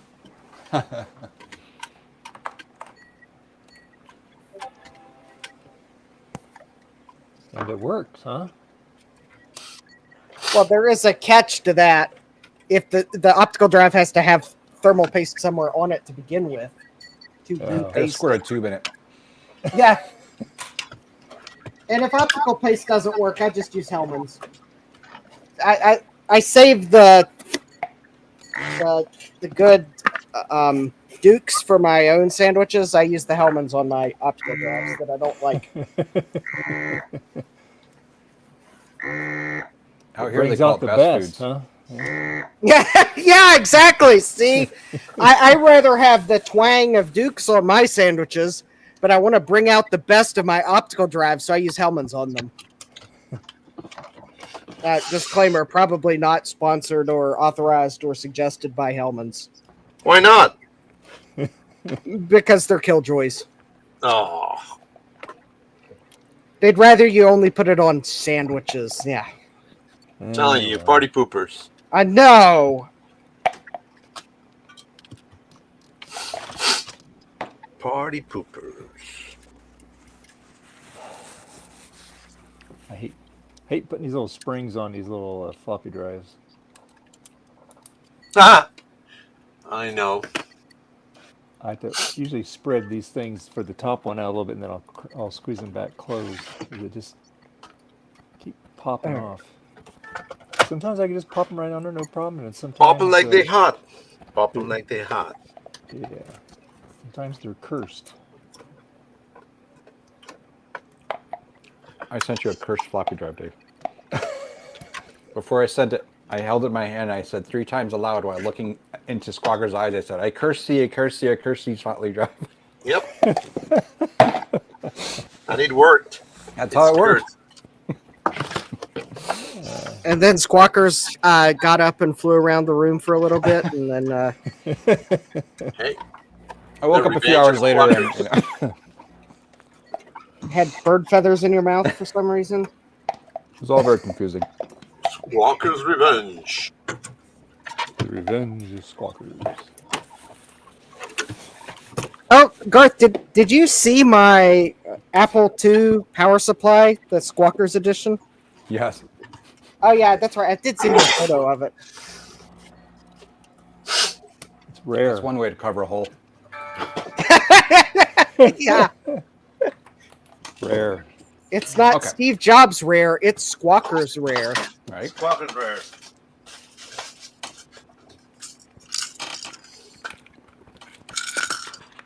Steve Jobs wish he had one. That's Yeah.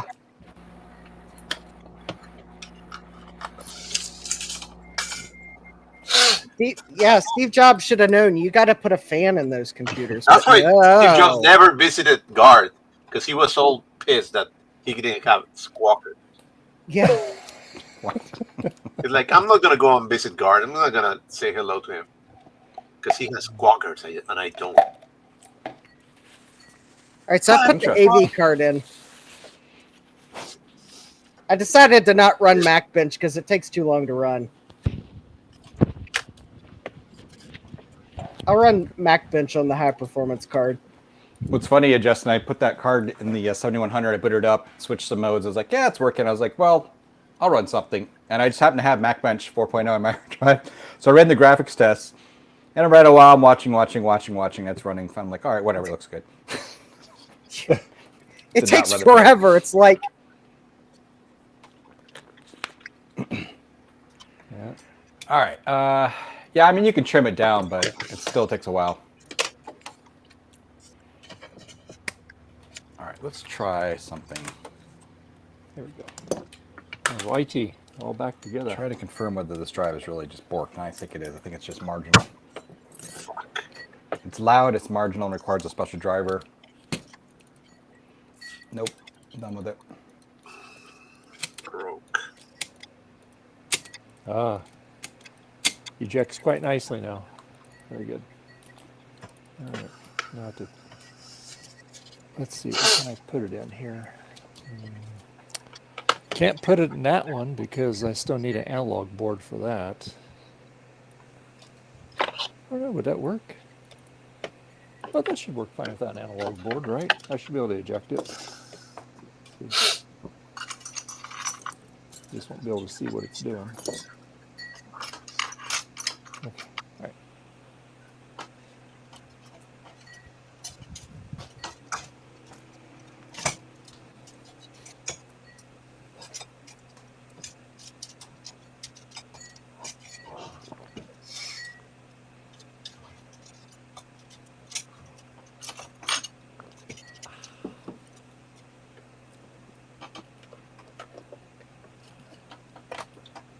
So I don't know if I'll be doing a stream next Sunday because it's Father's Day. I don't know what our plans are.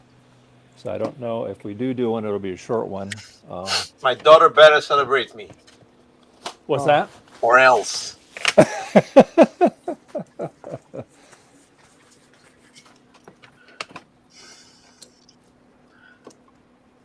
Where's my present? Where's my present? Where's my present?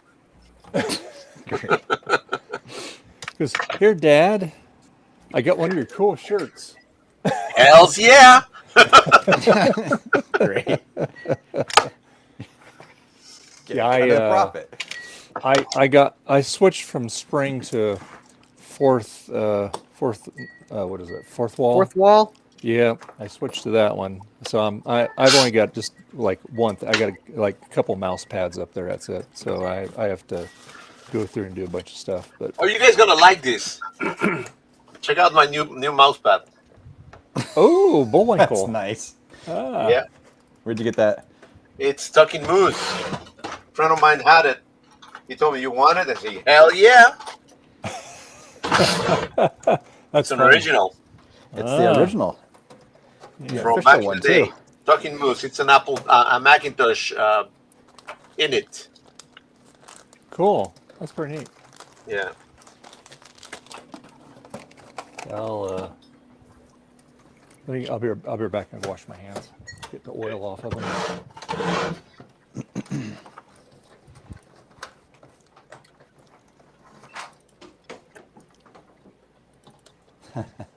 Jesus Christ.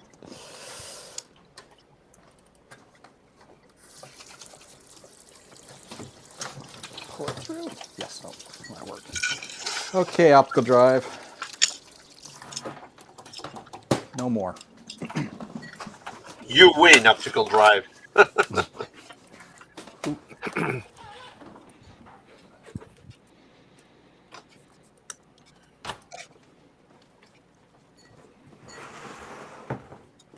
Install this very nice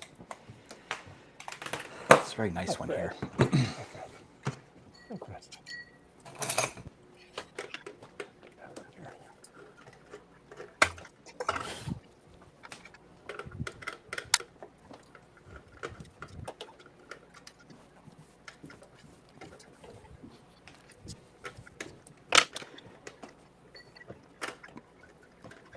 I was just thinking, so when the girls come to use this old computer, I was thinking, oh, it'll be quaint for them to see how a CD caddy works. But then I'm realizing that they'll look at me like, what's a CD? Exactly. Like, a couple layers of old tech here, I guess. Here, I got a mouse pad too, Javier. A different one. Huh? I got mine right here. There you go. Ooh, nice. Love it. I replaced mine after about 20 years. It's so gross. So anyway, yep. That's cool. They are not available in my store though. I got this off of Amazon of all places. I got this, and you put your image on there, and I got it like in 4 or 5 days. Oh, crazy. nice. Yeah, That's you fast. just put your and it's they did a really nice job on it. So. Yeah, I like it. Of course, yours is nicer though.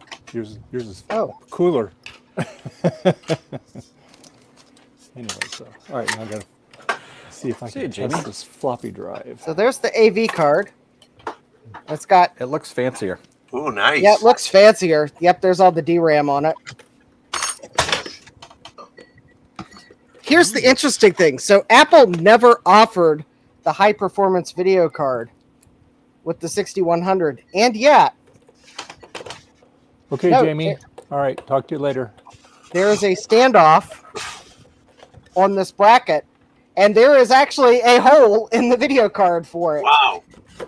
And yeah, it's like Apple made it so that they could have offered it, but they never did, I guess. But yep, there we go. Ah, nice. Wow. So it's got the provision to put the retaining screw in it right there. Wow, look at that. Nice.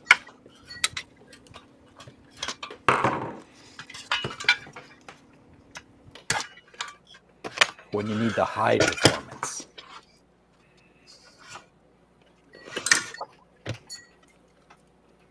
Yeah, that's.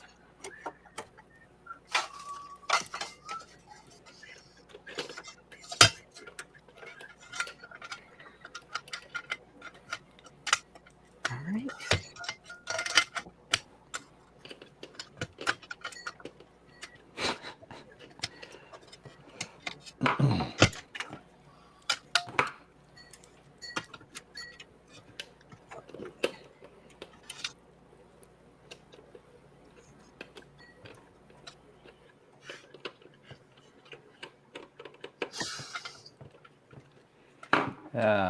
I just got an idea. You got ideas. Ideas, right? Yeah. Oh yeah, that's right. I have to switch the stupid audio cable.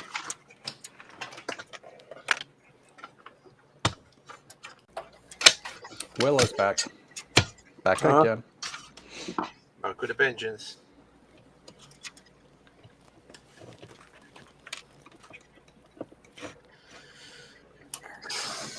Oh, I gotta go and pick up my dog. Hey guys, I gotta go and pick up my dog.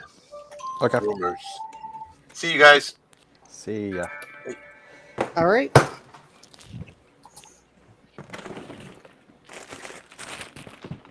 Okay, Javier. Take care. It helps if I mute my mic. Yeah. It doesn't Hate when help that us though, happens. Dave. That's mean. Oh, Just remember, Justin, when you have your streams and your audio's not working and we say no audio, we're not laughing at you, we're laughing with you. Interesting. Okay. All right. So let me figure out what I could test this drive in.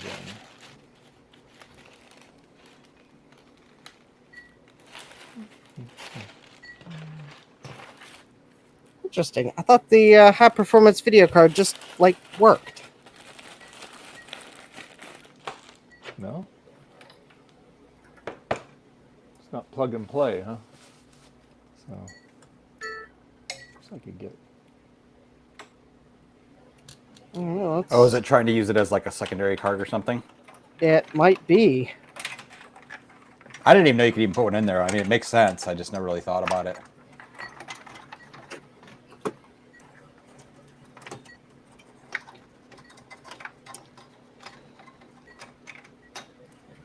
A Quadra. I mean, everything I read online said you could do it, but no one mentioned anything about it was like secondary only. I mean, maybe I didn't like get it seated or something.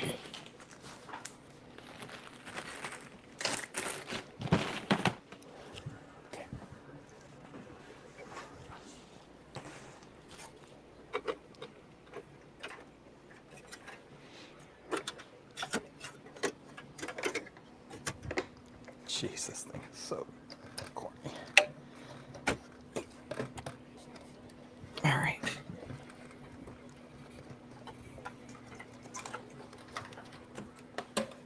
Let's try that.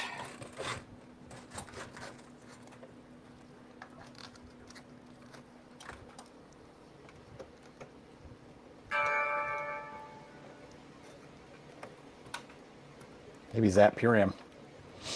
Yeah, If you actually have a battery in there. I do. Might be the one time it actually helps for something, right? Oh, that goes. Showed Maybe I video for didn't a have it. second. Yeah, it showed video. There it goes. Does anyone Maybe- know how I can tell if a 2CI's cache card is working?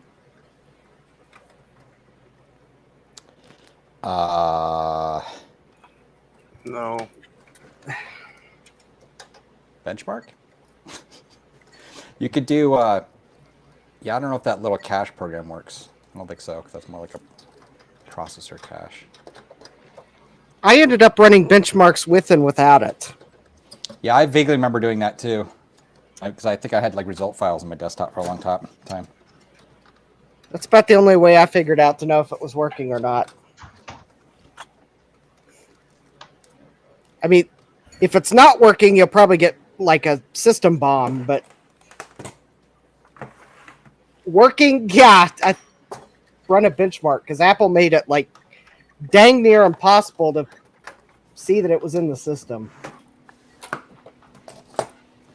All right. Can Tattletech not tell?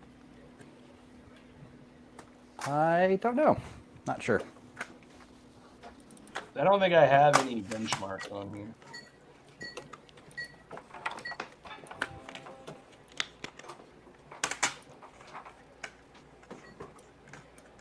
I know that Snooper cannot see it.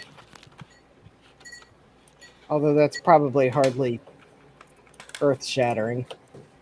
Okay.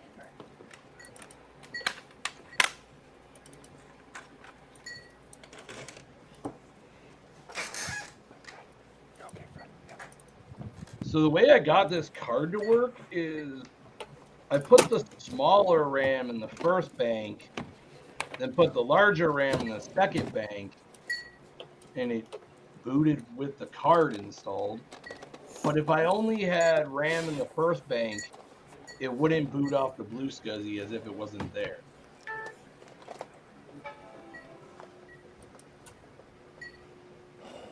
Keyboard. So now I'm trying to figure out whether it's actually working or not. Darn it.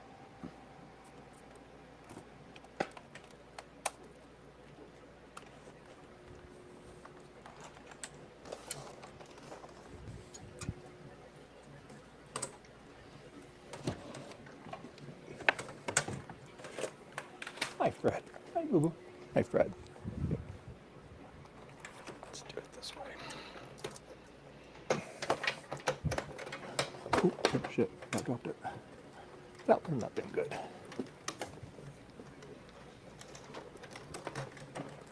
Wow.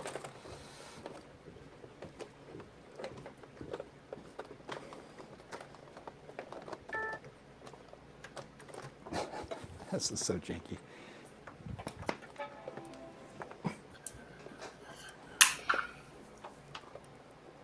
I just realized something about the high performance video card. It does not support monochrome 2 or 4-bit modes.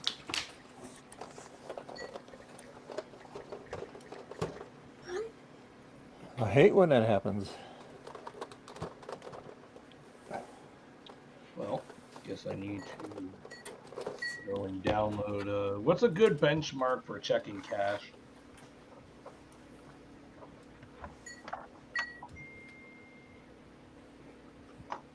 I think I just ran speedometer, and you just basically look for a speed increase. Makes sense.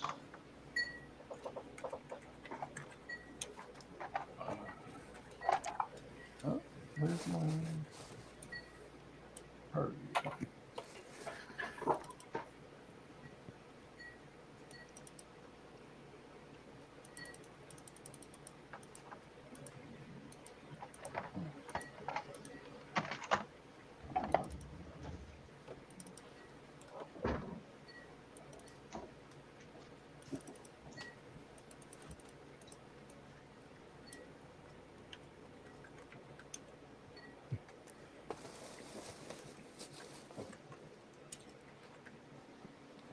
All right. Got a mouse, got a keyboard. Let's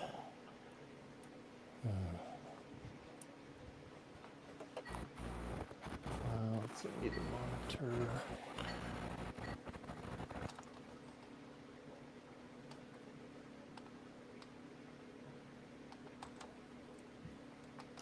Absolutely incredible. It ate my image again. It's gone. Really? What Yeah. the heck? It's a completely different SD card. I did it all over again. Absolutely incredible.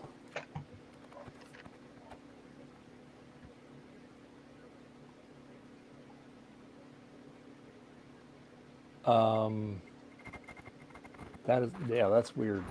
That is freaking ridiculous. What the heck? Interesting.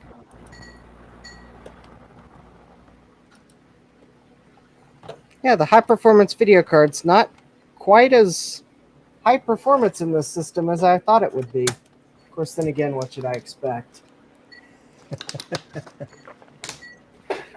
It's faster in 8-bit color mode, but slower in 16-bit color mode than the onboard graphics.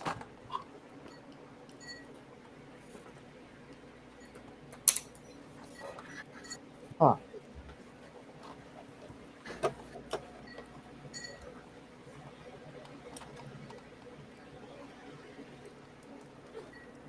Well, I guess the advantage is, though, it doesn't require that ridiculous video adapter, so there's that.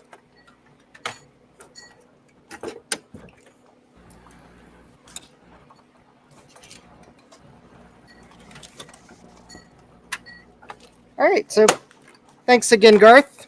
It will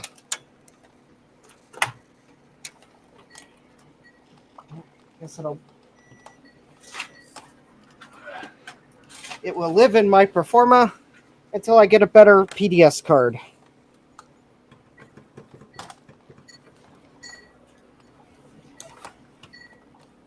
Or unless I get like a 7100 or 8100 that's missing the HPV card.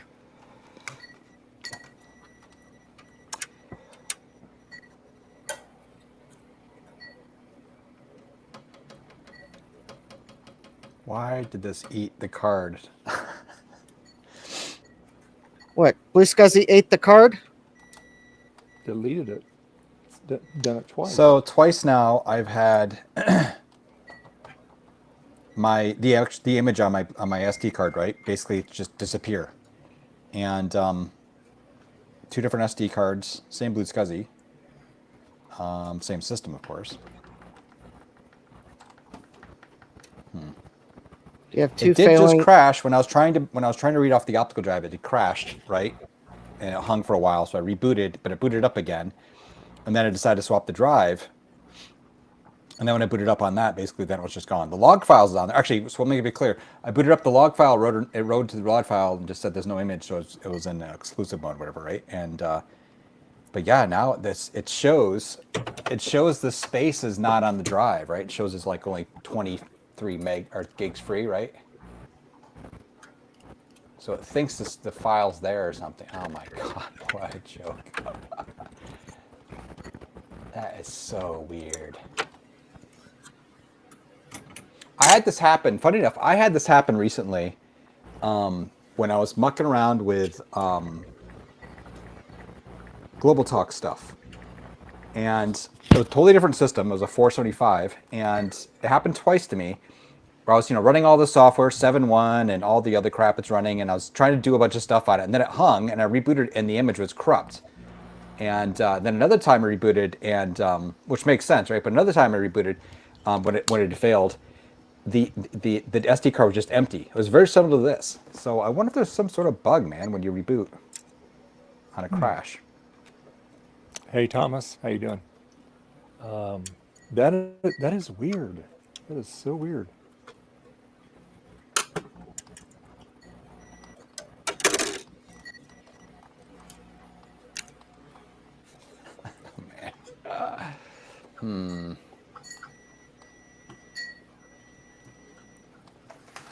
Well,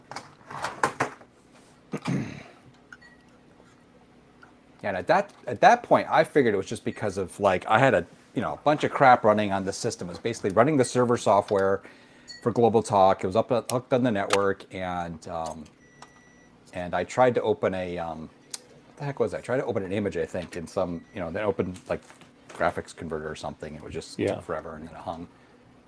I was like, I probably shouldn't do that. It's running the server software. That is so weird.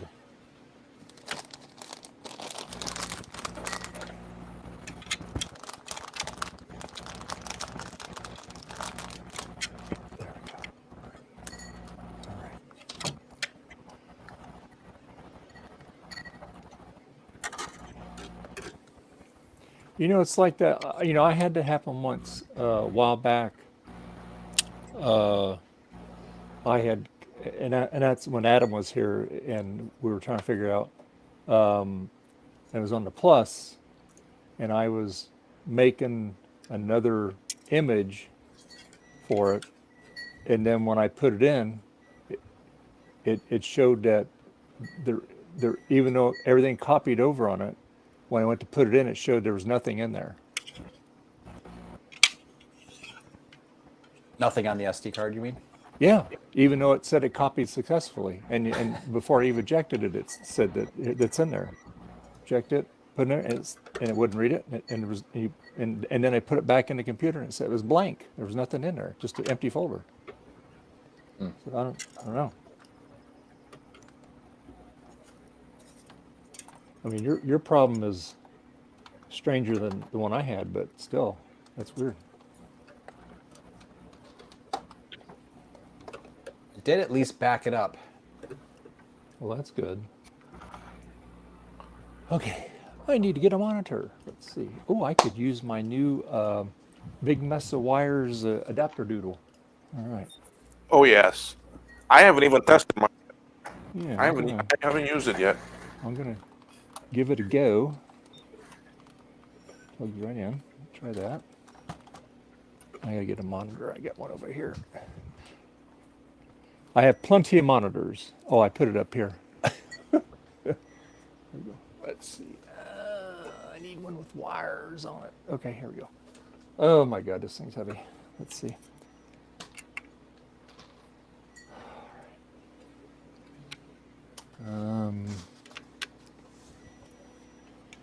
Okay, you can do it. Ooh. Oh, that sucker's heavy. Ugh. Okay, good. Got it. All right.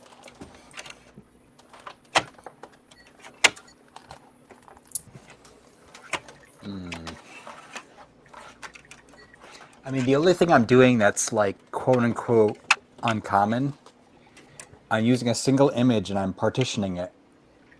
So I have an 8 gig image that I partitioned into 4 2 GB partitions.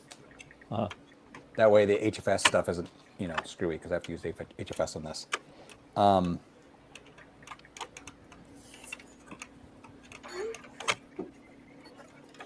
But I've used that with this on a bunch of other systems. I don't understand.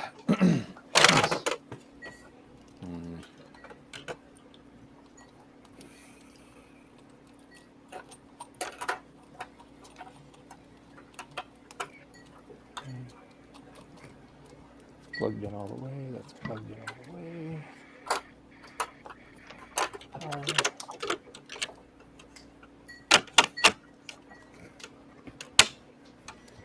Power. We need power. I'm going to plug this in. Oops. Let's see. Oh, I get one over there.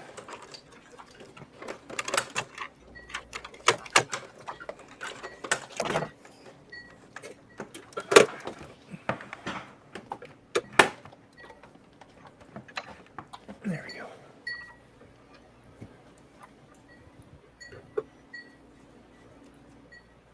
Okay. Keyboard. I need keyboard. That's the keyboard. There we go. I'm going to downgrade the firmware on this thing. I don't know. What system are you running on that? The OS, you're saying? Yeah. What? Oh, yeah. What are you running? It's 8.1. 8.1.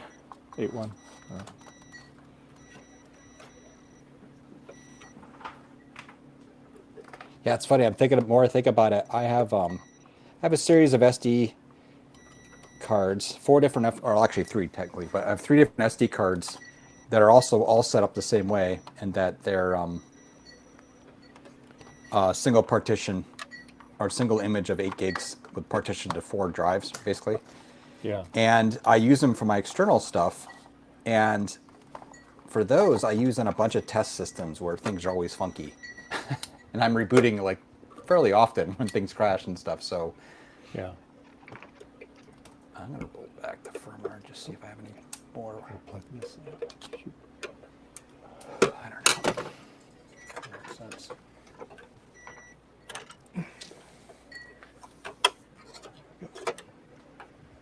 this in.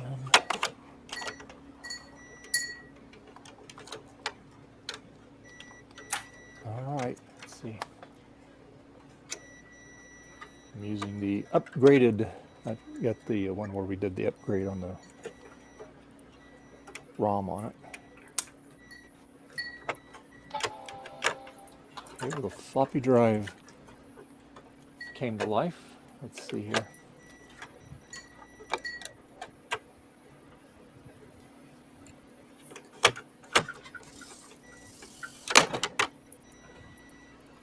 Hey, look at that. That big mess of wires thing's just right in there. Boom. Oh, Looks good. Yeah. huh. Okay, let's see if The, this floppy that's drive weird. works.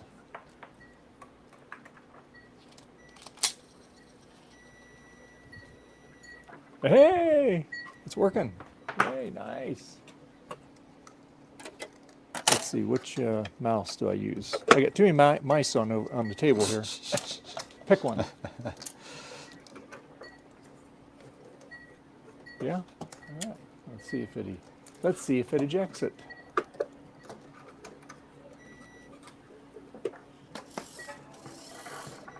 Okay, all right.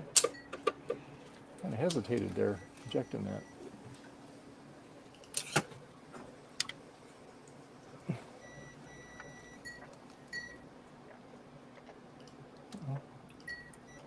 Oops. Hung up in here. What the heck's going on?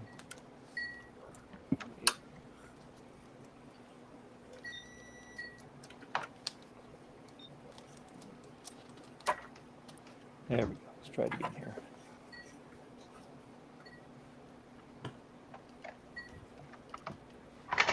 Yep, we know. All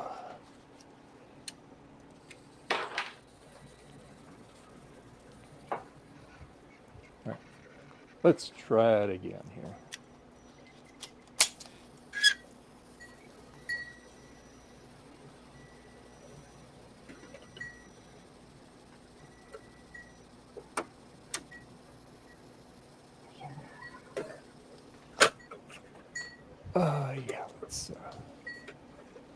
let's two-sided erase. Okay, fine.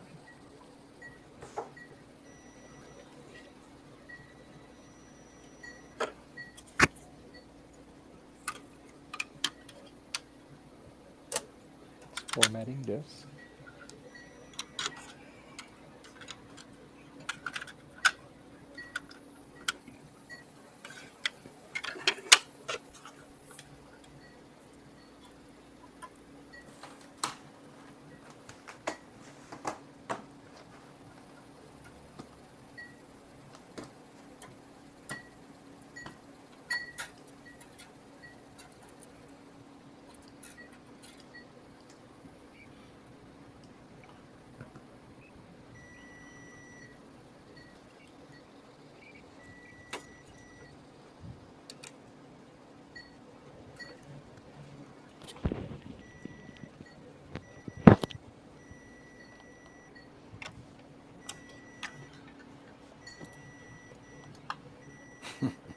Great. For some reason, this PotatoFi blue SCSI bracket does not fit this 6100.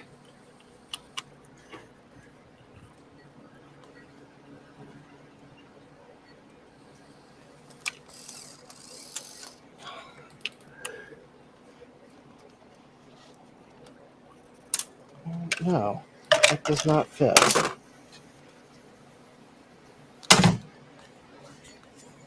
Okay. Is it physically too large, or the holes just don't line up? The holes don't line up in the right places. The holes line up to put it in the bracket with these 4 holes. However, the problem is that puts the blue SCSI too far back for the high performance video card, which would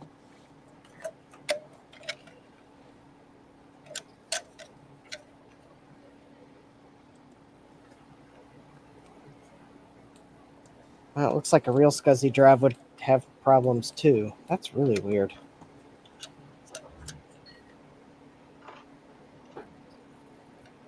So I'm trying to Do you put have it this on there bracket. right? Because the drive fits way forward. I Those don't. things always confuse me. Like I get them on backwards. I'm not totally sure. What the heck is that in there? That's really weird.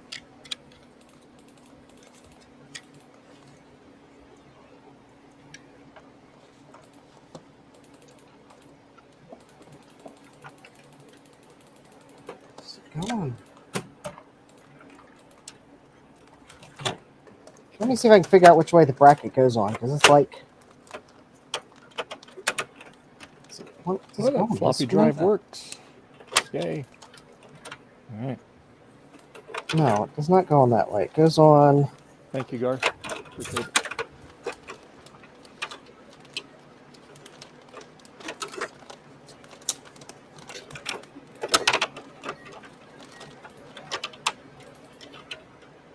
One thing I did forget to do, though.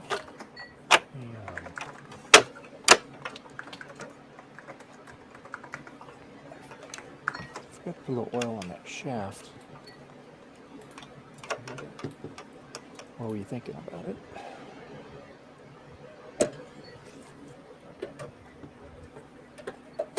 Wow. No, it has to go on this way.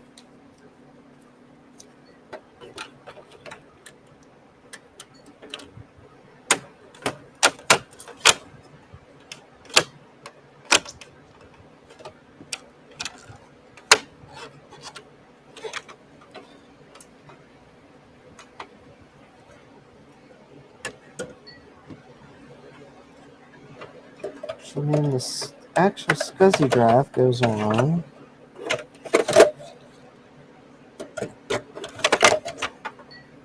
Like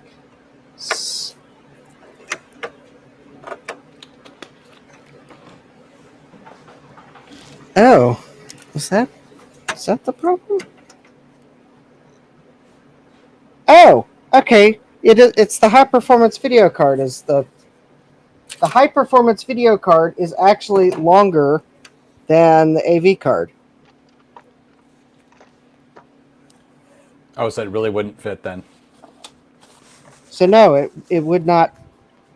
It would not actually fit. Huh. If you were putting this in an actual system and expecting to put a SCSI drive in it, the high performance video card would not fit. So either the people that were doing that back in the day, either they went to an external SCSI drive, which would work, or maybe they didn't have the CD option and there was like a hard drive bracket they used, because that would work. But yeah, that's why I can't get the hard drive, the blue SCSI in the bracket. It's the high performance video card's too long.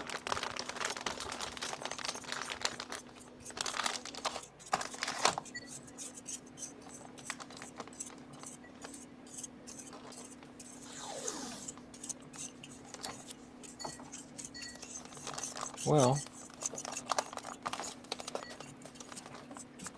maybe Joe can make you a custom bracket that would work. Tape. Where is Joe?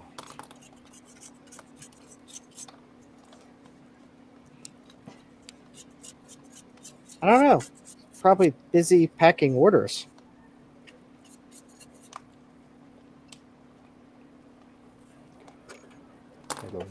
Okay, drive cleaned and checked okay. All right. Well, you know, he could do that very efficiently on our stream here today, but oh well.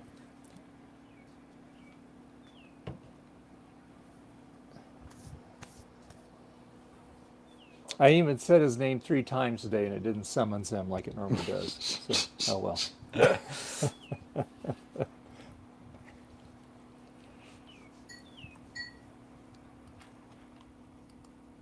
Well, but Justin, if you go to jcm-1.com, I'm sure he might be able to help you out on that.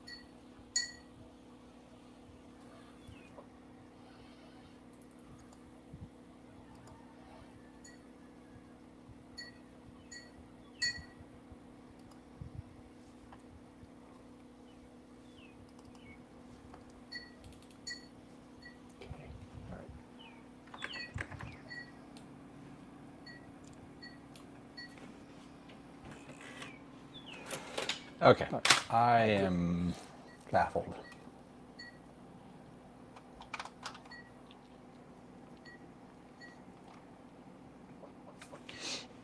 At least you didn't say I'm squawkers.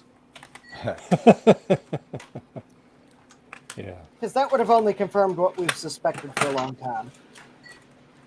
Squawkers has taken over Garth's body.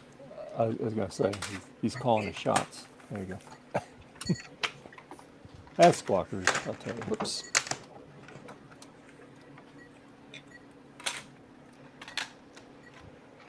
Tell you, my for real kitty up there has not gotten over that either, Garth. Yeah. Oh, that thing is just worse. That one.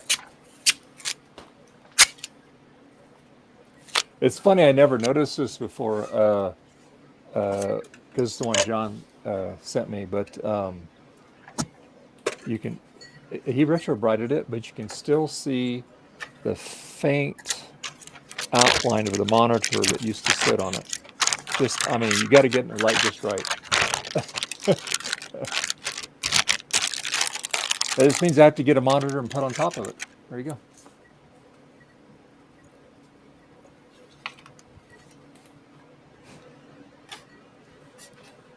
Custom install.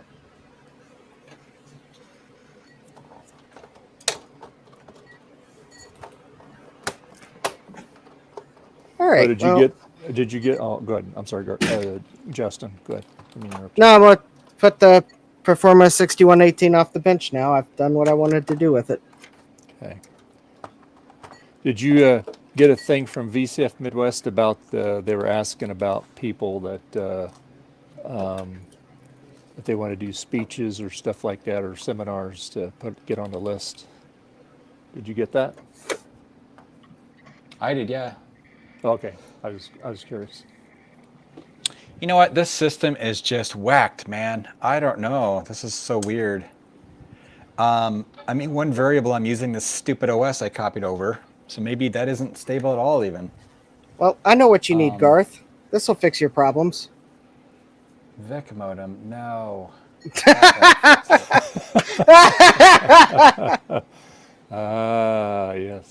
If only I had a telephone interface cartridge. Yeah, notice it's not a. It really is a telephone interface cartridge. You plug the handset cable into it, Right. not the phone line, but the handset cable. Ooh, and it's 1600 model 1600, huh? Yeah, but that doesn't indicate the baud rate. No, All those sparks on it look dangerous too. Yeah, I know.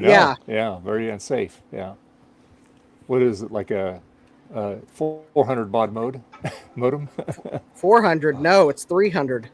Oh my God, that's even worse. Oh boy, yikes! All right, we'll put that away, like way away. Hey, look at that! Check it out. You know what that means? Can't find the SCSI card. It means the image is destroyed again. Yeah. Did you just put a new image in there again? So this is a different image, but so I swapped the optical drive because remember it was acting weird. I figured, well, the optical drive is bad, and you know. No. Okay. Now this is funny. So the image is still on there, but the log file's gone. What the heck? Yeah, the log file's not there, but the image is still there. So yeah, I'm sure that's all stable. All right, screw this. I am okay. I am rethinking everything at this point. Actually, here's what all we got to do. Blue SCSI, blue SCSI, blue SCSI. I'm gonna reinstall. Where's Eric Helgeson now? Yeah. Yeah. That is weird, Garth. Wow. So, is your issue it's not seeing your disk image? No. It's 3 times now. What it's done is something's happened on the system, right? Like maybe it crashed or just didn't boot up right or something, right? And I go to look at the SD card, and the SD card's either completely blank and it's it's like shows it has 32 gigs free on it, or it's blank and it shows it has like 22 gigs free, which would make sense with the 8 gig image. But the image is gone. I'm looking at it on my Mac and there's like nothing there. So it's corrupting it. I've seen this before. Yeah, I've had that happen before too, and I had to update the. But I've just had, it's just been time after time after time here, kind of comically. But to be fair, the stupid OS I've got on here right now it's old, it's used, and I kind of wanted to use it because it's set up in a certain way, but I just think it's screwed up. So I'm just going to do a clean install of 8 and start over. I was going to say maybe the OS is corrupted on it. Yeah. I'd be curious what would happen if you'd run ScanDisk on it. Yeah.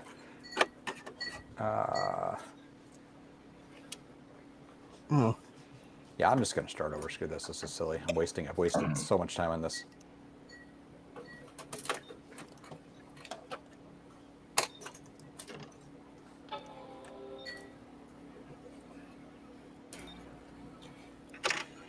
Do everything the same except just reinstall.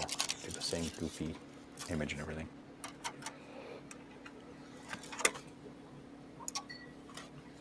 All right, let's see here. Is that?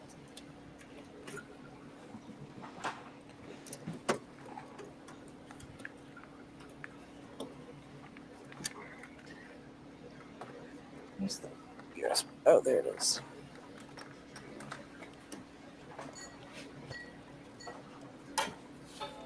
It's very hot. So I pulled the Mac Pro on the bench, and this is an image that Garth had and I guess archived on Macintosh Garden or something like that. Oh, is this the yeah, so you need to find a Justin, you need to find a program that'll actually burn a DMG on a PC, okay? Which I'm assuming you're burning it on a PC or something? Or I burned burned it on a Mac. Oh, good, perfect. Even better. That'll work probably.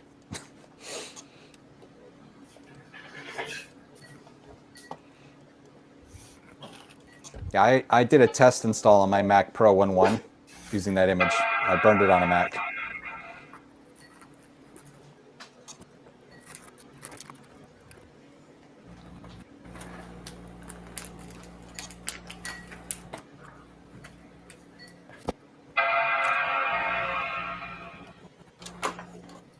All right, so that's a triple PRAM clear. That should.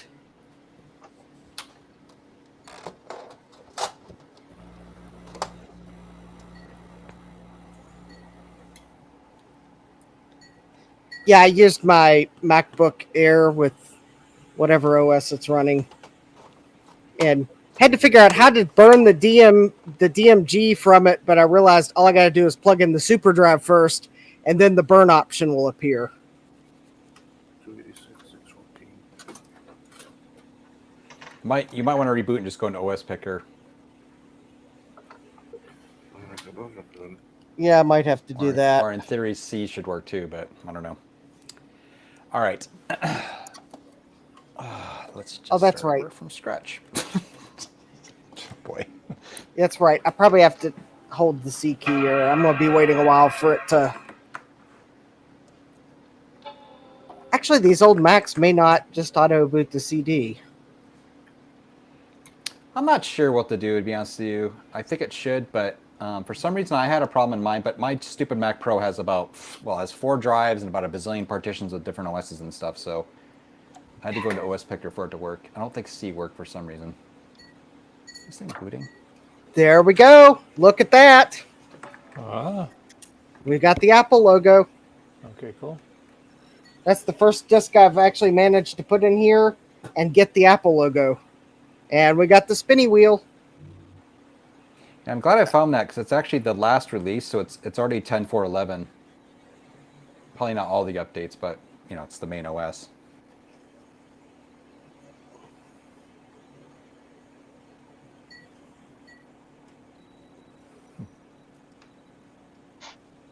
There we go.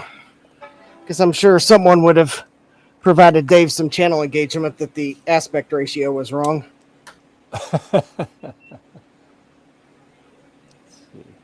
So therefore I fixed it. Oh no!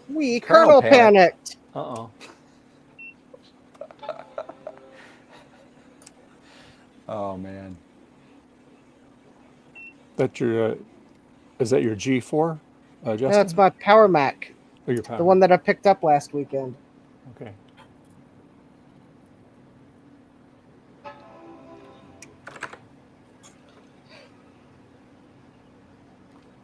All right, we'll try it again. Maybe the CD-ROM drive is going bad. Yeah, I don't know. Hey, Will. Uh-huh. On this ROM drive on the keyboard, I just hold down on the H, right? What am I? It's not. You have to hold down A and R. Oh, A and R. Okay. Yeah. Well, no wonder it wasn't working. You can That also will give you a RAM drive. Yeah. Before you click like go on that, if you hit Command V, well, hold Command V and then click on the arrow or whatever to boot off the CD, it'll boot for most. But I don't know how useful it'll be because when it panics, it may not actually show you what it's panicking in. There we go. There you are. Okay. Yeah, I don't need the manual. Did it load, Dave? Oh.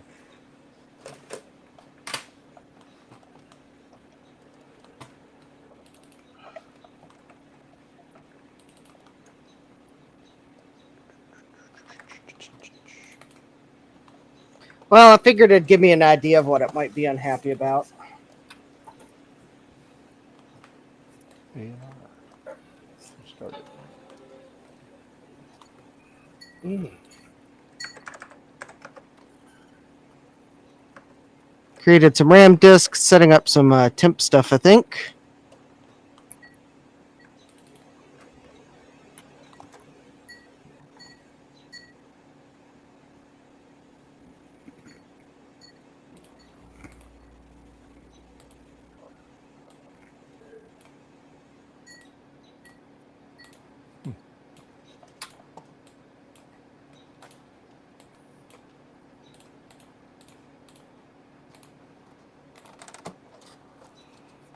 Dave, did it work? No, it didn't. It goes into this Blue SCSI. No, as soon as you turn it on, before the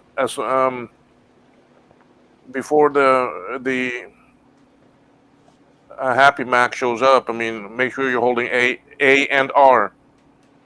Yeah. Oh, let me restart it again. Okay. Try cold boot, Dave. It might be skipping that stuff too, maybe, because it's so fast.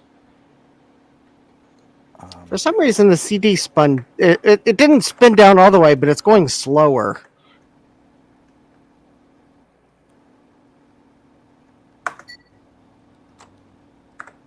Oh wait, maybe it did spin down. It's off the Blue SCSI. Okay. Let me shut it all the way down.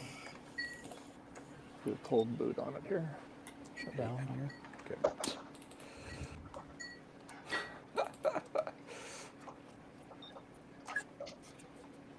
All right, we'll try it again here.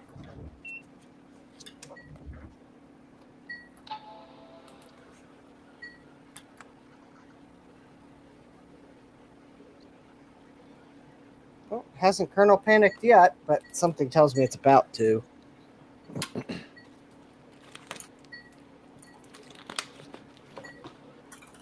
Let's see.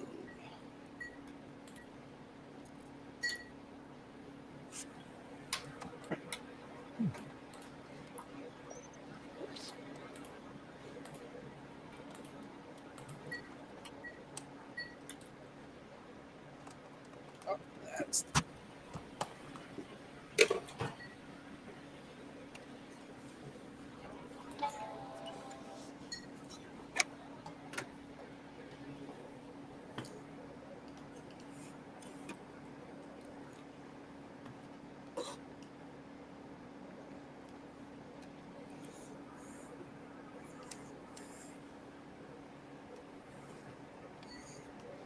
You're holding down A and R during all this, right? Well, I unplugged the SCSI drive. Just Okay. To see, and it should just go right in, and I'm getting the flashing folder. What the hell's going on? But you still need to hold down A and R regardless. Oh, I do?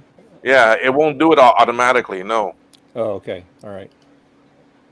All right, we'll try it again. There we go. All right, holding down A and R.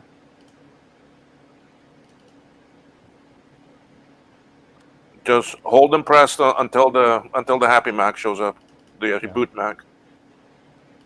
I'm holding them. A and R.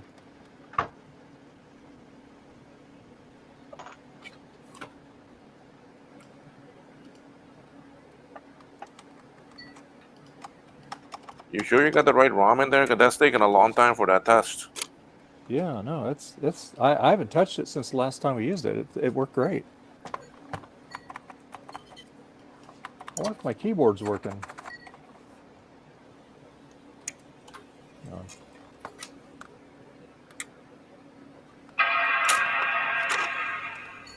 Goes in there. Yep, in there, in there. Goes in here. okay. Mouse goes in here. Under the theory, there's something wrong with this optical drive. The rust on top of it is where I'm getting the hint that that could be the case. I'm going to put a different DVD drive on this and see what it might do different, if anything.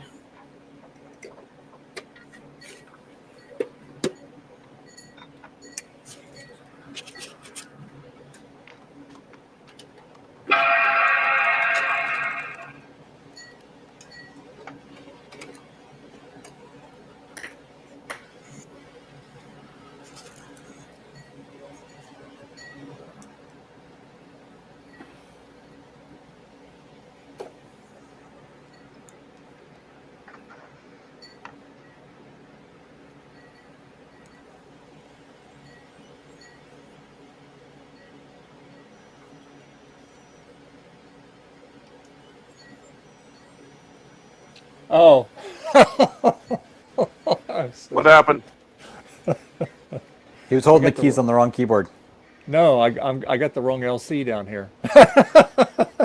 You know, Dave, we can't see what you're doing. There's no camera view. I Actually, knew it's funny, something was Dave. wrong because it shouldn't take that long for the actually RAM check and that. So It's funny, Dave, when you said about the farmer tan thing, right? That's the LC3. Yeah. because I was like, there's no way Oh it should my be taking God. that long. Well, I know. I'm thinking, what is going on with this thing? It never worked. No problem at all. Okay, hold please. Okay. Oh God. Oh, I'm such a. I thought for sure you're going to say, like, oh, I had the two keyboards over here, and I was holding down the wrong one or something. No, I only got the one. Oh God. Okay. Let me take this one upstairs. I'm going to bring the other one down.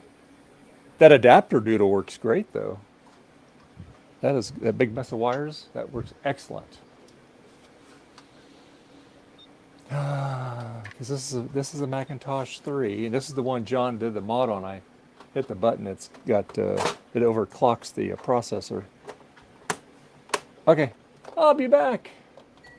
All right, get the right darn one. Yes, Garth. Yes. See, this is if I'd have paid attention. See, there's the. Yeah. That's what it used to. That's what it used to look like. Oh my God. Dave, we have no camera view for you. It's just looking at my monitor right here. See, it's just at my monitor. Yeah. Oh, 'Cause I have 2 You've- cameras going. So. Oh, well, that's okay. I didn't see that because Yeah. your icon is. Yeah. I Stealing did the it. show. Yeah. So you wouldn't be looking at me. So there you go. All right. I'll be back. Let me go grab it.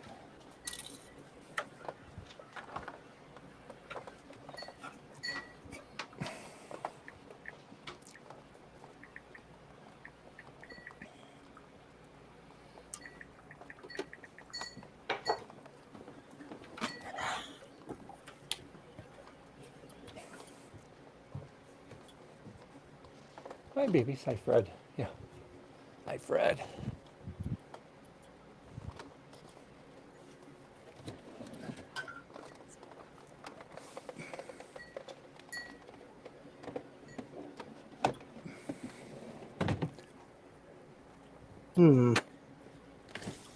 Wonder if I can find the Apple diagnostics for this computer so I can make sure I'm not running into something like a RAM test. Are you 100% Error. sure it's a 1-1? No, but pretty sure was this- though. What was the speed again? It said on the sticker? It's like, you said it was 3 or something, right? Or Hold please while I illuminate the sticker. actually, if it says the EMC number, it'd probably be a bit easier. Yeah. Okay. 2.66. Yeah. All right, Yeah, let it me. was only, like you said, that the 266 was really only on the first gen, supposedly. And the thing is, the RAM modules plug in so that they go in Yeah. the same way, not because I think Yeah. the next ones they went an opposite way. Yeah, you So should be fine. You should be fine. Yeah, it says model number A1186 maybe. Yeah, did they have the EMC?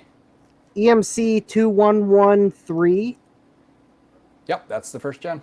Definitely Mac first Pro 266 QX 2X 512 7300 GT 250 SD AP work.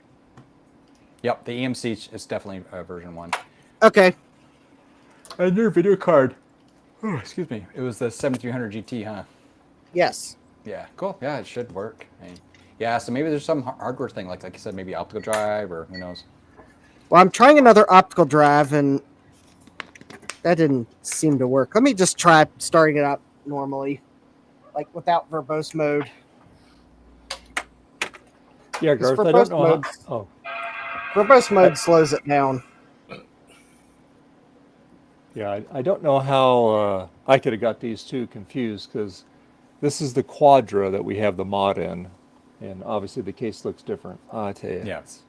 I guess I didn't get enough sleep last night. So it works now, Dave? Yeah, when you got the right machine, yeah. Why can't I get Windows running on this Quadra 650? Oh my God.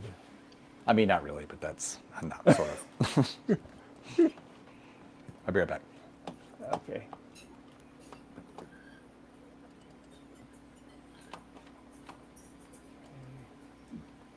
Oh, I got to adjust the resolution on this screen.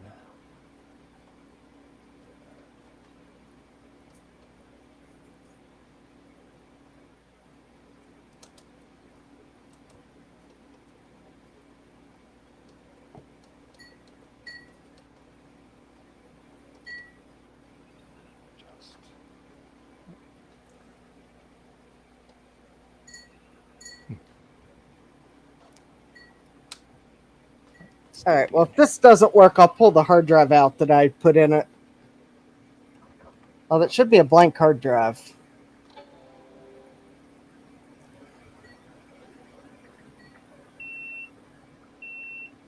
And that's a kernel panic. There we go.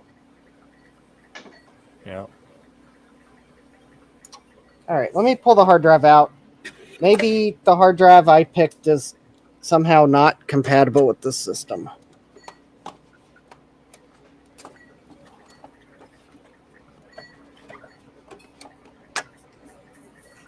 If I can get it out, that is.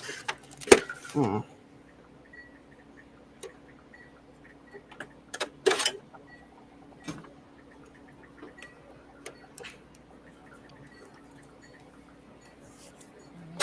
we go. All right. Okay, hard drive out. I mean, it's a Western Digital 250 gigabyte hard drive. I would have sure thought that'd be compatible, but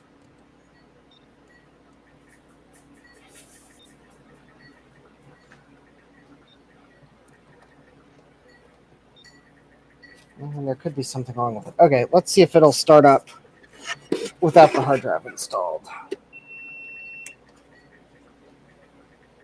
How many sticks of RAM do you have in it? Just 2.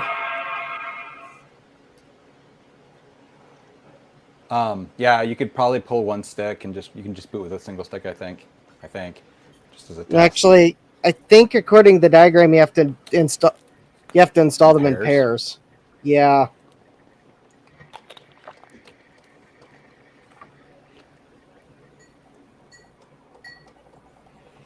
I mean, I can go up. Interesting. I can go upstairs and see if I have any other memory that could be compatible with this system.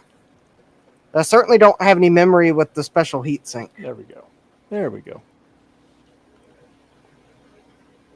So now I just did a clean install near the end of the install where it's updating the whatever. It's like there's a problem. The disk, some information may have been lost. So yeah, something's definitely wrong here. So you know what? Let's see.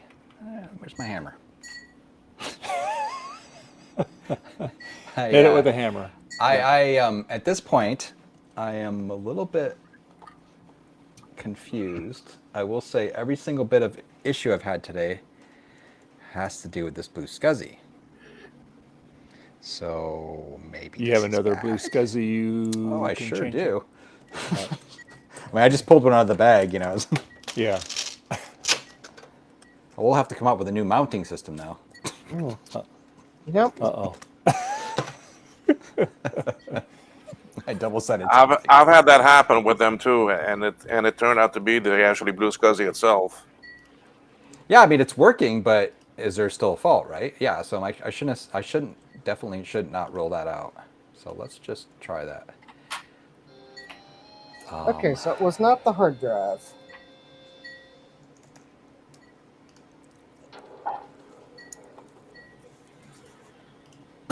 All right, let's. do this. Let's see here. PC2 5300 ECC.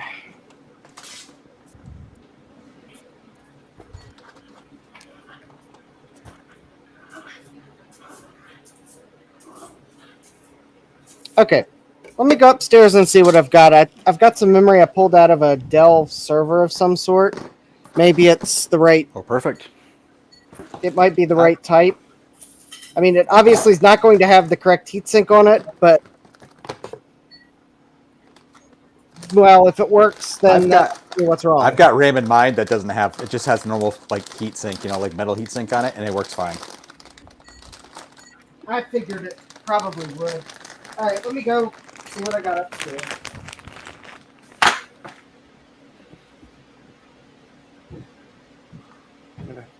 Come on. I'm going to go back to my original quote-unquote bad image and use that because it would fail the quickest. Every time it happened to me, it actually fried the card. I couldn't even use the same card again. I could not even format it correctly. Really? Yeah. I switched between two different cards and I've been able to use them fine and stuff. And But yeah, this was with the previous version, Blue Scuzzy, the ones using the blue pill. The V1, yeah. Yeah, V1 was definitely less stable. I'll say that, you know. Okay, whatever. Let's see. How am I going to do this? I'll use my birthday card. Oh, that's all I can play with. Snoopy. Just tempting fate here, Dave. Yeah.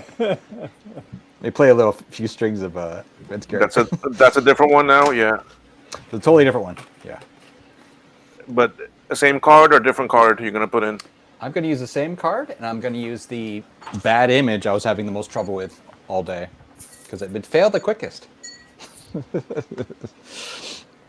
You know, every time I've had trouble with an image seemingly evaporating on a Blue Scuzzy, it's been the SD card. Yeah, I've actually, and this is the second SD card too for today, so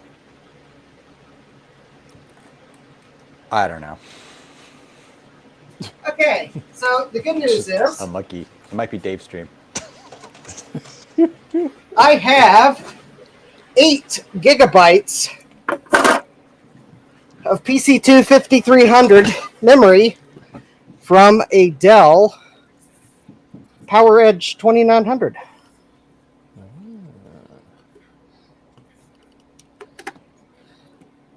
That's the problem. It didn't say PowerEdge on it. That'll It's too much it. RAM. It's too much power. You're gonna blow it over the edge of power edge. Okay. Why the heck does my everything?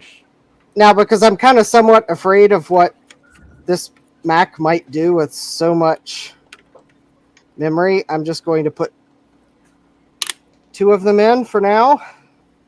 Oh, I do like the little hot temperature warning that Dell put on these. Perfect. That will warn the Mac that that's a high temperature. Actually, it'll probably warn me that it's a potentially hot surface. Okay, let's just beat this sucker up. All right, I'm gonna get out of here and yep. All right, Okay, well, Thomas. All right, so Thomas. far so Thank good. you. The outside and all that. See ya. All right. All right, Tom. So, Hey, have I a did good learn one. one thing about these cache cards.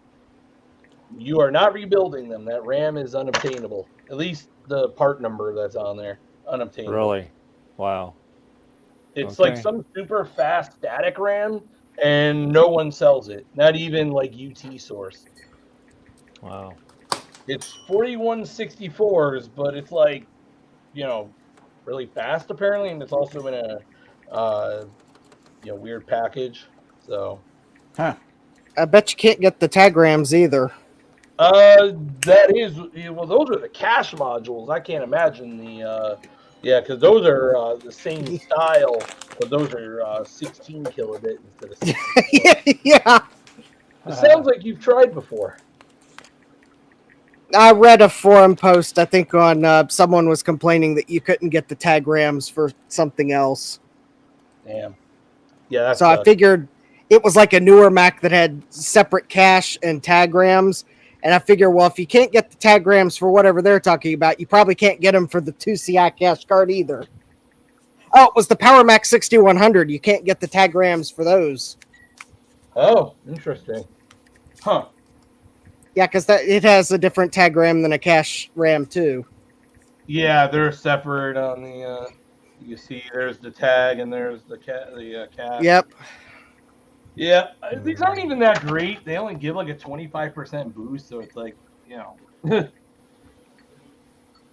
But yeah, because what would happen is the system would boot, and then on the next reboot, it'll just crash with different errors, which tells me that it's, you know, trying to read a RAM and or the whatever instruction cache and failing. So they would fail with like invalid instruction, like bus error. And Garth, any luck? So. Oh, should probably switch it over. Well, not yet. I'm booting off the image right now, so I'm gonna try what I did before, which is to simply start an install of something. Just ate the drive.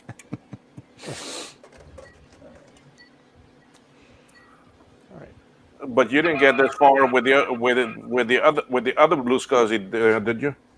No, it was booting up. I could boot up, but when I would try to use the OS, it would mess up. But then I said, screw it. I'm just gonna do a brand new clean install. It was during the install, but again, it was actually funny because I'd look at the install. I'm like, now this is a lot of write access and stuff, and it's working fine, so this must be fine. And then at the very end, it fails. So, I mean, either that was just a coincidence or that's part of the failure. So I'll monkey with it for a bit, see if it just crashes again. I wonder if this DVD has Apple Diagnostics on it. Do you know if it does, Garth? I don't think so, no. I think they had separate diagnostics at that point. But, you know, I don't remember offhand. I mean, I guess if I kernel panic again, I could try holding D on boot up. That'll tell me fairly quickly. Because that was usually how the diagnostic started, was hold D.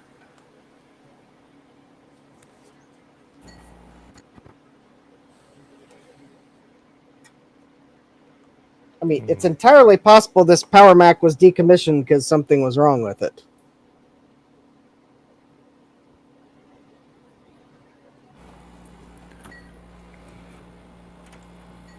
You know, I could try swapping the RAM cards. Because these RAM cards are identical, correct? Yep. Okay, so if I thought that maybe there was something wrong with the first RAM card, I could... Good idea. Also, make sure it's not all dirty or something in there, maybe, you know what I mean, like the slots. Yeah, I guess I could put some contact cleaner down in there. But, I mean, it seems to be booting pretty far and then dying, you know?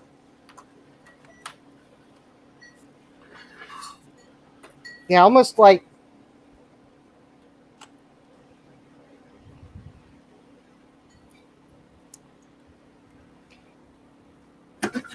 All right.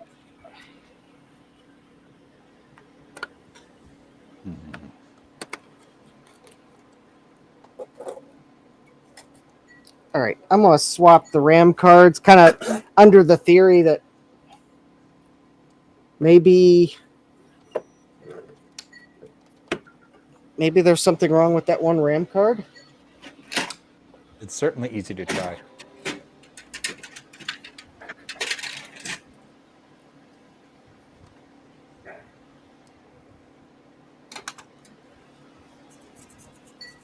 It's Dave's curse stream.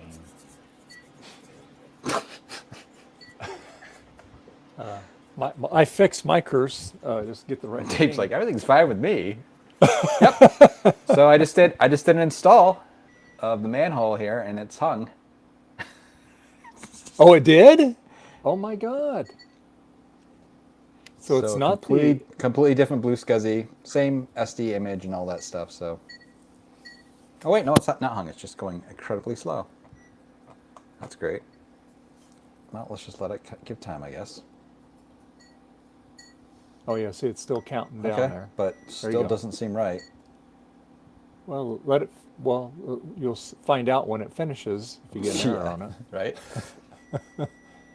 That is so bizarre. Hmm.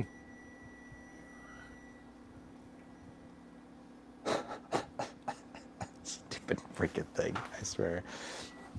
Might be the SCSI cable. Maybe you should check out the SCSI chip on the. Could Where's be. my hammer? Yes, Francois had that suggestion. Hit it with a hammer. Yeah. There's no way this install should be taking this long. So.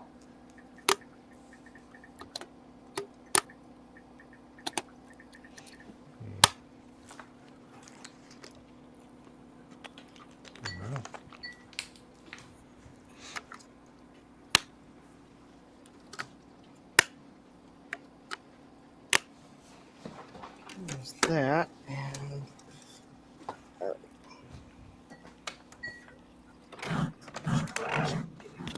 Yeah, I like that big mess of wires adapter. Pretty slick.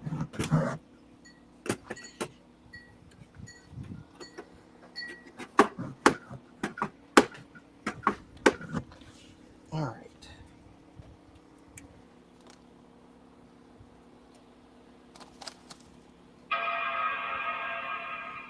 All right, so I'm trying original RAM, other RAM card. And I put contact cleaner in all relevant slots. That's a good idea.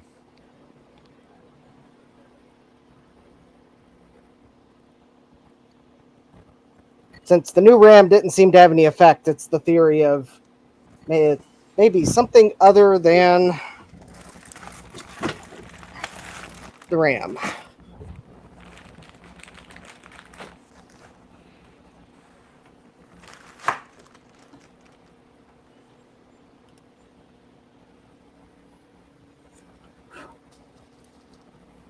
I guess I could also, while it's trying to boot, I could measure voltages coming off the power supply just to make sure that I have 5 and 12 volts.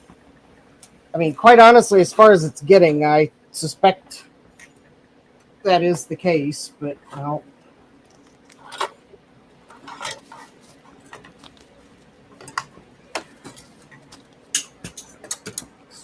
Stranger things have been observed.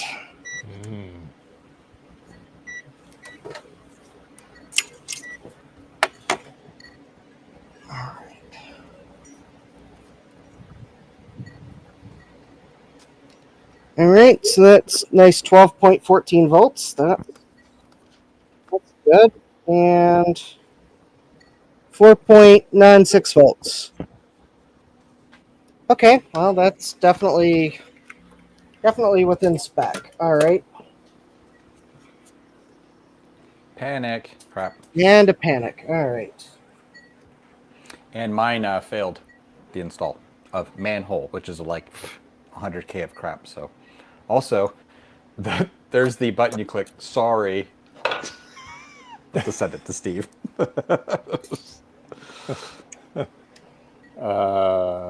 Wow. Put it in a different SCSI.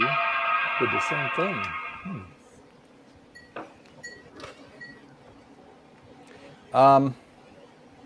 Have you ever had a blue SCSI in that machine before, Garth?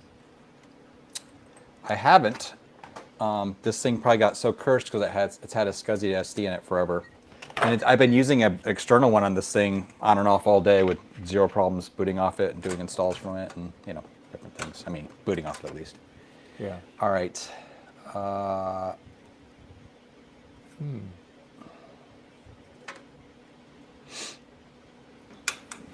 I hate this computer.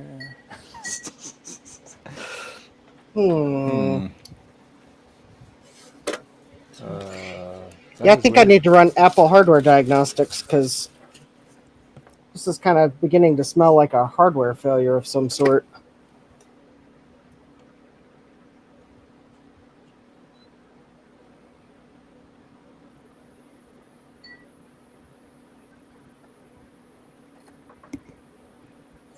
All right. What's the does that that system will run OS 9, right? Which Justin? No, it won't. It's a Mac Pro. Oh, okay, so Tiger's where you're capped at on it. Yeah, and specifically Intel Tiger. So there's not many of those floating around. Although Garth said his 1,1 was able to boot this image. Oh yeah, and I booted it and did an install on it actually, Oh, just to make All right. sure. Because I was actually curious if it really was 10.4.11, and it was. I was like, oh, this is cool. Because like I said, I remember I had it. I never could find it, and then finally, the reason why I couldn't find it because I had it in a folder called 10.4.4 for some reason. Oops. Yeah, see now that blue and white that I have, I had to get a new I got an optical drive for it that would do the DVDs, and that works great. But the thing is that I had Tiger disk burnt, and I had one that was for Intel and one for non, Yeah. and both of them it wouldn't quite get all the way, and it would fail.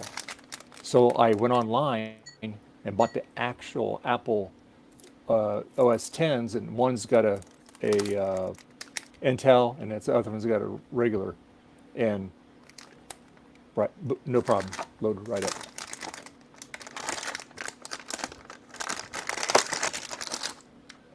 $80.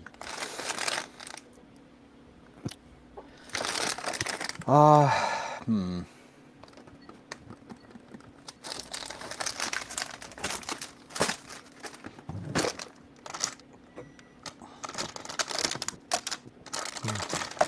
Interesting. I don't know, Garth. That's weird. I guess maybe trying our blue SCSI. No, I'm or something, or there's just something wrong in the hardware configuration on that machine. I don't know. I'm gonna try something different. I'm gonna try a physical hard drive. Okay. Just for moles. All right, folks, I'm gonna disappear too for a bit.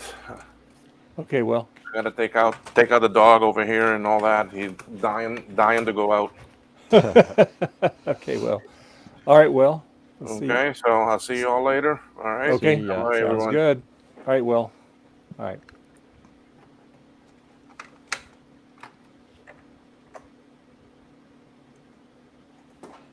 All right.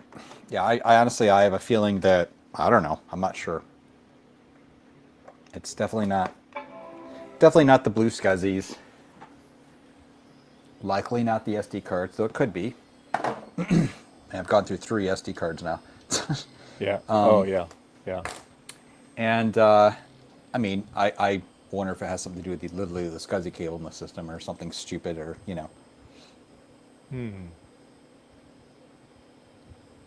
That's strange. Well, if it doesn't work the spinner, then it's Yeah, I got one here. I've got a 2 gig one here. I'm just going to do a quick erase and format on it, boot off external, and then, oh wait, let's try to boot off internal. That's funny. It's got 8.6 on it. Yeah, I'm just going to do a quick install on it, because if this goes perfectly fine, this is a pretty fast drive, then that'll tell me that, you know, I don't know. That won't tell me too much, but it'll give me an idea whether or not there's something else wrong. Because if this fails, that would be incredibly weird. yeah. Yeah, for sure. I'll be right back.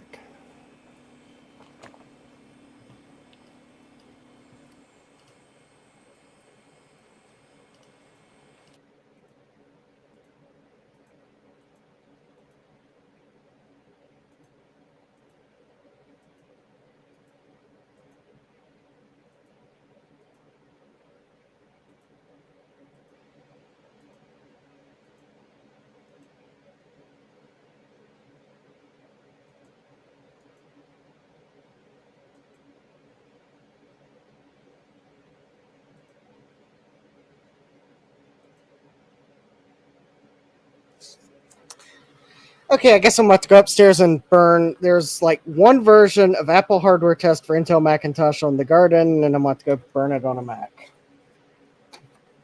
So let me go upstairs and burn this so I can see if it'll run on this Mac Pro.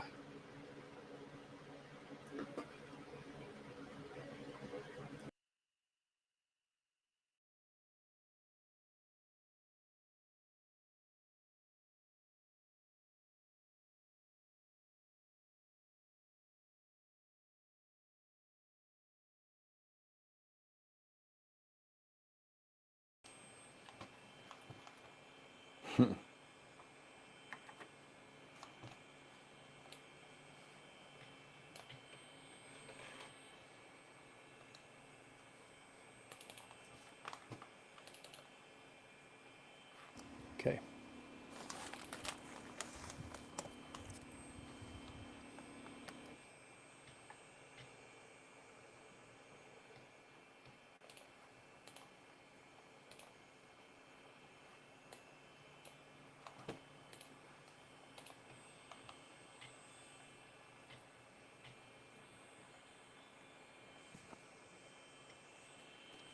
Good old whiny hard drive. What was that? Good old whiny hard drive. Yep. I'm eating chips. That's why I muted my mic here.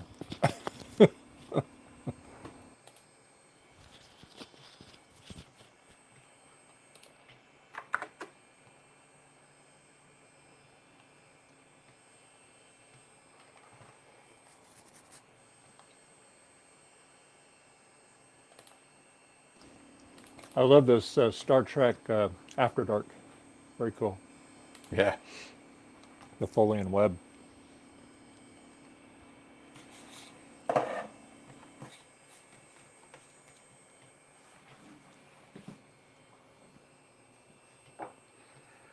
What could it be?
Well, it looks like it's copying that good so far.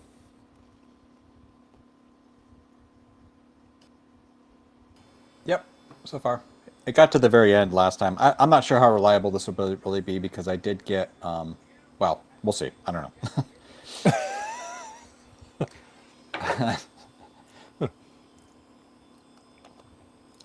Eric says, "What's up, nerds?" My blood pressure, yeah. Mine too, Eric. That'll do it.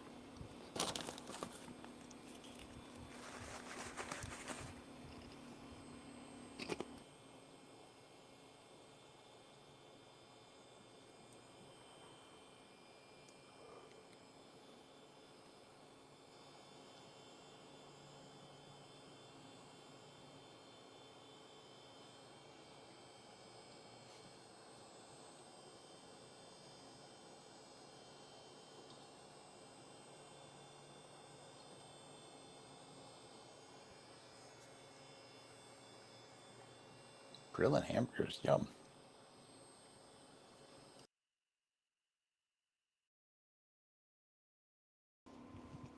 That sounds tasty, Eric.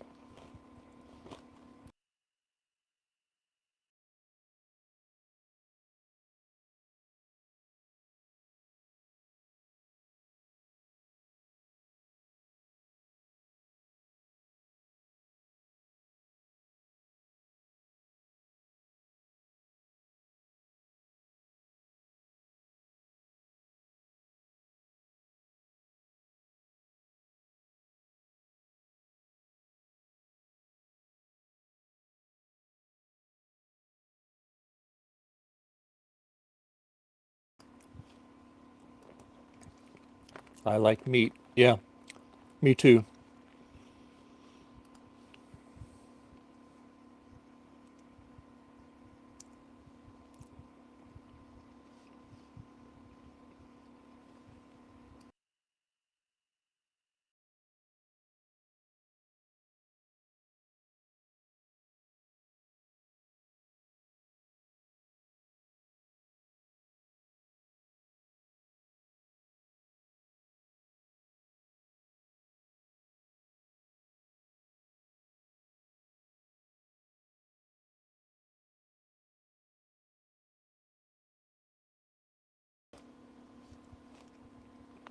Yeah, Eric, I like my cheeseburger well done.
Yep, that'll work, Eric. Medium to medium well. You got it. With extra cheese.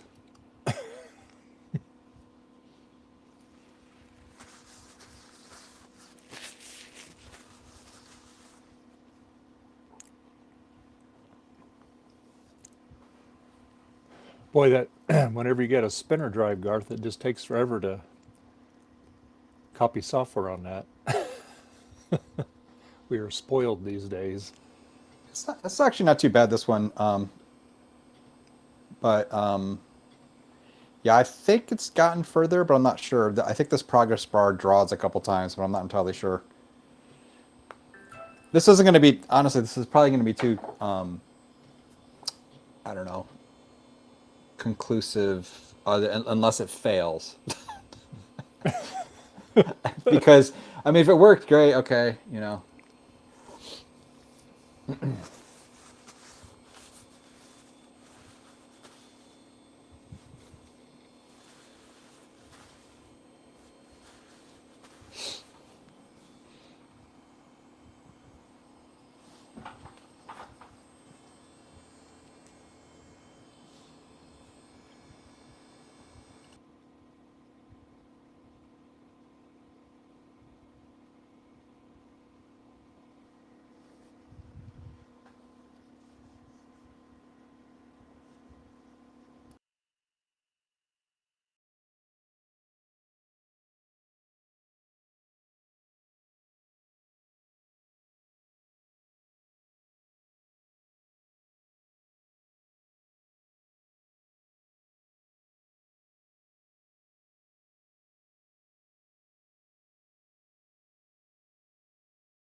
Yes, Eric, that is the fill-in web, yes.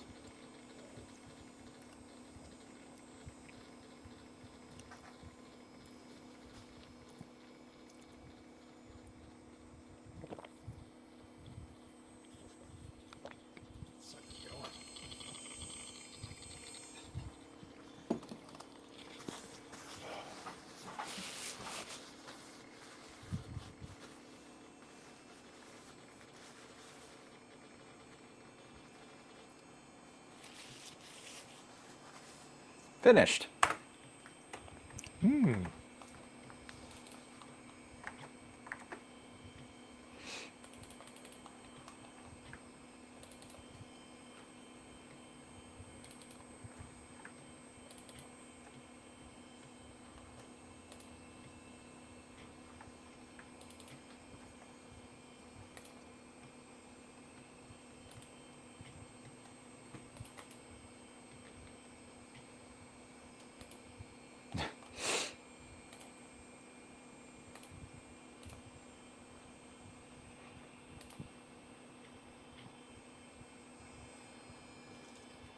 So basically that Mac does not like solid state media.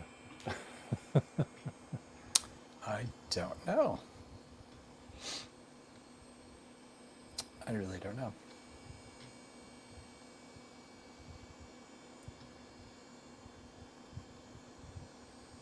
Kind of like the SSD you put in the blue and white. It's very picky.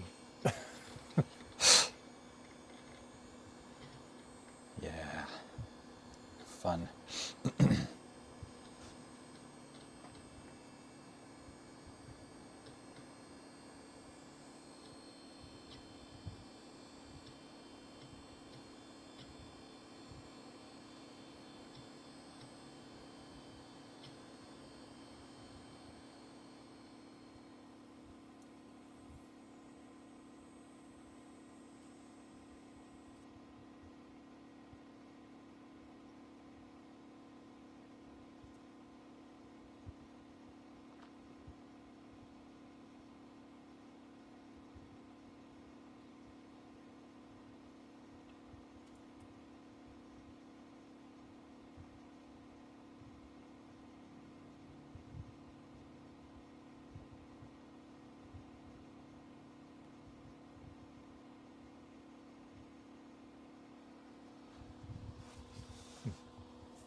About the only thing that's a little bit different on this than maybe the majority of other things I use stuff with is that the the Blue SCSI or hard drive basically is daisy chained off the optical drive, so they're in the same chain. Obviously, it shouldn't matter, but that is, I'm just saying that's a variable here.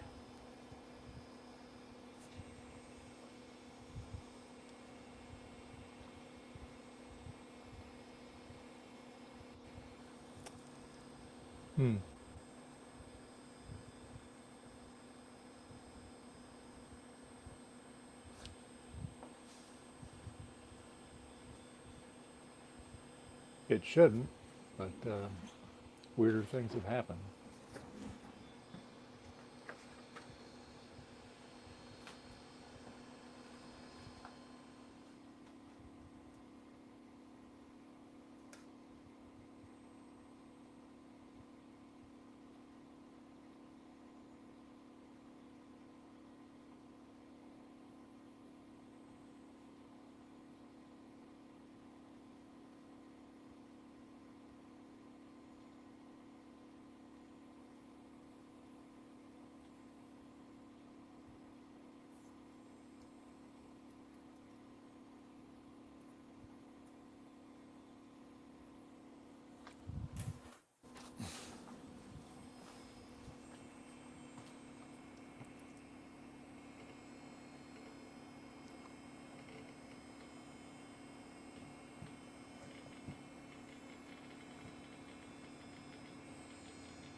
Finished. Yay. See, solid.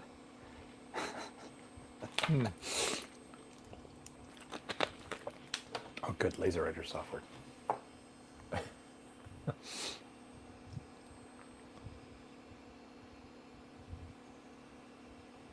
Do you have a working laser writer by chance? No.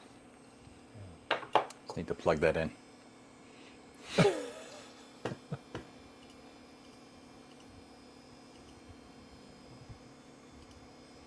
I think later I'm going to do some tests. Just try the Blue SCSI directly plugged in without the CD-ROM in the chain, and then try a different SCSI cable.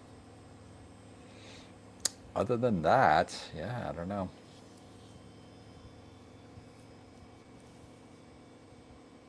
Yeah, that's yeah. Other than the machine, that's your only other variable, really. The SCSI cable itself.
Oh, your audio, no audio. It caught fire, so I have to leave. Oh. No, no. All right. I was just saying that we're going to take a walk, so I will see you all later. Okay. All right, Garth. All right. Bye.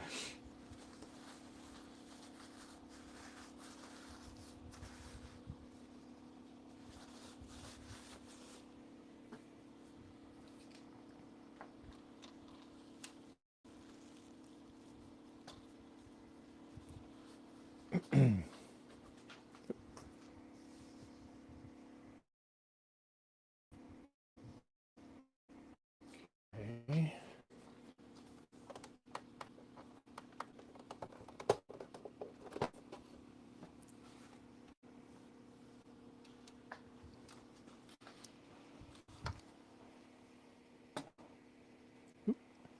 Not a good spot for that one. There we go.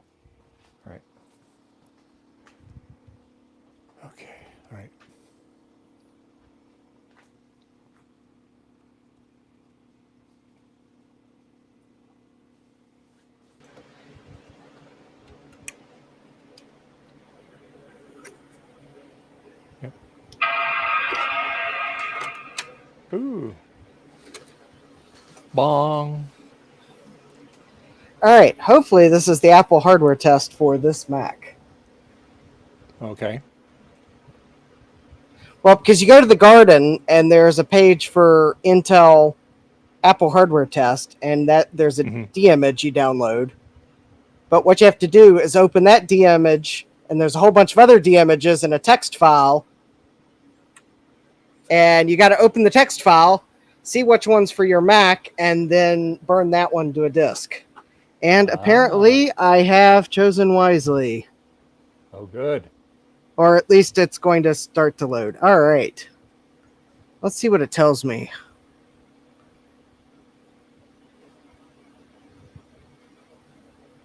Ready for testing. All right. I would presume if it tells me ready for testing that it's probably determined that this is a supported model. So hopefully. Yep, I would assume so.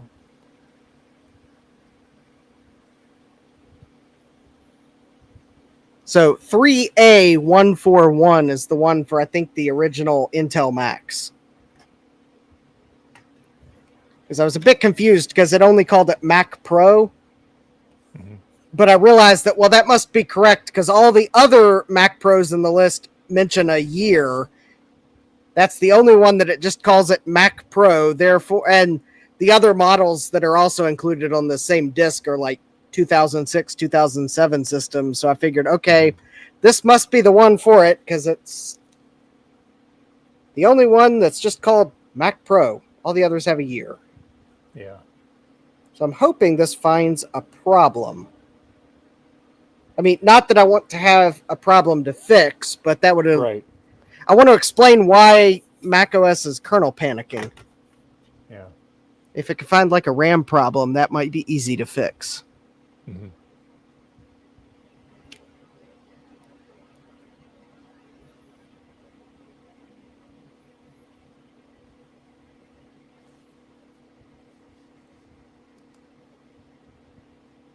Mac Pro. Mac Pro. Yep. There you go.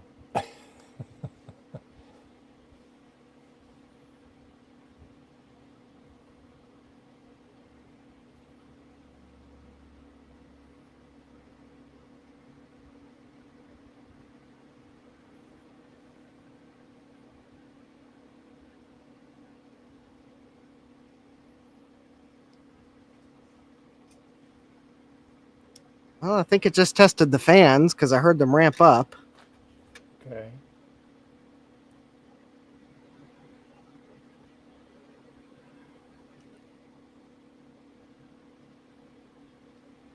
Still progressing.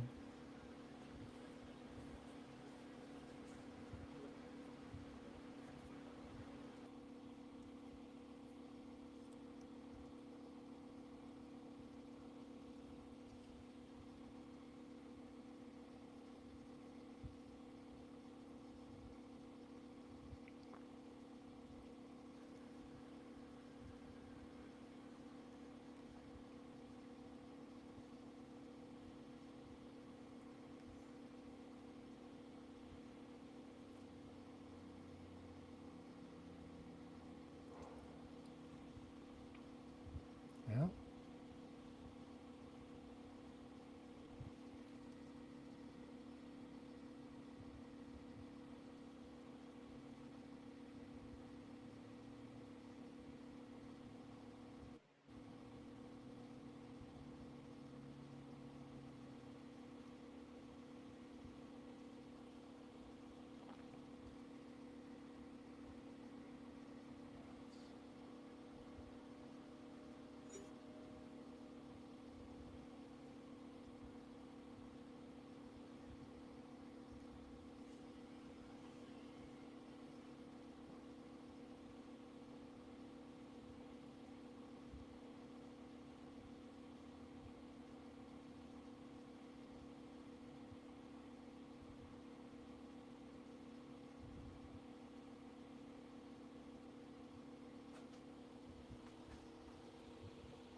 Oh, no trouble found. Well, that's... Okay.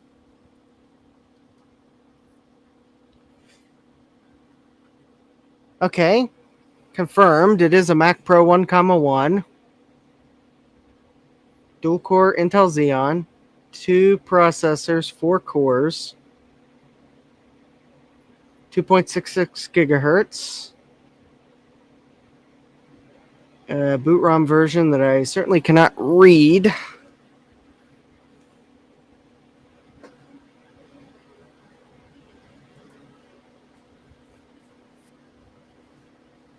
All right, well, I got a way to fix that.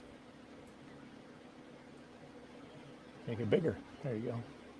Yeah, something you can't do with a real monitor, but I can do with the power of OBS. There we go.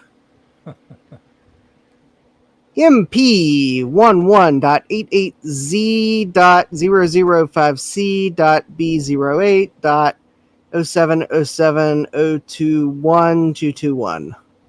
System serial number, well, guess I won't be registering with iCloud now. SMC version. Yeah. Let me look up that.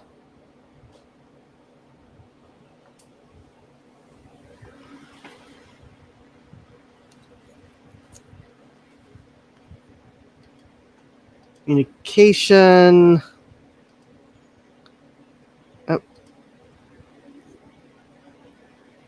7300 GT and memory. Oh, there we go. DIM 1 riser A, 512 megabytes. DIM 2 and DIM riser A is 512 megabytes. Okay, well, that's all as expected.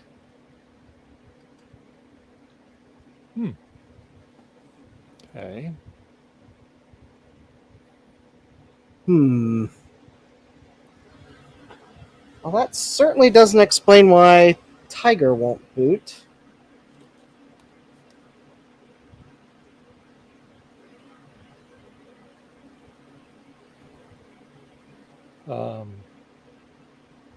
You have a different, let's see.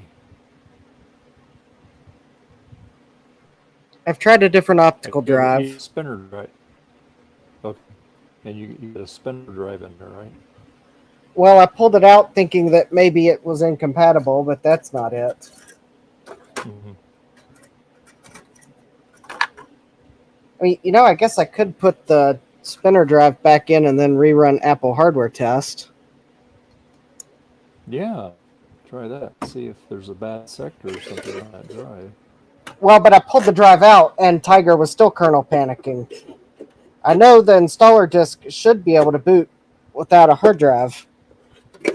Yeah. I mean, grant you won't be able to restore it, but it should be able to boot.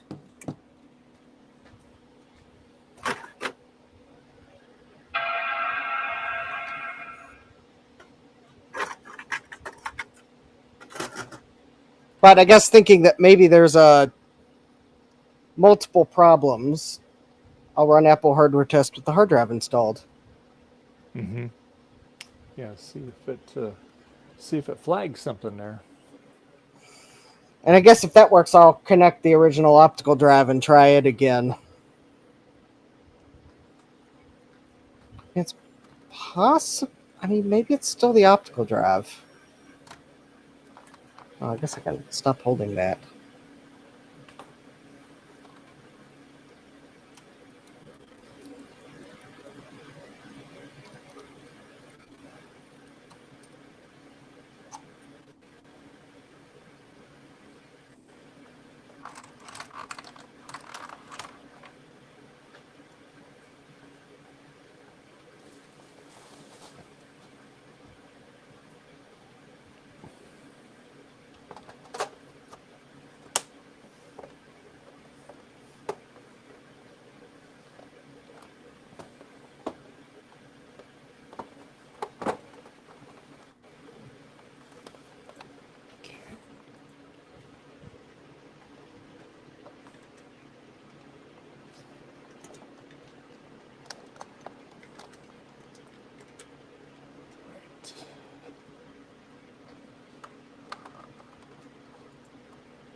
off.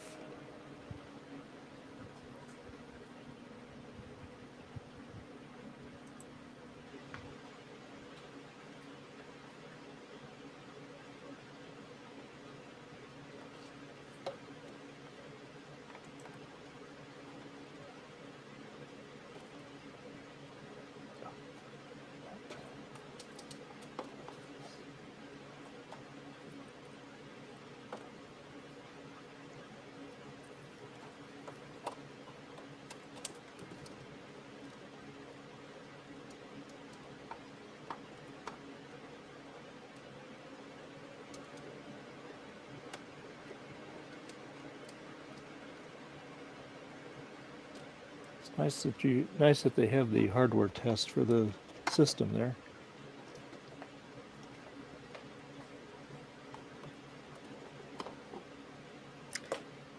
That's for sure. Yeah.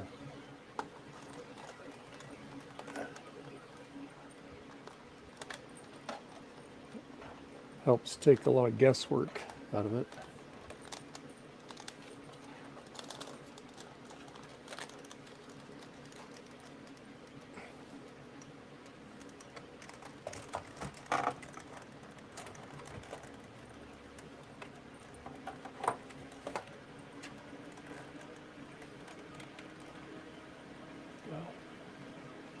Got the monitor back up there.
No trouble found.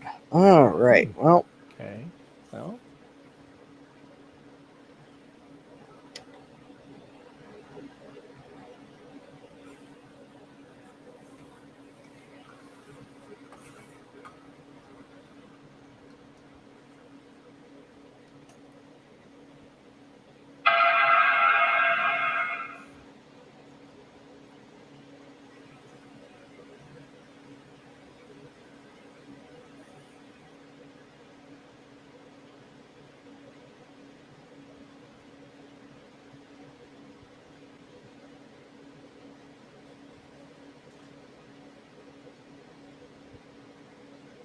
it's being persnickety.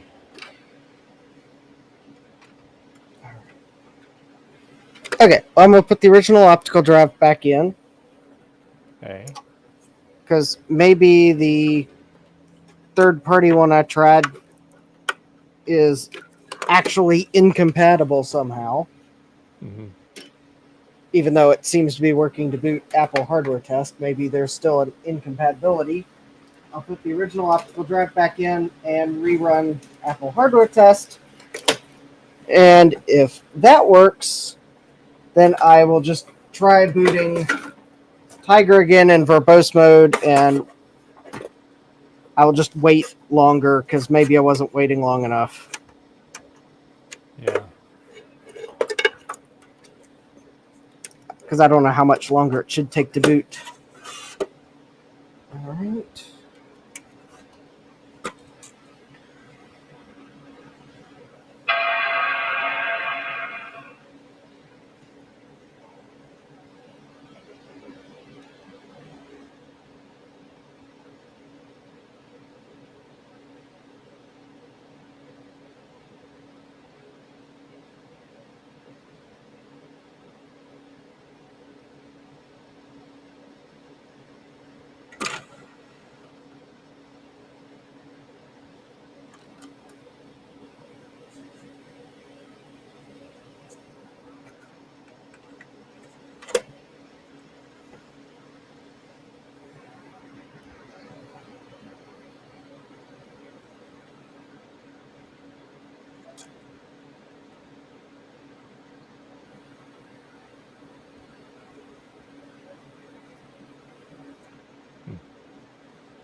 taking its sweet time. Oh, there you go. Oh, Oh, flashing folder. well, I had to put the disc in. Oh, okay. I thought you put the disc in it. But I have a feeling you have to press. I have a feeling you have to be pressing the D key earlier and already have the disc in the drive for the Apple hardware test. Yeah.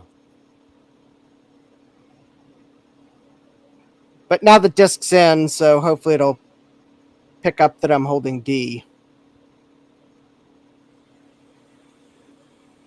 I might have been able to use the boot picker, and that might have let me boot it. There we go.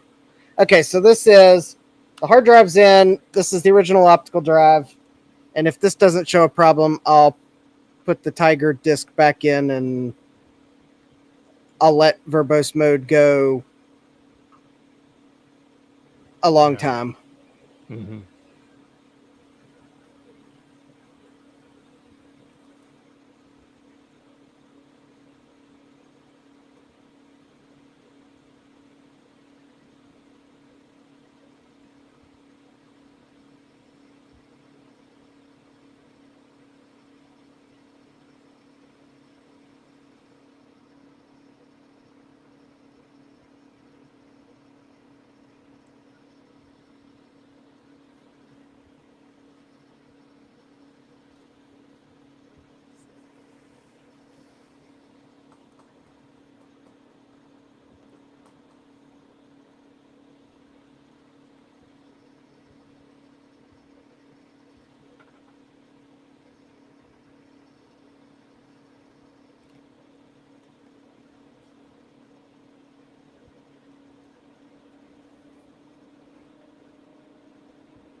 They should have had it where it played a little music while you waited, right?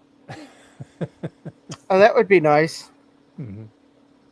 That'd require me to, well, no, actually the built-in speaker could play it.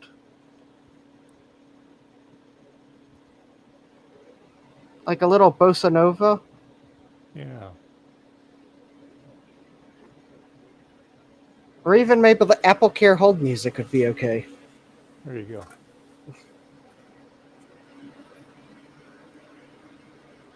Please hold while we're checking your system.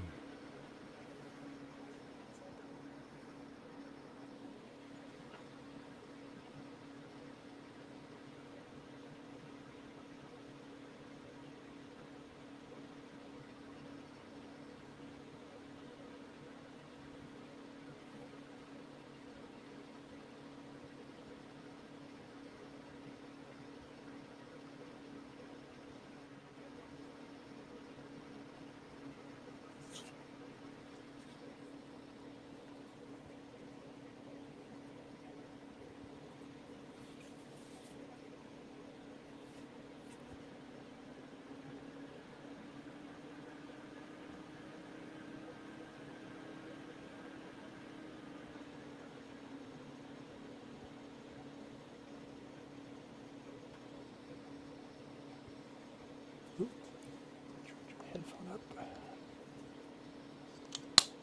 Yep.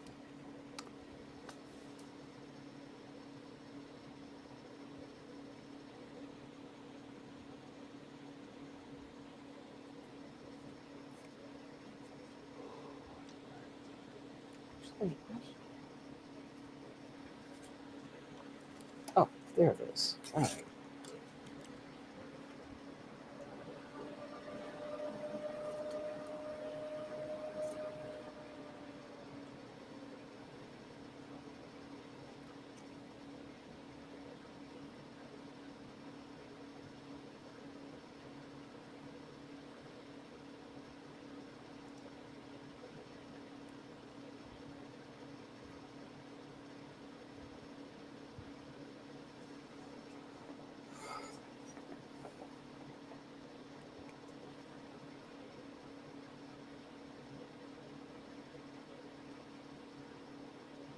No trouble found.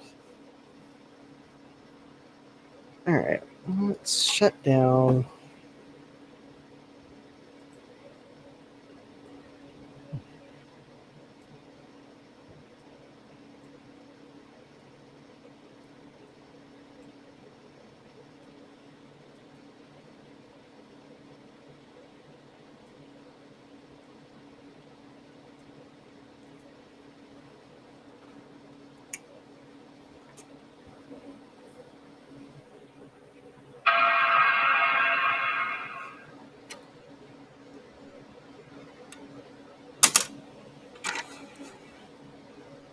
All right. I'm actually going to try one thing before I put Tiger back in here. Yeah. What's that? The Ultimate Boot CD. I mean, theoretically, it should work on an Intel Mac.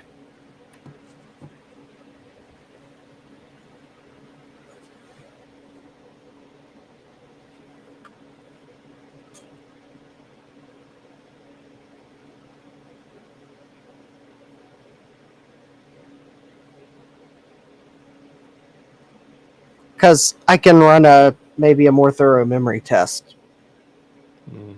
I found something online. Someone was complaining their Mac Pro wouldn't boot, and the suggestion was run the Ultimate Boot CD. Although that suggestion was for a MacBook Pro that might have had graphics problems, but still, it inspired me to try. So it's also possible that this may not actually work. Uh-oh.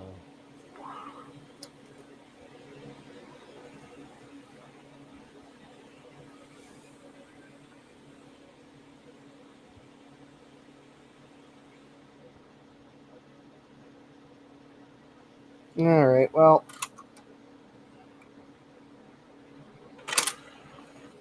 Okay, so that didn't work. We'll go to Tiger.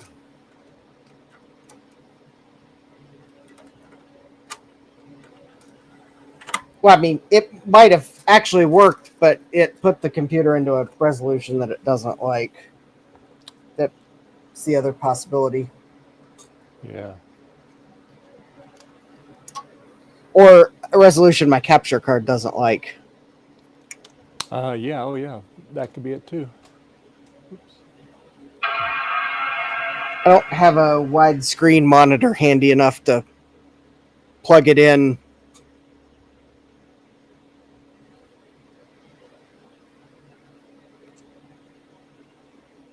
One that has DVI, that is. Mm-hmm. That's the...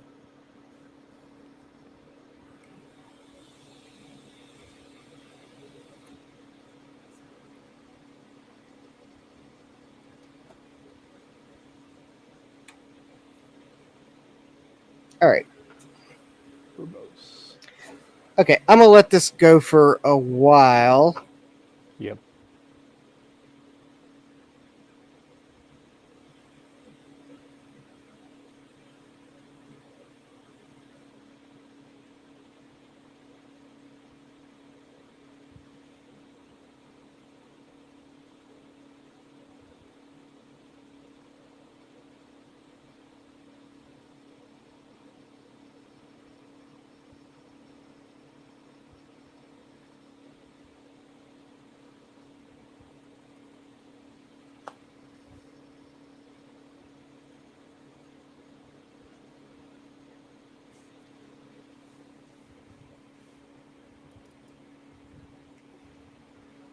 So yeah, we get to this point here. It's like localhost config D errors, but I don't think that's stopping the boot.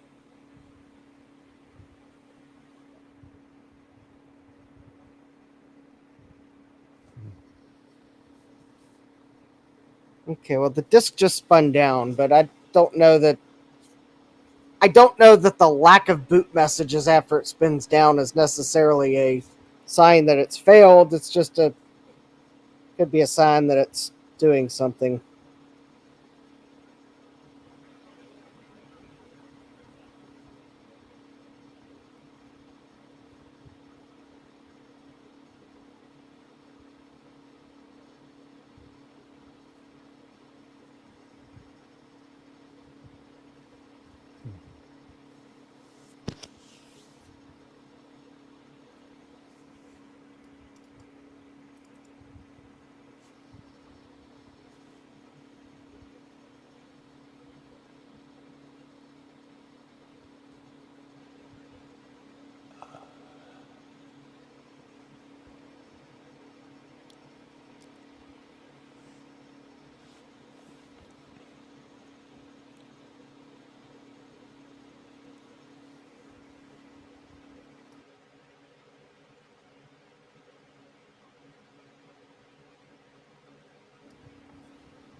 Still hung up there?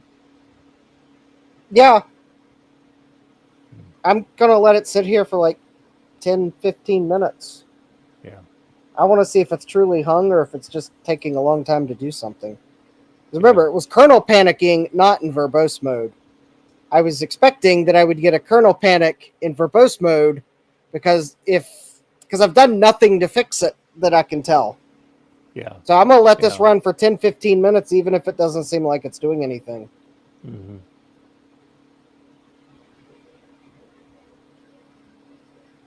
If, say, at 10 till 6, it's 10 till 6 this time, or my time. If it's still sitting here, then maybe I'll say it's hung, but let's see if it doesn't do something in a couple minutes. Just kind of one of the drawbacks of Mac Pros have no hard drive LEDs or anything like that.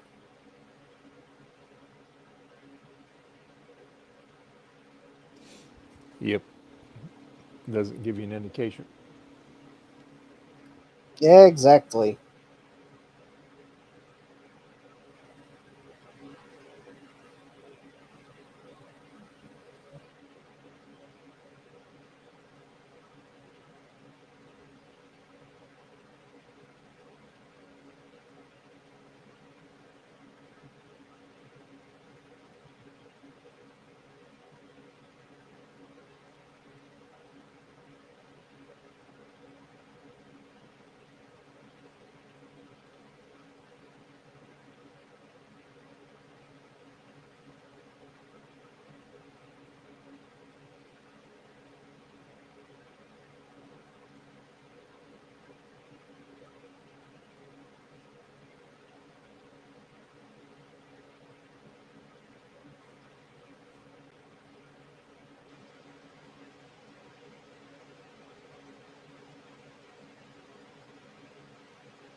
Okay. All right.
I don't know, Justin. Oh, hey.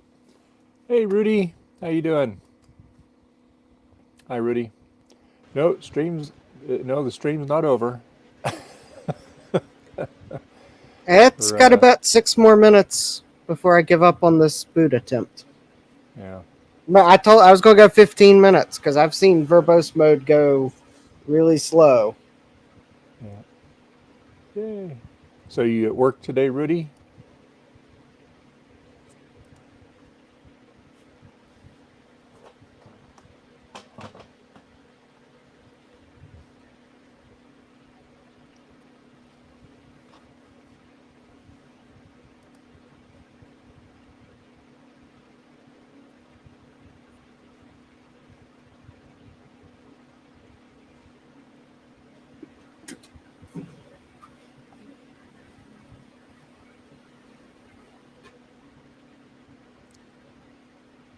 Oh, okay, good. Got a day off, huh? All right.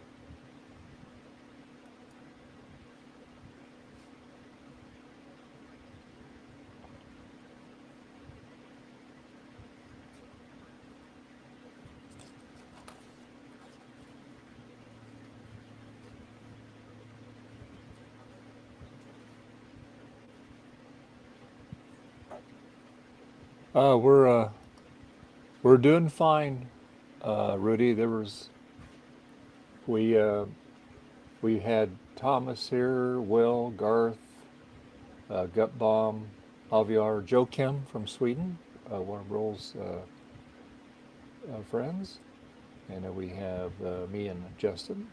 So, but some of our regulars that normally show up, they weren't feeling good today, so.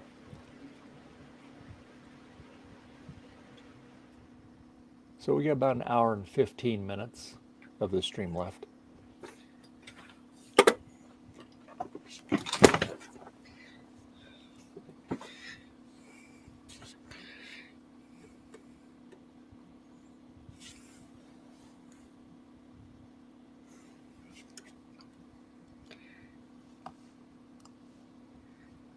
Yeah, the optical drive's not even... I had a fan running, which I turned off, and now I can hear the optical drive is definitely not spinning at all.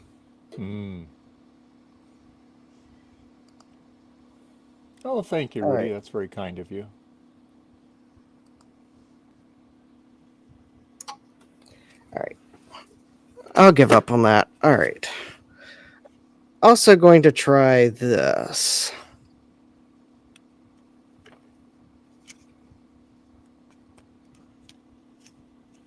Because I'm going to try I'm going to try that Ultimate Boot CD again, but I'm going to use this adapter here, which will let me change to that scalar input.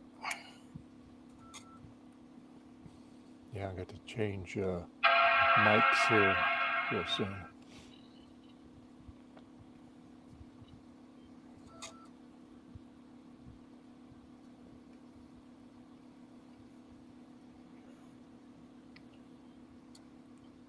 Come on, work. So this is I've got a VGA adapter in.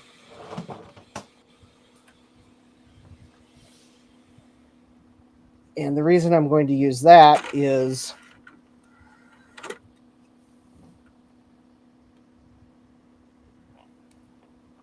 because when I try to boot some of these disks, it goes to a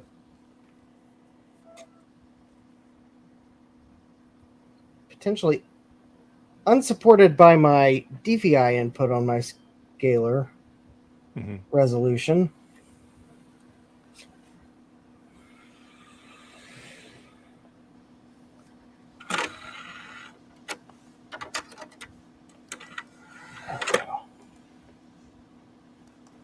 But I've thought that, well, maybe if I try the VGA option, then maybe there's a better chance that I'll be able to see what's happening if it's just a resolution my scaler doesn't like. It's possible it's a resolution it doesn't like on DVI.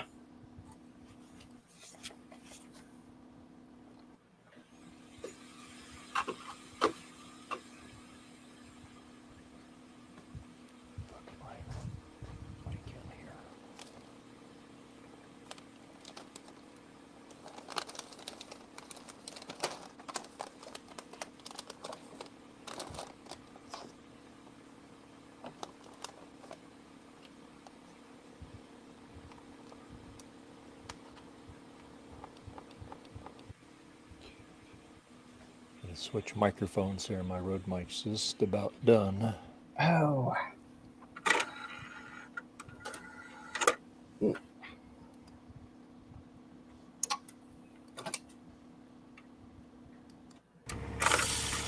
we go.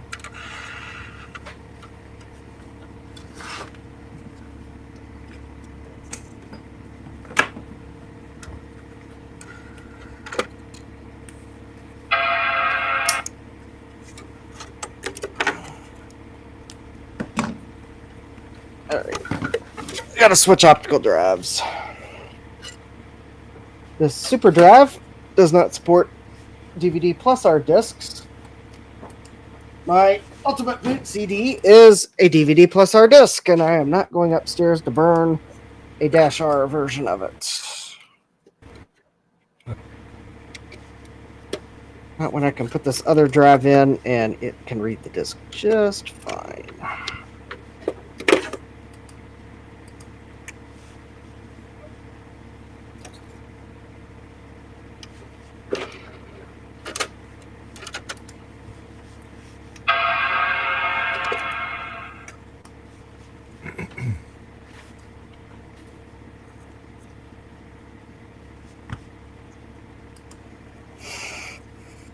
What are you working on, Dave? Let's see. This morning I finished up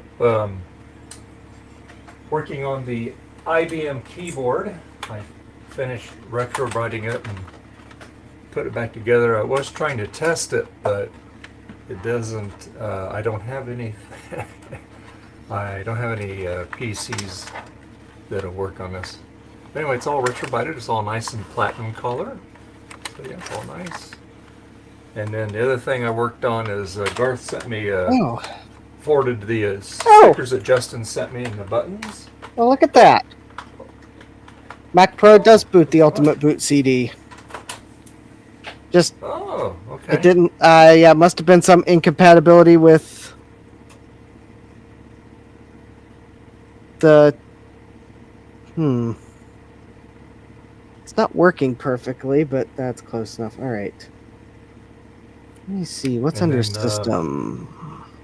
Rudy Garth sent me a floppy drive, so I took it apart, serviced it, and tested it. It works fine. So yeah,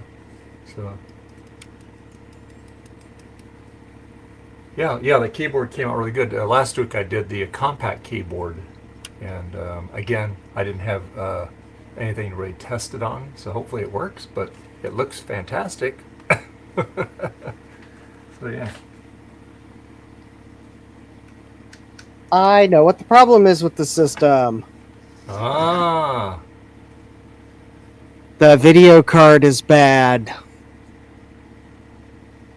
Really? Really. Take a look at the corruption. Oh, holy cow. Unless this program is just that incompatible with an NVIDIA GeForce 7300 GT that's in a Mac. I bet that's why Tiger's kernel panicking, like right about at the end of the boot. It probably tries to switch to a different graphics mode, and the video card, yeah, that's probably the kernel panic. It's the video card. It's interesting that the Apple hardware test didn't flag that. That would seem to indicate that Apple hardware test doesn't test the video card at all, or at least not video memory. Yeah, that's yeah, that's yeah, that doesn't look too good. I don't suppose you have another video card you can pop in there.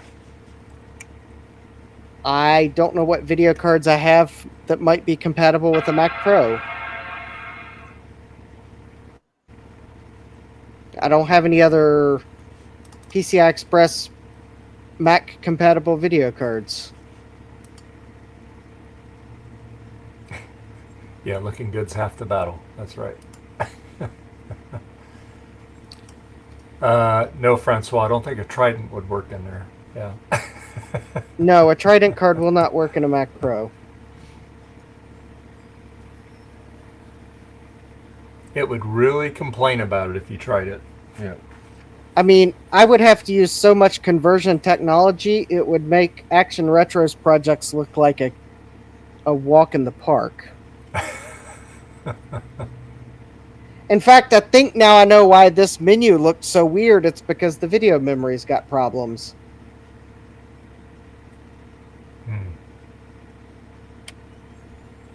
Although, I guess while I'm here, I'm going to run MemTest 86. There you go. See, look at the video, the screen. See how all the characters are just weirdly colored? Yeah. I don't think it should be doing that. I think that's video memory. Now, this is going to run on system memory, and I bet the system memory is totally fine, because Apple hardware test tests it, and I mean, sure, could this test find something that Apple hardware test missed? Of course. But I bet the system memory is totally fine. It's probably the video card. So I don't know that I have any video cards that will work in this Mac.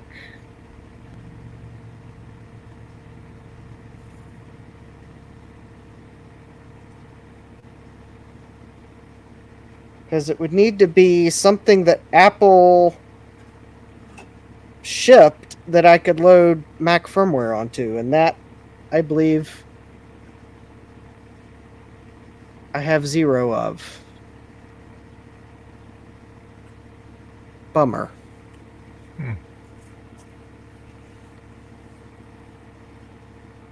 Yeah, I should have known when I saw that it had an NVIDIA GeForce card in it that would actually be trouble.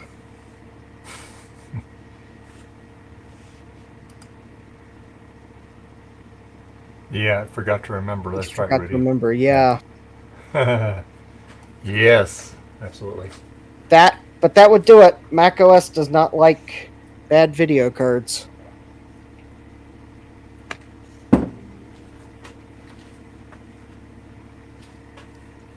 It would have probably tried to enable, what is it, Quartz on it or something, and yeah, which would have probably fairly quickly detected that there was a problem with the card. Now, don't you have another Mac Pro? I did. Oh, okay, you got rid of it. All right. I gave it to Jeremy. Oh, okay. All right. Yeah, I had a 4,1 that I'd upgraded to a 5,1, but once it was not supported by any current version of Mac OS and Open Core had done me wrong, I was done with it. Yeah, so the video card out of that one might have worked in this one. Yeah. I forget what video card I had in it when I gave it to Jeremy. It was... Oh, it may not... I may have pulled the video card out of it. Because I had some Mac video cards that were PCI Express, but I sold them on eBay when they were actually worth a little bit.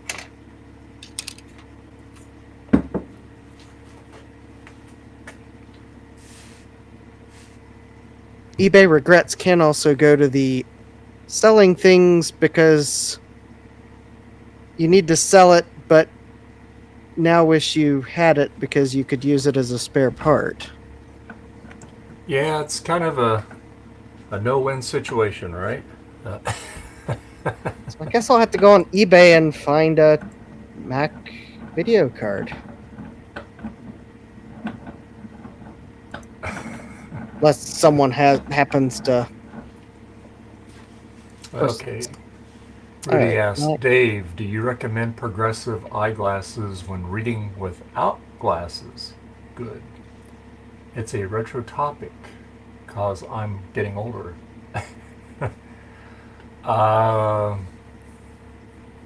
So, Rudy, so without glasses, can you read without glasses or no?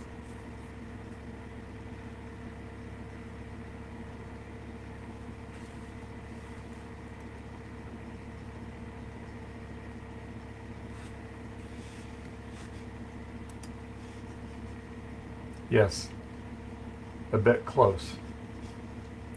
Without, yes. Okay, so you're a little myopic. Yes, you could do progressive, but you know, it's like a lot of things. A lot of myopes. That's what we call people like you when you're nearsighted. When they get a progressive, they're so used to doing this really close. A lot of times they'll take their glasses off because they can. Because they can't get close enough to the progressive, so they'll take their glasses off so they can really see that tiny stuff. But yeah, you could do progressive, but actually what I do is I do what's called the MVF glasses, and they're just made for computer use and reading. So like, let me get my thing out of the way here. Look at the big screen up there. My big monitor I have. But anyway, I'll just show my messy garage here. But anyway, so like the near variable focus glasses. So say like I'm about 5 feet from my monitor here. I can still see it clear, and I just look up a little bit and I can get really close. Okay. You can't drive at them. They're just basically like if you work in a cubicle, but they give you a really big mid-range. So like if you have multiple monitors, it's really nice. You don't have to move your head as much as you would with just a regular single vision lens. And so that's one option. Or you can do the progressive. You'll get your distance, you get your mid-range and close-up, but the mid-range, it's not going to be as good as with a near variable focus lens. So, okay, you got the NVF, the near variable focus. Okay, yeah, that's what I have. I love them. They're great. But you might run the situation where you want to take them off to read. See, I'm a hyperope. I see okay far, but not so great near. Like I can see the computer. If I look out of my left eye, I can see that not too bad from about here, but up close, not that great. So, yeah.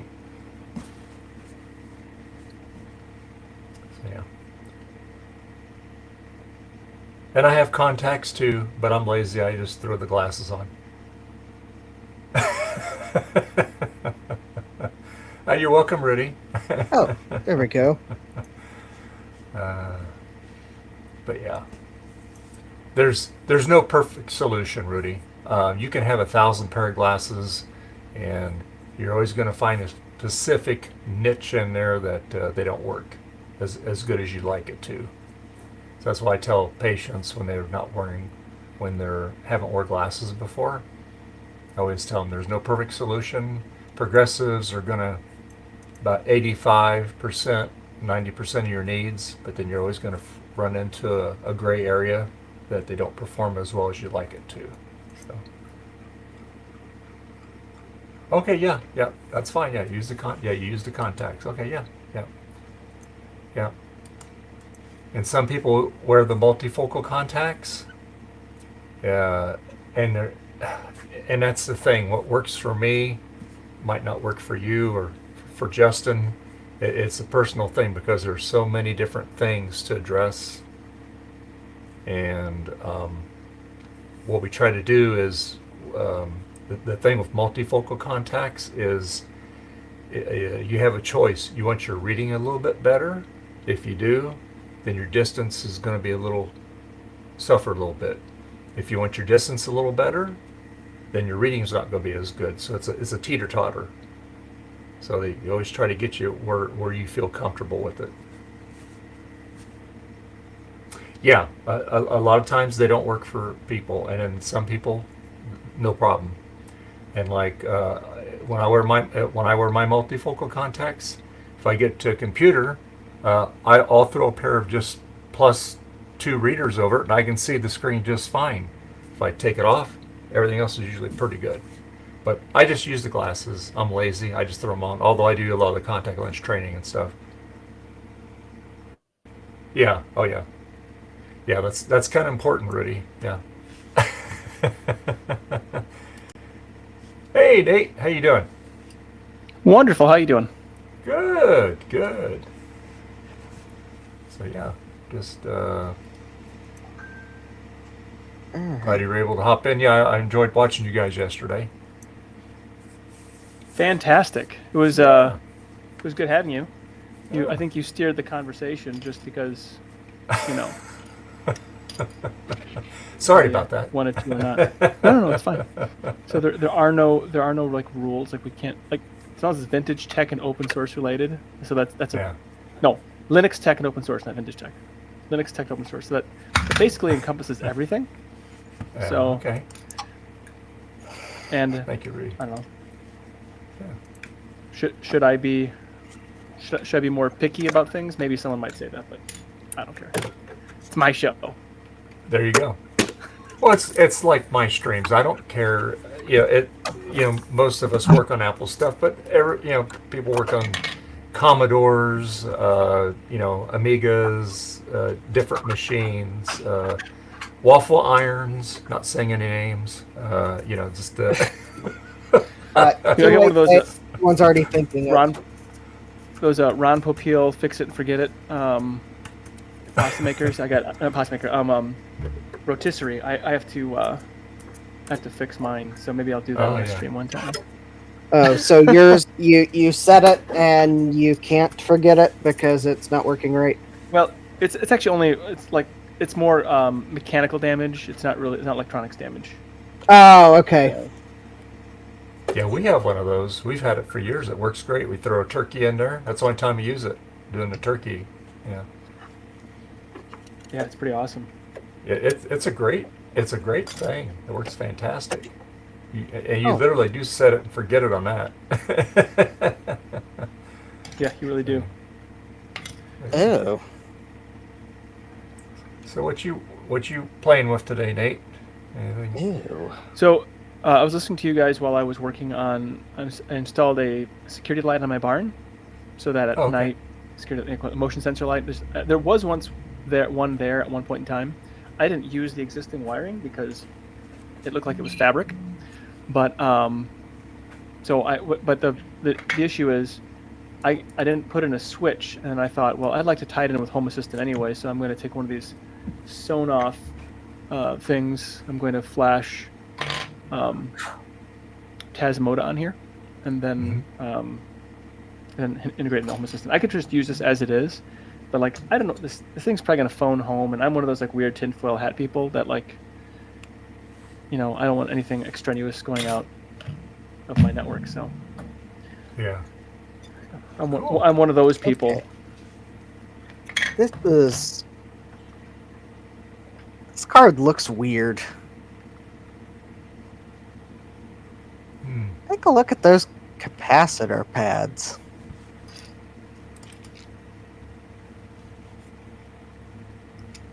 And I don't think there's that allows for two different styles of capacitors. I think it is, and I don't think that this pad here, for example, I don't think it's missing a capacitor. But look at those pads. They're like corroded. And these ones are corroded. Mm-hmm. But I don't think bad capacitors would be causing video RAM failures to the extent that I was seeing, although I could be wrong. I would have thought it would just made the video card unstable, not outright act like there's bad VRAM on the card, but I'm gonna... Yeah.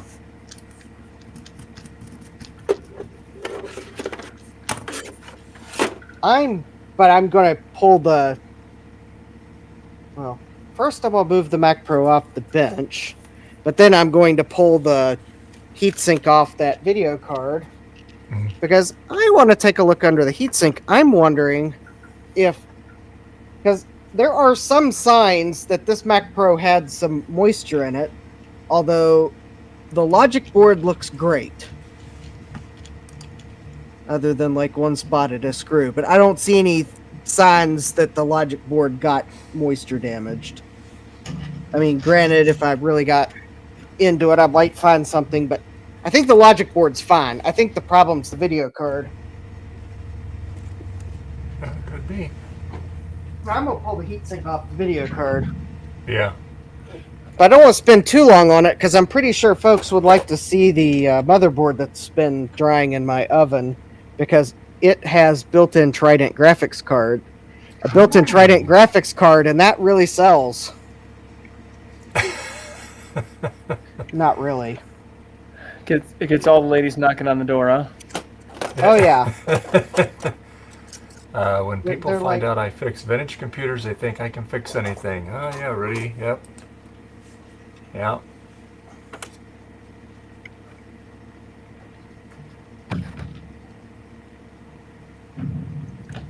How's your chicken doing, Nate? Oh, she's fine. Good. She came in the house sometime when I was working on the light. I didn't notice, and laid an egg in my bed. Are you Oh. kidding me? Really? No, Oh, gee. That'll make you feel No. special, huh? I don't actually appreciate that.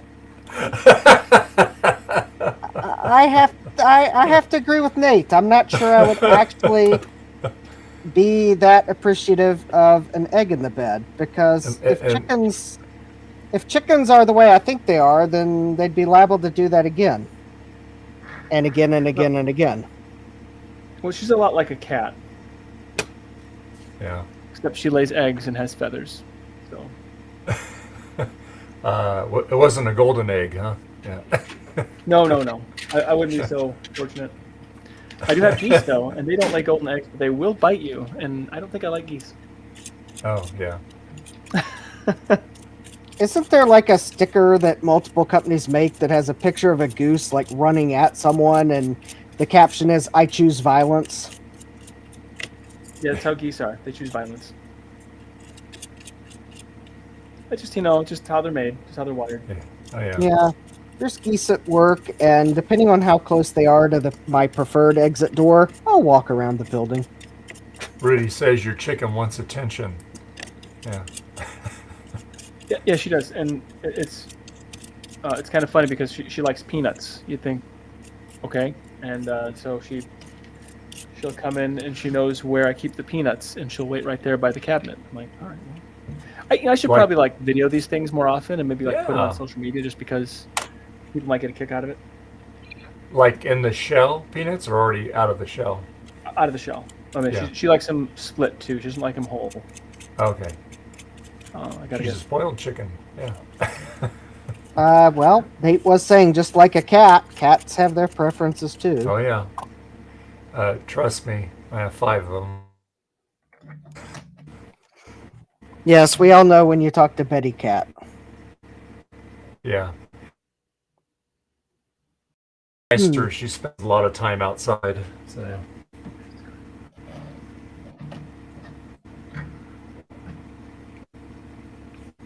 She was in here this morning. She was pestering me this morning. I was trying to put that keyboard back together, and she was playing with all my keys that I had laying on my paper towel. But she finally lost interest and went outside. So. Keymonda RAM. Ooh, wow, that Keymonda. Qimonda. That just seems like such a high quality brand for this video card. I mean, it looks fine to me, but I mean, what do I know?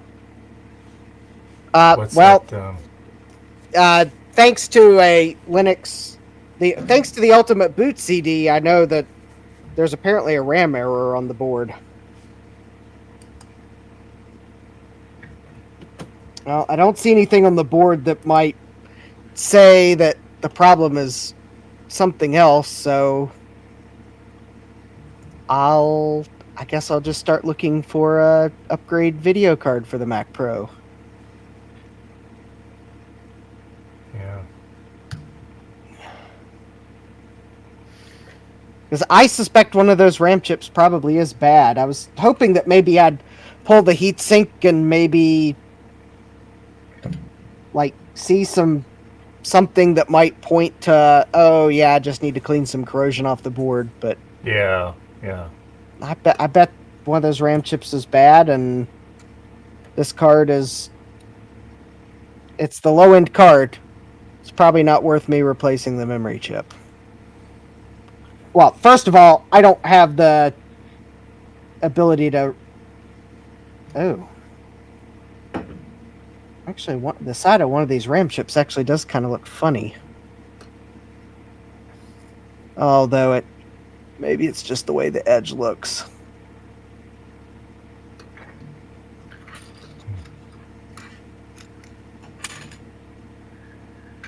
All right, let's see. I haven't done this in a while, so let's see if this thing works. All right. Probably what I'll do is I'll just go on eBay and... I mean, after all, the 7300 GT is the low-end card for the Mac Pro. Mm-hmm. I looked up what other cards shipped with the Mac Pro I have, and there were like 3 other cards you could get with it, and 2 of them, I believe, are Tiger compatible.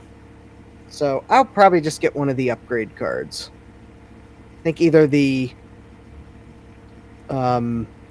it was the ATI Radeon 1900, X1900 XT, or the Quattro FX 4500.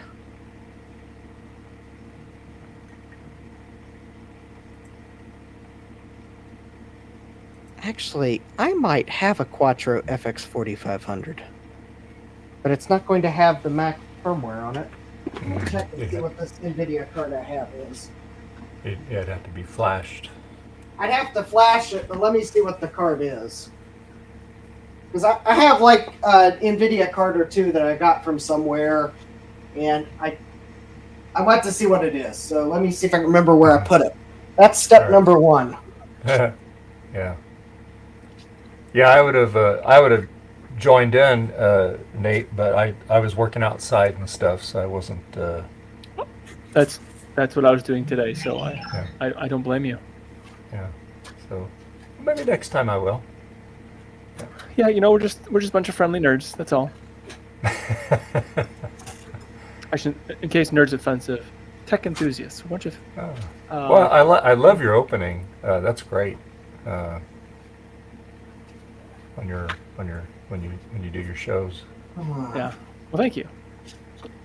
So once upon a time, I was in radio, believe it or not. I wasn't any good at it though. Just to be fair. What did you used to do? It was like a DJ, essentially, a radio personality. I did rock, pop, country. I got a duck waddling around that's outside the gate fence, but that'll be fine. Okay, Rudy. All right. Enjoy your dinner. And thank you, Rudy. You're always welcome. Did you say what was for dinner? Oh, yeah. What you having for dinner, Rudy? Hope something good.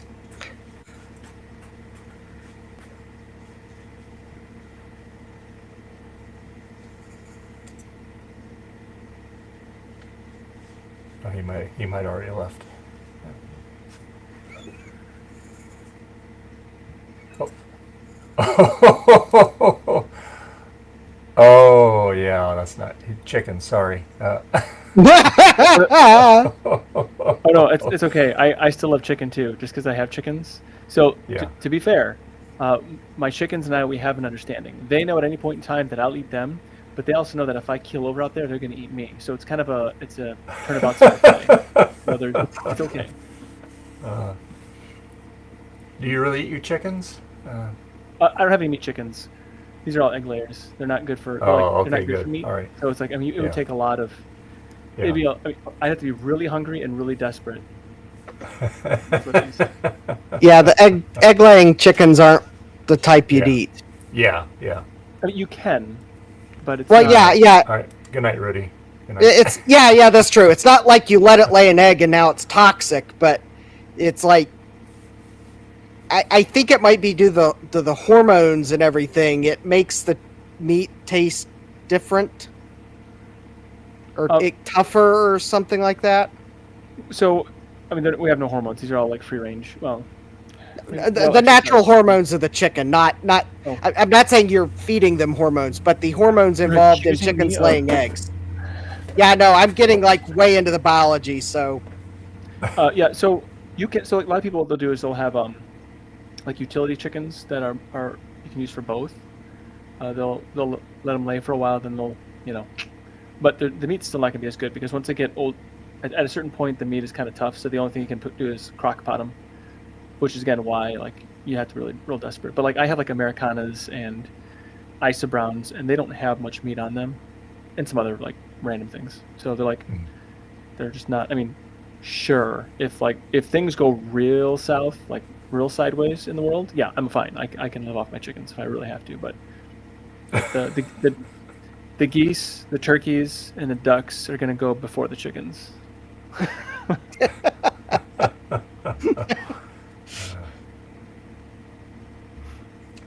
Yeah, my wife and I would never have made it as farmers. We would starve to death because we keep every livestock, all that, and because we couldn't eat it, we're just it's part of the family.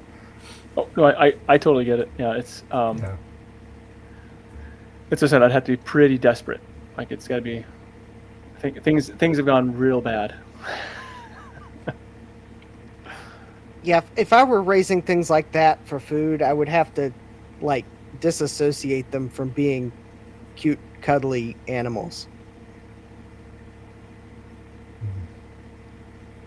Yeah, that's it too. Like I just don't want to. It's a lot of work. I mean, I would have to get like specific meat chickens for that, and have put them like in a little chicken tractor that they would be like in the field where I'd move it, every couple days, so they had like fresh bugs and things.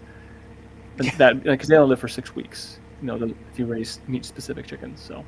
Wow. But again, that's a lot of work. Yeah.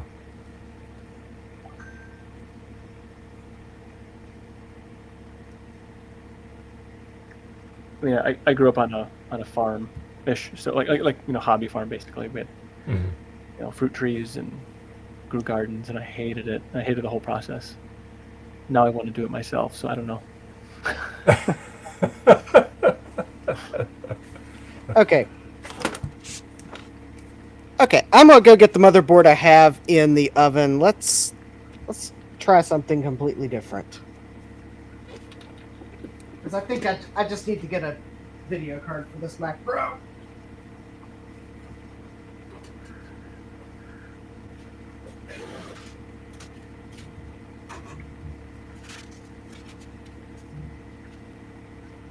I don't know. I think I'll probably get me an 1900 XT ATI video card. It seems like a good. They don't go for too horribly much. Hi, Sloopy. How you doing? Apocalypse planning. No, we just chatting. Not anticipating any anyway. Well, actually, I was just writing back to him. So I live in Michigan. Every winter's like the apocalypse, so you have to kind of sort of plan for that. Oh. Yeah. Yeah. How far do you live from Eric? From Eric's Edge? He lives in kind of like South Michigan, I think. Yeah, I don't think I live very far from him. Like maybe an hour and a half tops. Okay. All right. I should make it a point to like find him. Maybe he's got some cool. So I got. I'm sure he's got some hardware he'd give you if you want a Mac. I really want to get an Apple IIe or 2GS. Those are kind of my unobtainium right now. I gotta find a way to get them. I'm sure the community could hook you up. Oh, I'm sure, yeah.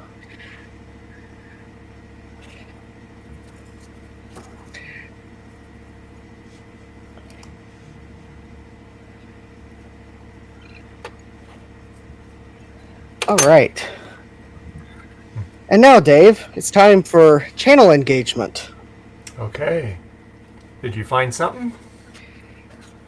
No, I gotta put thermal paste on this north bridge. Oh, that's right. This is the one you were drying out, right?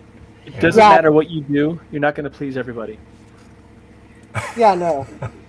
That's why I'm going to do it on Dave's stream. Because I think he needs the channel engagement. Yeah, I have 6 people watching Although the thing is, I'm actually going to do a video on the upgrade of this board, so.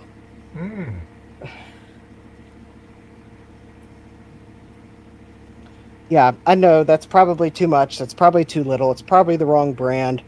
It's probably, yeah, it's the wrong shape.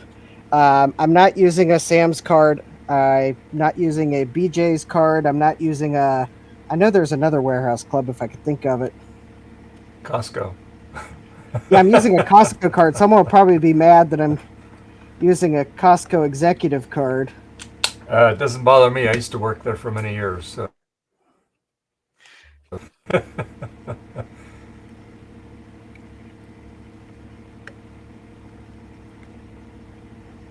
Gotta find a good use for it.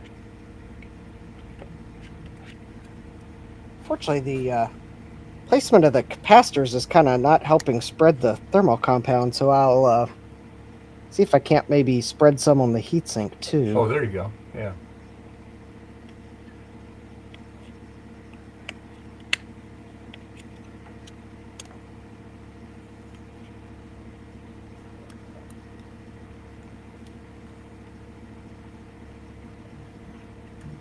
I don't know, Justin. I think you need another big glob on there. Yeah, I think I need to add a little more because it's just kind of not spreading very good. Yep. Well, theoretically, it'll spread out when I put the heatsink on, but then again, the clamp force of this thing's not that great at all, so yeah. I wasn't. Yep. Yeah, I think I need to add a little more. The thing is, I'm probably overdoing this because if you saw how much was originally on this thing, it wasn't much, and it was the cheapo stuff. And the board survived for I don't know how long, so quite honestly, this is probably way better than this thing ever saw in the real world. Yeah. All right. And now,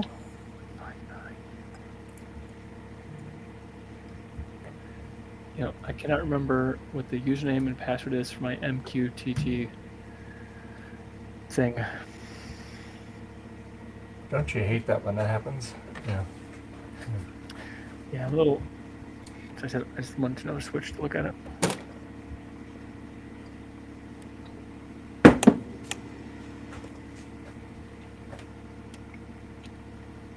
okay. All right, I think I got it on. There we go. All right.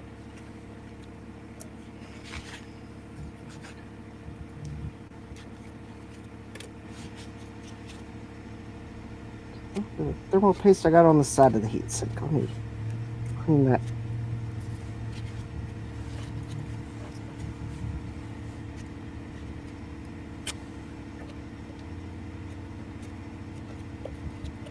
All right. Bet you can't guess what brand motherboard it is.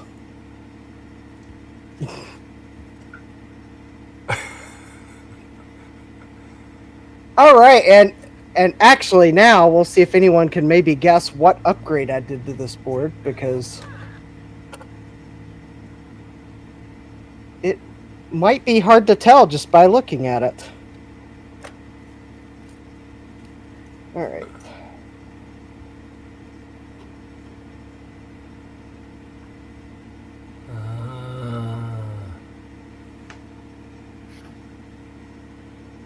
Well, I see.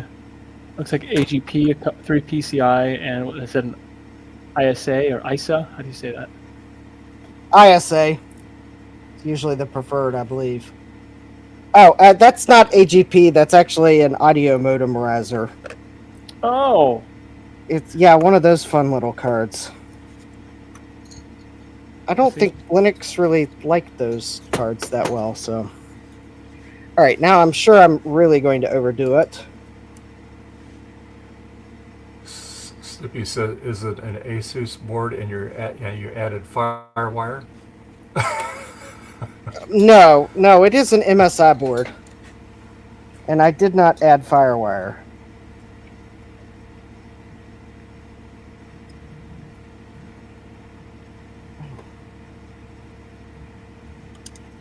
I thought this was the right heatsink. There we go. All right. Oh, hi, Betty. Hi, boo-boo. You decide to come in? Yeah, nice out there, huh? Yeah. Getting too warm out there? Yeah. Yeah. Yeah. Hi, baby. Yeah. All right. Let's do get some water. Yeah, go have some water. You look thirsty. Yeah. Come on. What? All right. Oh, you're not hot. You've been laying out there at the porch. Yeah. Okay. Get stuff up. Let's get your stuff up. There you go. Okay, you can't go in the house looking like that, right? Yeah. Yeah. Hi, boo-boo. Yeah, I know. All right. Let's see here. PC 133 memory. Yeah. Yeah, I know, boo-boo. Yeah, why don't you go up there? Here.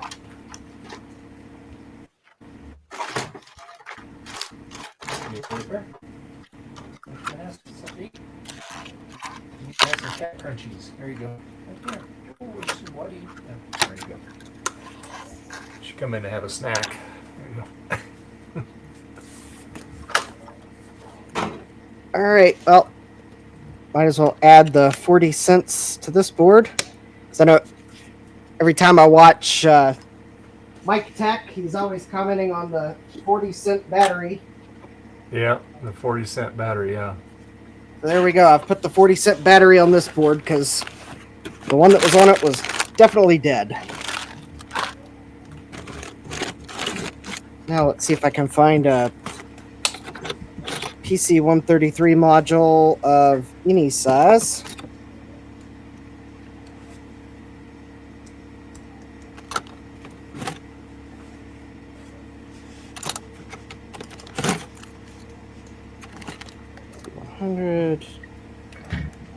It's working. All right, good job. You fixed. Got has mode on there, so now I'm going to. Oh, here we go. Wired in. All right, cool.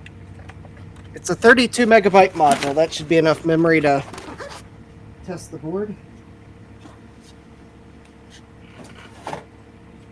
So I did recap this board. At least half the caps were actually testing as in-circuit leaky even when out of circuit, so definitely needed recapped. Yeah.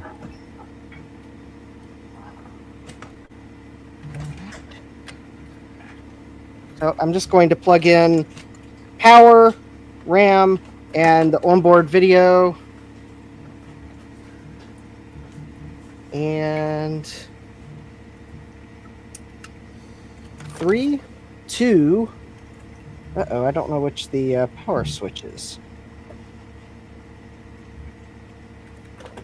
Oh, I was going to do a countdown, but then I realized I don't know which the power switch is. I'm going to have to pull the manual up for this board. Mhm. Luckily, the part number for this board is conspicuously written on this board somewhere. So, MS6378.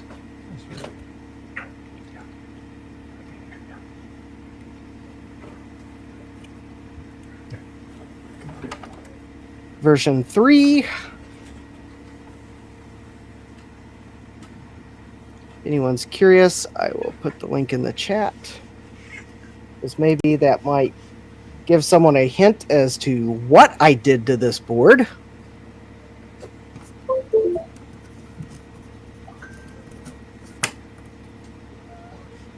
Hey, Slippy. Greetings. Hi, Sloopy. Greetings. Greetings and salutations. Greetings and sanitations. You know, that's very important. That's probably why we have many fewer diseases today. So that's actually really a wonderful thing to say. It's a clean hello. There's a story actually behind it, but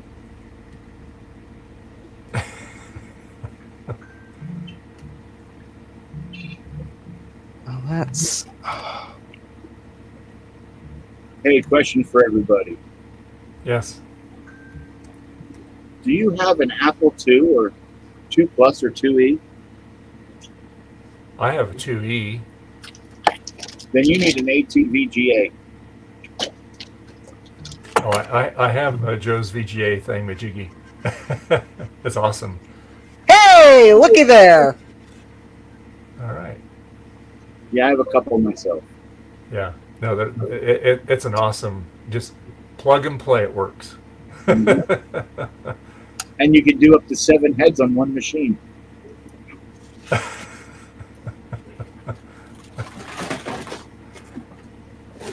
I don't know why I would need so many monitors on an Apple II.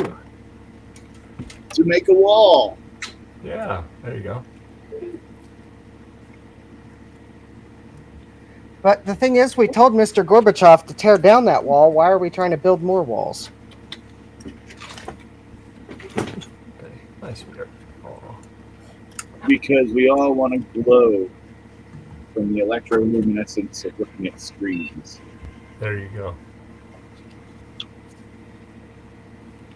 Okay, boo-boo. Yeah! Looky there. All right, cool. I did not completely destroy the board, at least.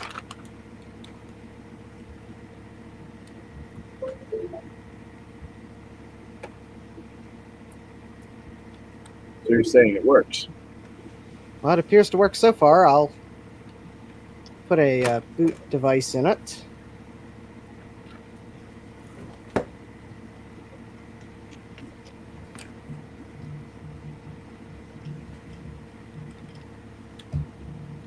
Oh.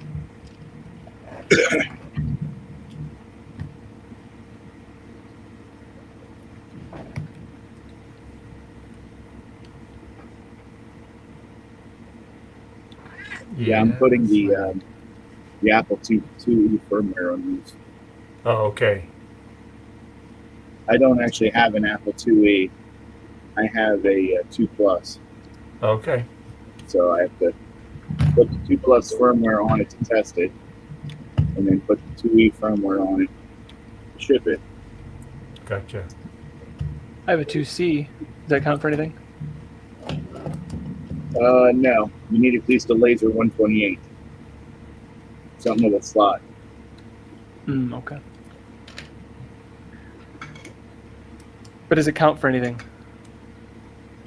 You get coolness factor points. I've never had one of those.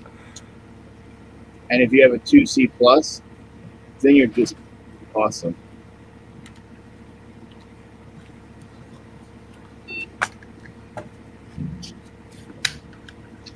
All right.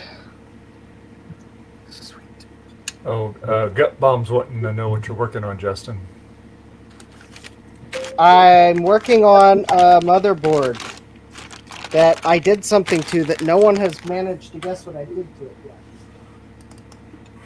I'll make you big. Other than recapping it. I admitted to recapping, but I did something else to it, and no one has guessed yet. Hmm.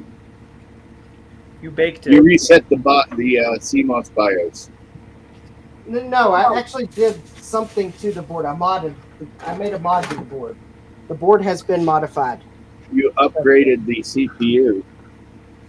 Nope, that's not it. That's the same CPU that was in the board when I pulled it out of the scrap bin. Is it something we can see?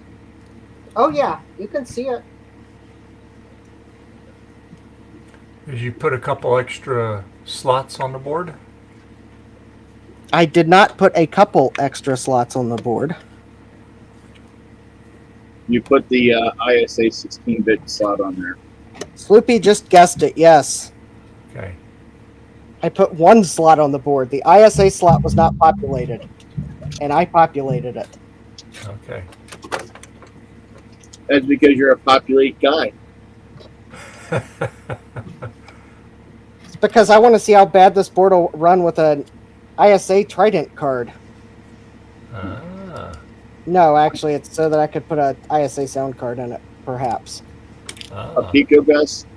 Yeah, Pico Gus? Yeah. Well, I don't know that I want to put a Pico Gus in this. Why?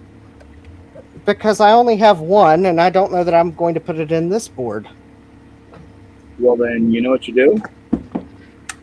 You get two. You'll buy another one.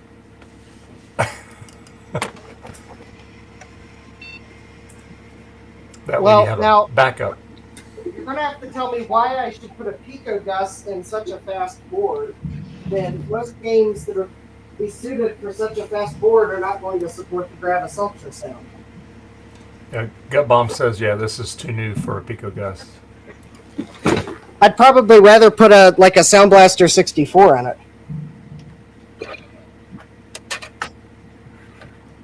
Not that I don't like the Pico Gus, but just realistically, the games I'd be playing on it would be more likely to support the Sound Blaster 64. And will this boot from that disc? Or is this disc too new for this motherboard? Ah, there we go. It is not too new. All right.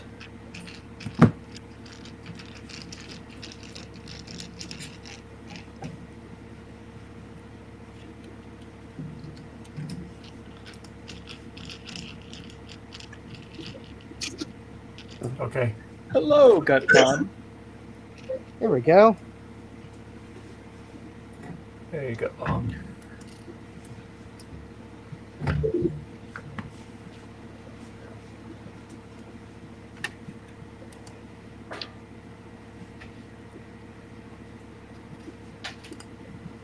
So, in the spirit of working on PCs, I decided to transition out to my PC I'm working on. Oh. It is a WatchGuard firewall device, and I'm going to turn this into an OPM Sense device because it's too old to be supported. Ah.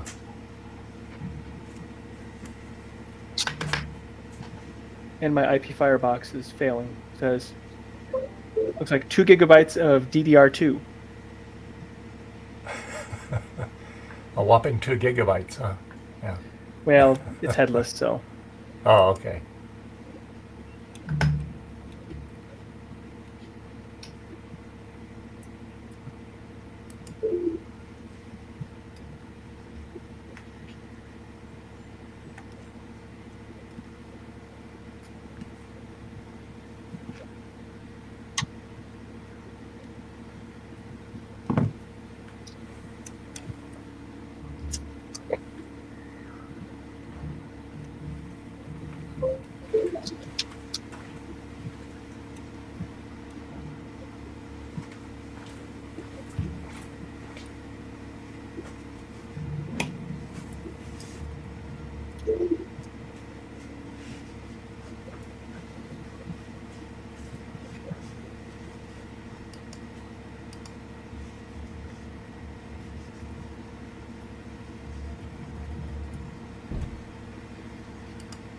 Ah, you're watching NASCAR today, huh? Okay. Ah, there we go.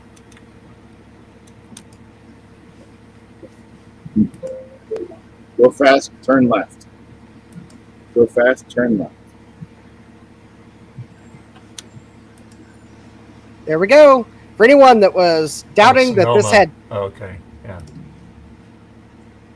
for anyone that was doubting this had a Trident video card in it, it has a Trident unknown chipset. Mm-mm. Oh my! They're turning right also. Are they going to be able to handle it?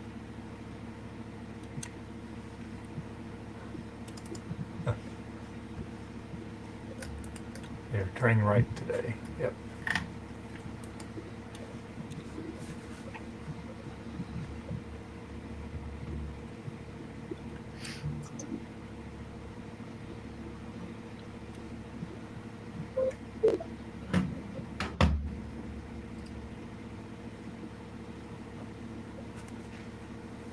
Oh, what the? What version of the BIOS is on this board? 3.2? It's the latest version of the BIOS for this board. They only do 4 to 6 because it takes a long time to retrain them to learn how to turn right.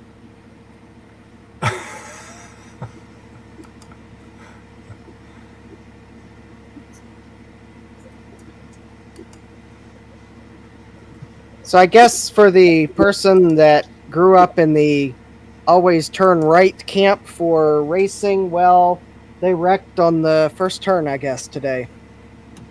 Oh. That was a joke. I don't know that anyone wrecked on the first turn. But if they were taught that well to always turn left, I guess they wrecked on the first turn in today's race, if they're turning right. Right here, go left. Yep. All right, so let's see if I can't update the BIOS on this computer somehow.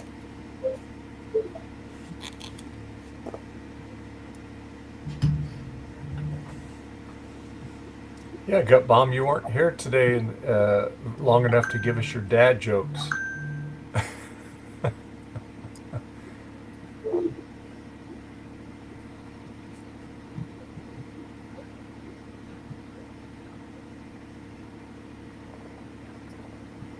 Of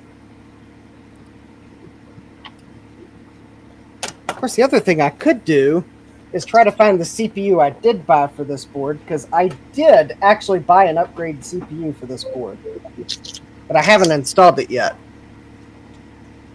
because that would require me to remember where I put it.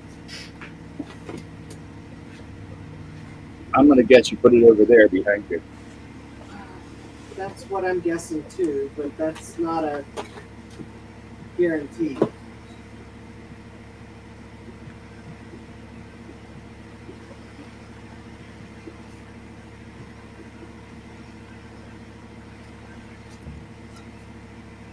No, Bum, you're just angry.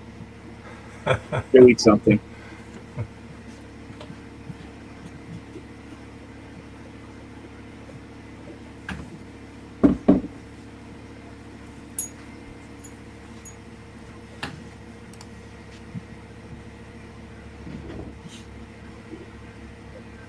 Oh, your local bar burnt down.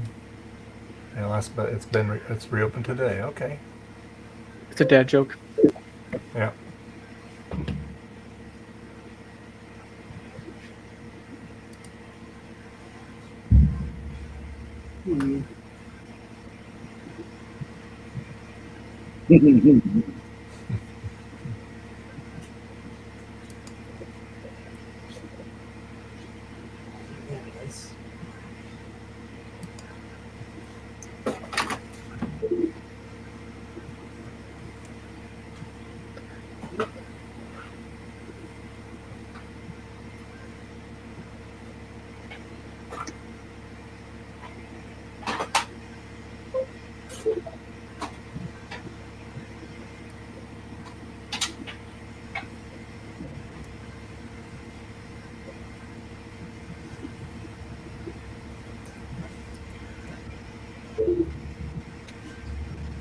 All right, so I found the GoTech. Now I probably put the CPU in some creative spot.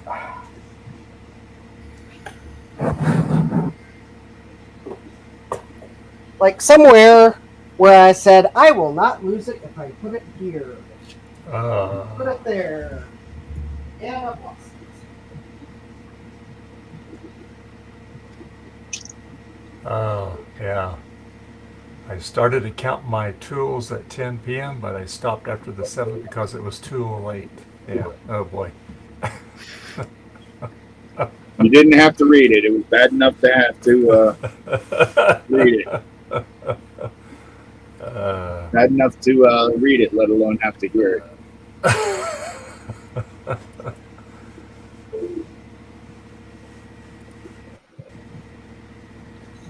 So how many of those you got to do, Slippy?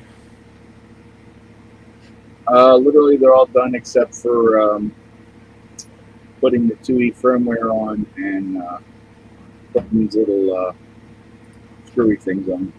Yeah. I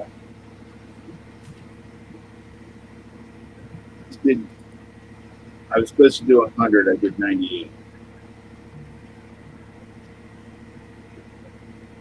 Well, that's pretty close. Yeah.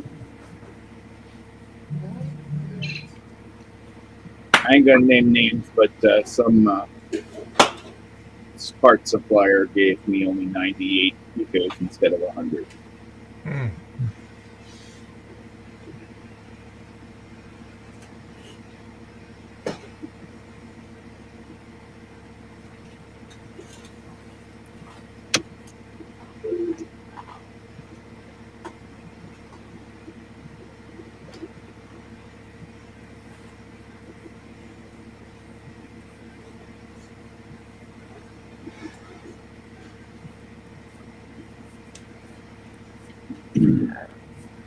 These have you seen the Apple Color Monitor 2E, Color Composite Monitor 2Es that I have?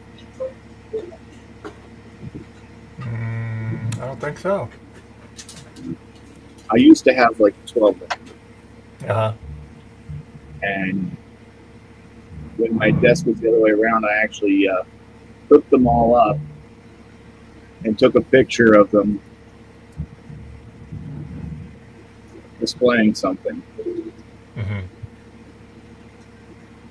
I wish I had 6 or 7 monitors to hook up a bunch of these cards into an at 2E. I think it'd be kind of funny. Mm-hmm. I mean, granted, they'd all be showing the same thing, but still. Yeah.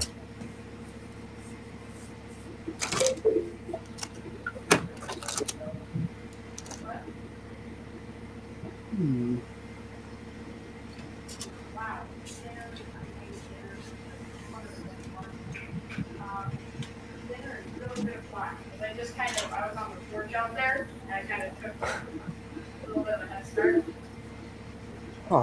And it soared. It almost cleared the other fence. So I was afraid of it. But it actually turned around in midair so that it would.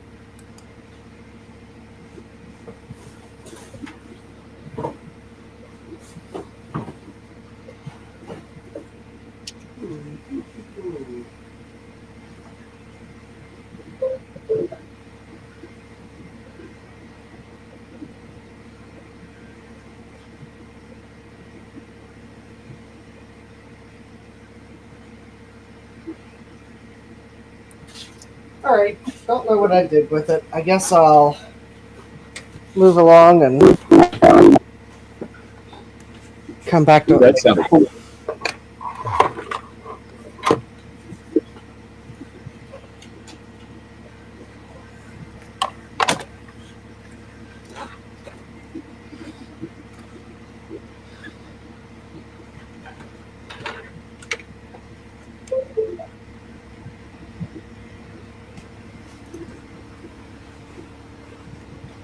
After I'm done these, guess what I get to do?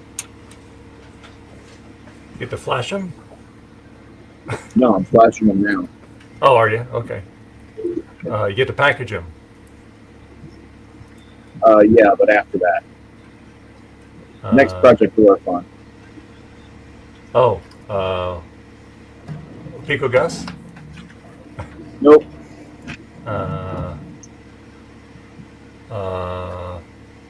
The Clipper? But you are going along the right direction.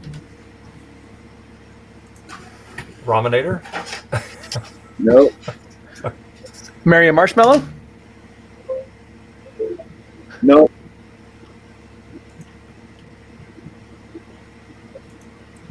What?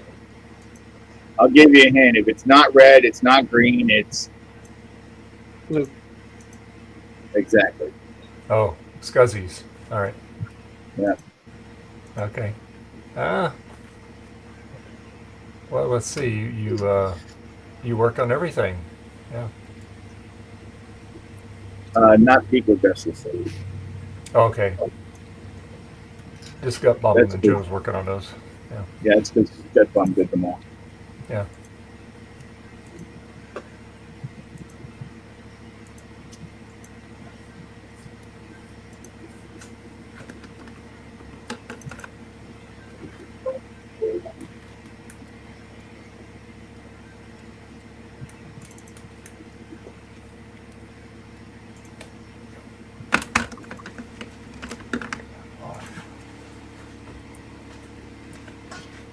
To program these, you plug them into your computer and it comes up with a window. Uh-huh. And then you copy a file over to the window. Well, I'm using a command line to copy it so I don't have to use my mouse. I just hit up and then enter. Mm-hmm. But it still leaves the window on the screen. So I've got all these windows cascading there. Wow. Well, that makes it a little easier then, right? Yep. Yeah.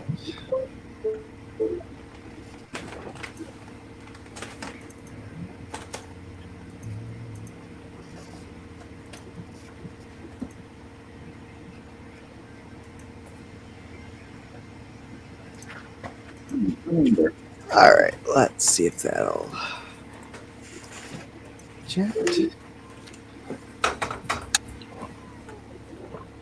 Okay.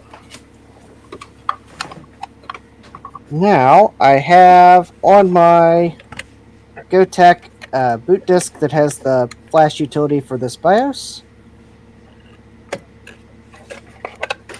which I'm going to go ahead and update because the new processor might need a BIOS update. Ah.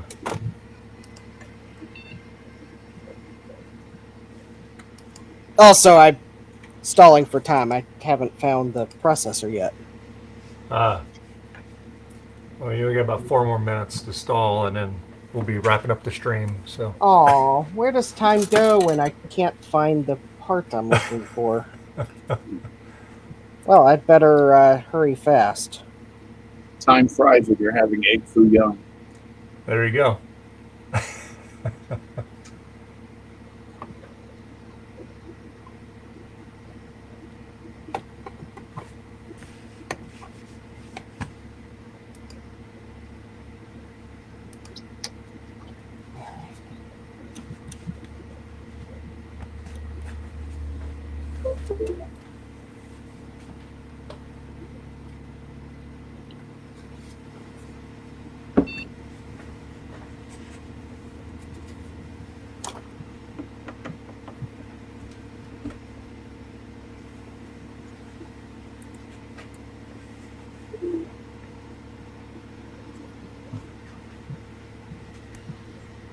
Oh, oops.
right.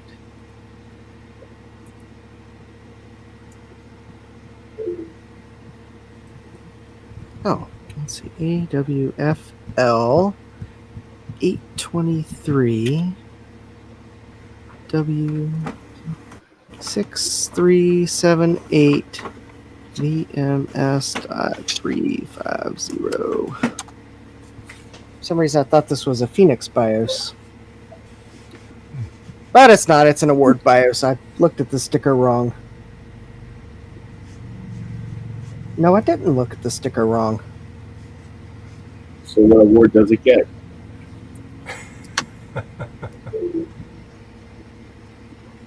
The award for a license sticker on the BIOS chip that doesn't match the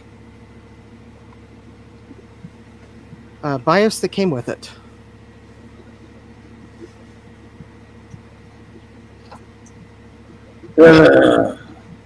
Some people and their demand for matching numbers, everything.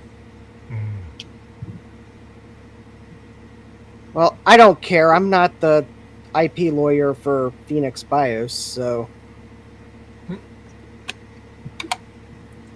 But the sticker on the board says Phoenix BIOS, and the BIOS is clearly an award BIOS. Maybe it came in first place and got the award.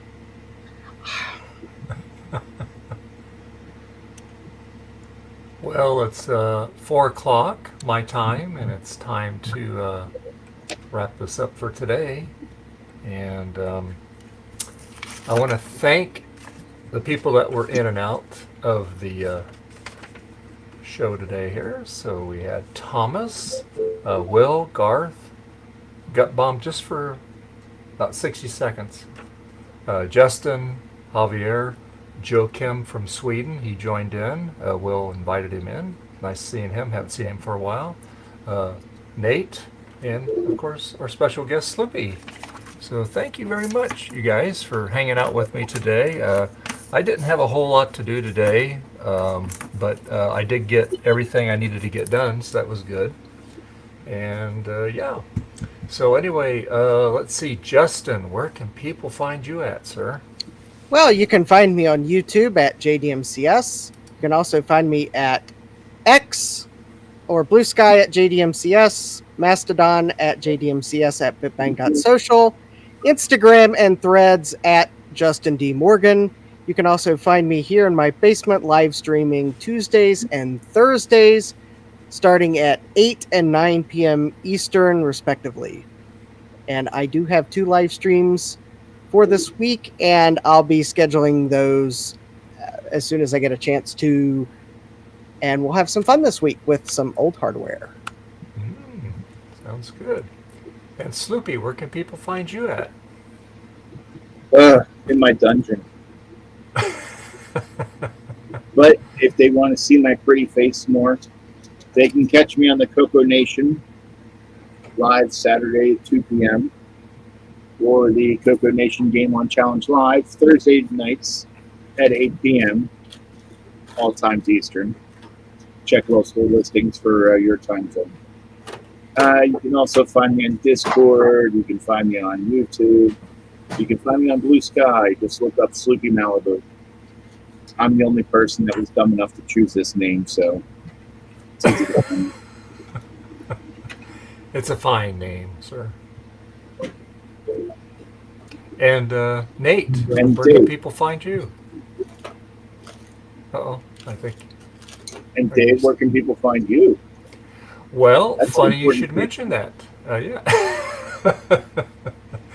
Yeah. You can find me here. However, you can become a Patreon supporter if you like. You can join anywhere from $1 to $5 per month. I put a lot of stuff up. Last week I put a bunch of stuff, a lot of stuff that I did with my daughter. We did like a little video series and stuff, just stuff that we had fun with, and I think a lot of people would enjoy that. But yeah, you can also find me here on YouTube. You can find me on Twitter, or Twix as they call it. You can find me on Mastodon. You can find me on Blue Sky or MeWe, and also if you need a nice budget multimeter. You can get 15% off. It's the Kaiweets. This is the older version, which I'm going to get into the newer version here. But it's for us people that have bad eyes. It's really easy to see. Makes it nice. So anyway, yeah, you can pick one of those up there. Go to that the link in the description of the videos, the live streams. It's all in there, and yeah. So and again, please press that like button. We appreciate it. The YouTube algorithm likes that. And Nate, where can people find you at, sir? If you go to cubiclenate.com, I do things. So just can be if it be modern, vintage, or amalgamation of the two. Here's like a little something I did. I took a 1541 drive and I made it a USB hub essentially. So with the proper switches and everything. So silly things. That's what I do. Silly things with technology. That looks like a Commodore disk drive. Yeah, it is. Well, it was. It was just a shell. Don't worry. No actual 1541s are harmed in the making of this. Oh, I'm fair. All right. Very good. All right. And what's that stream that you have on Saturdays? So Saturday night, I have a stream called Linux Saloon. It's anything that is technology related, open source, and where Linux is always on tap, that sort of thing. And we just it's just nerdy talk about Linux or anything really technology related. I mean, last night you derailed it and went everything into Macintosh for a while there, so not on purpose. It was just your presence that did that. So it's just one of those things. But yeah, and it's a fun chat. It's kind of like this, just people come and go as they please, and I have a bunch of topics already ready, and then I'll usually share the notes with whomever is interested as well. So cool. All right. So when is the Linux Saloon again? It's 8 p.m. Eastern on Saturdays. Most Saturdays. Yeah. All right. I'll have to check that out. Okay, so bye everybody. Next weekend is Father's Day weekend. I don't know what my stream schedule, if it's going to be a short stream or I'm not going to stream. I'll know Thursday what's going to happen on that. But anyway, if not, we'll see you Sunday for sure. All right, so let you guys go. Everybody, have a great rest of your weekend. Have a great week. Keep your loved ones close, and we'll see you next time. Bye. Bye.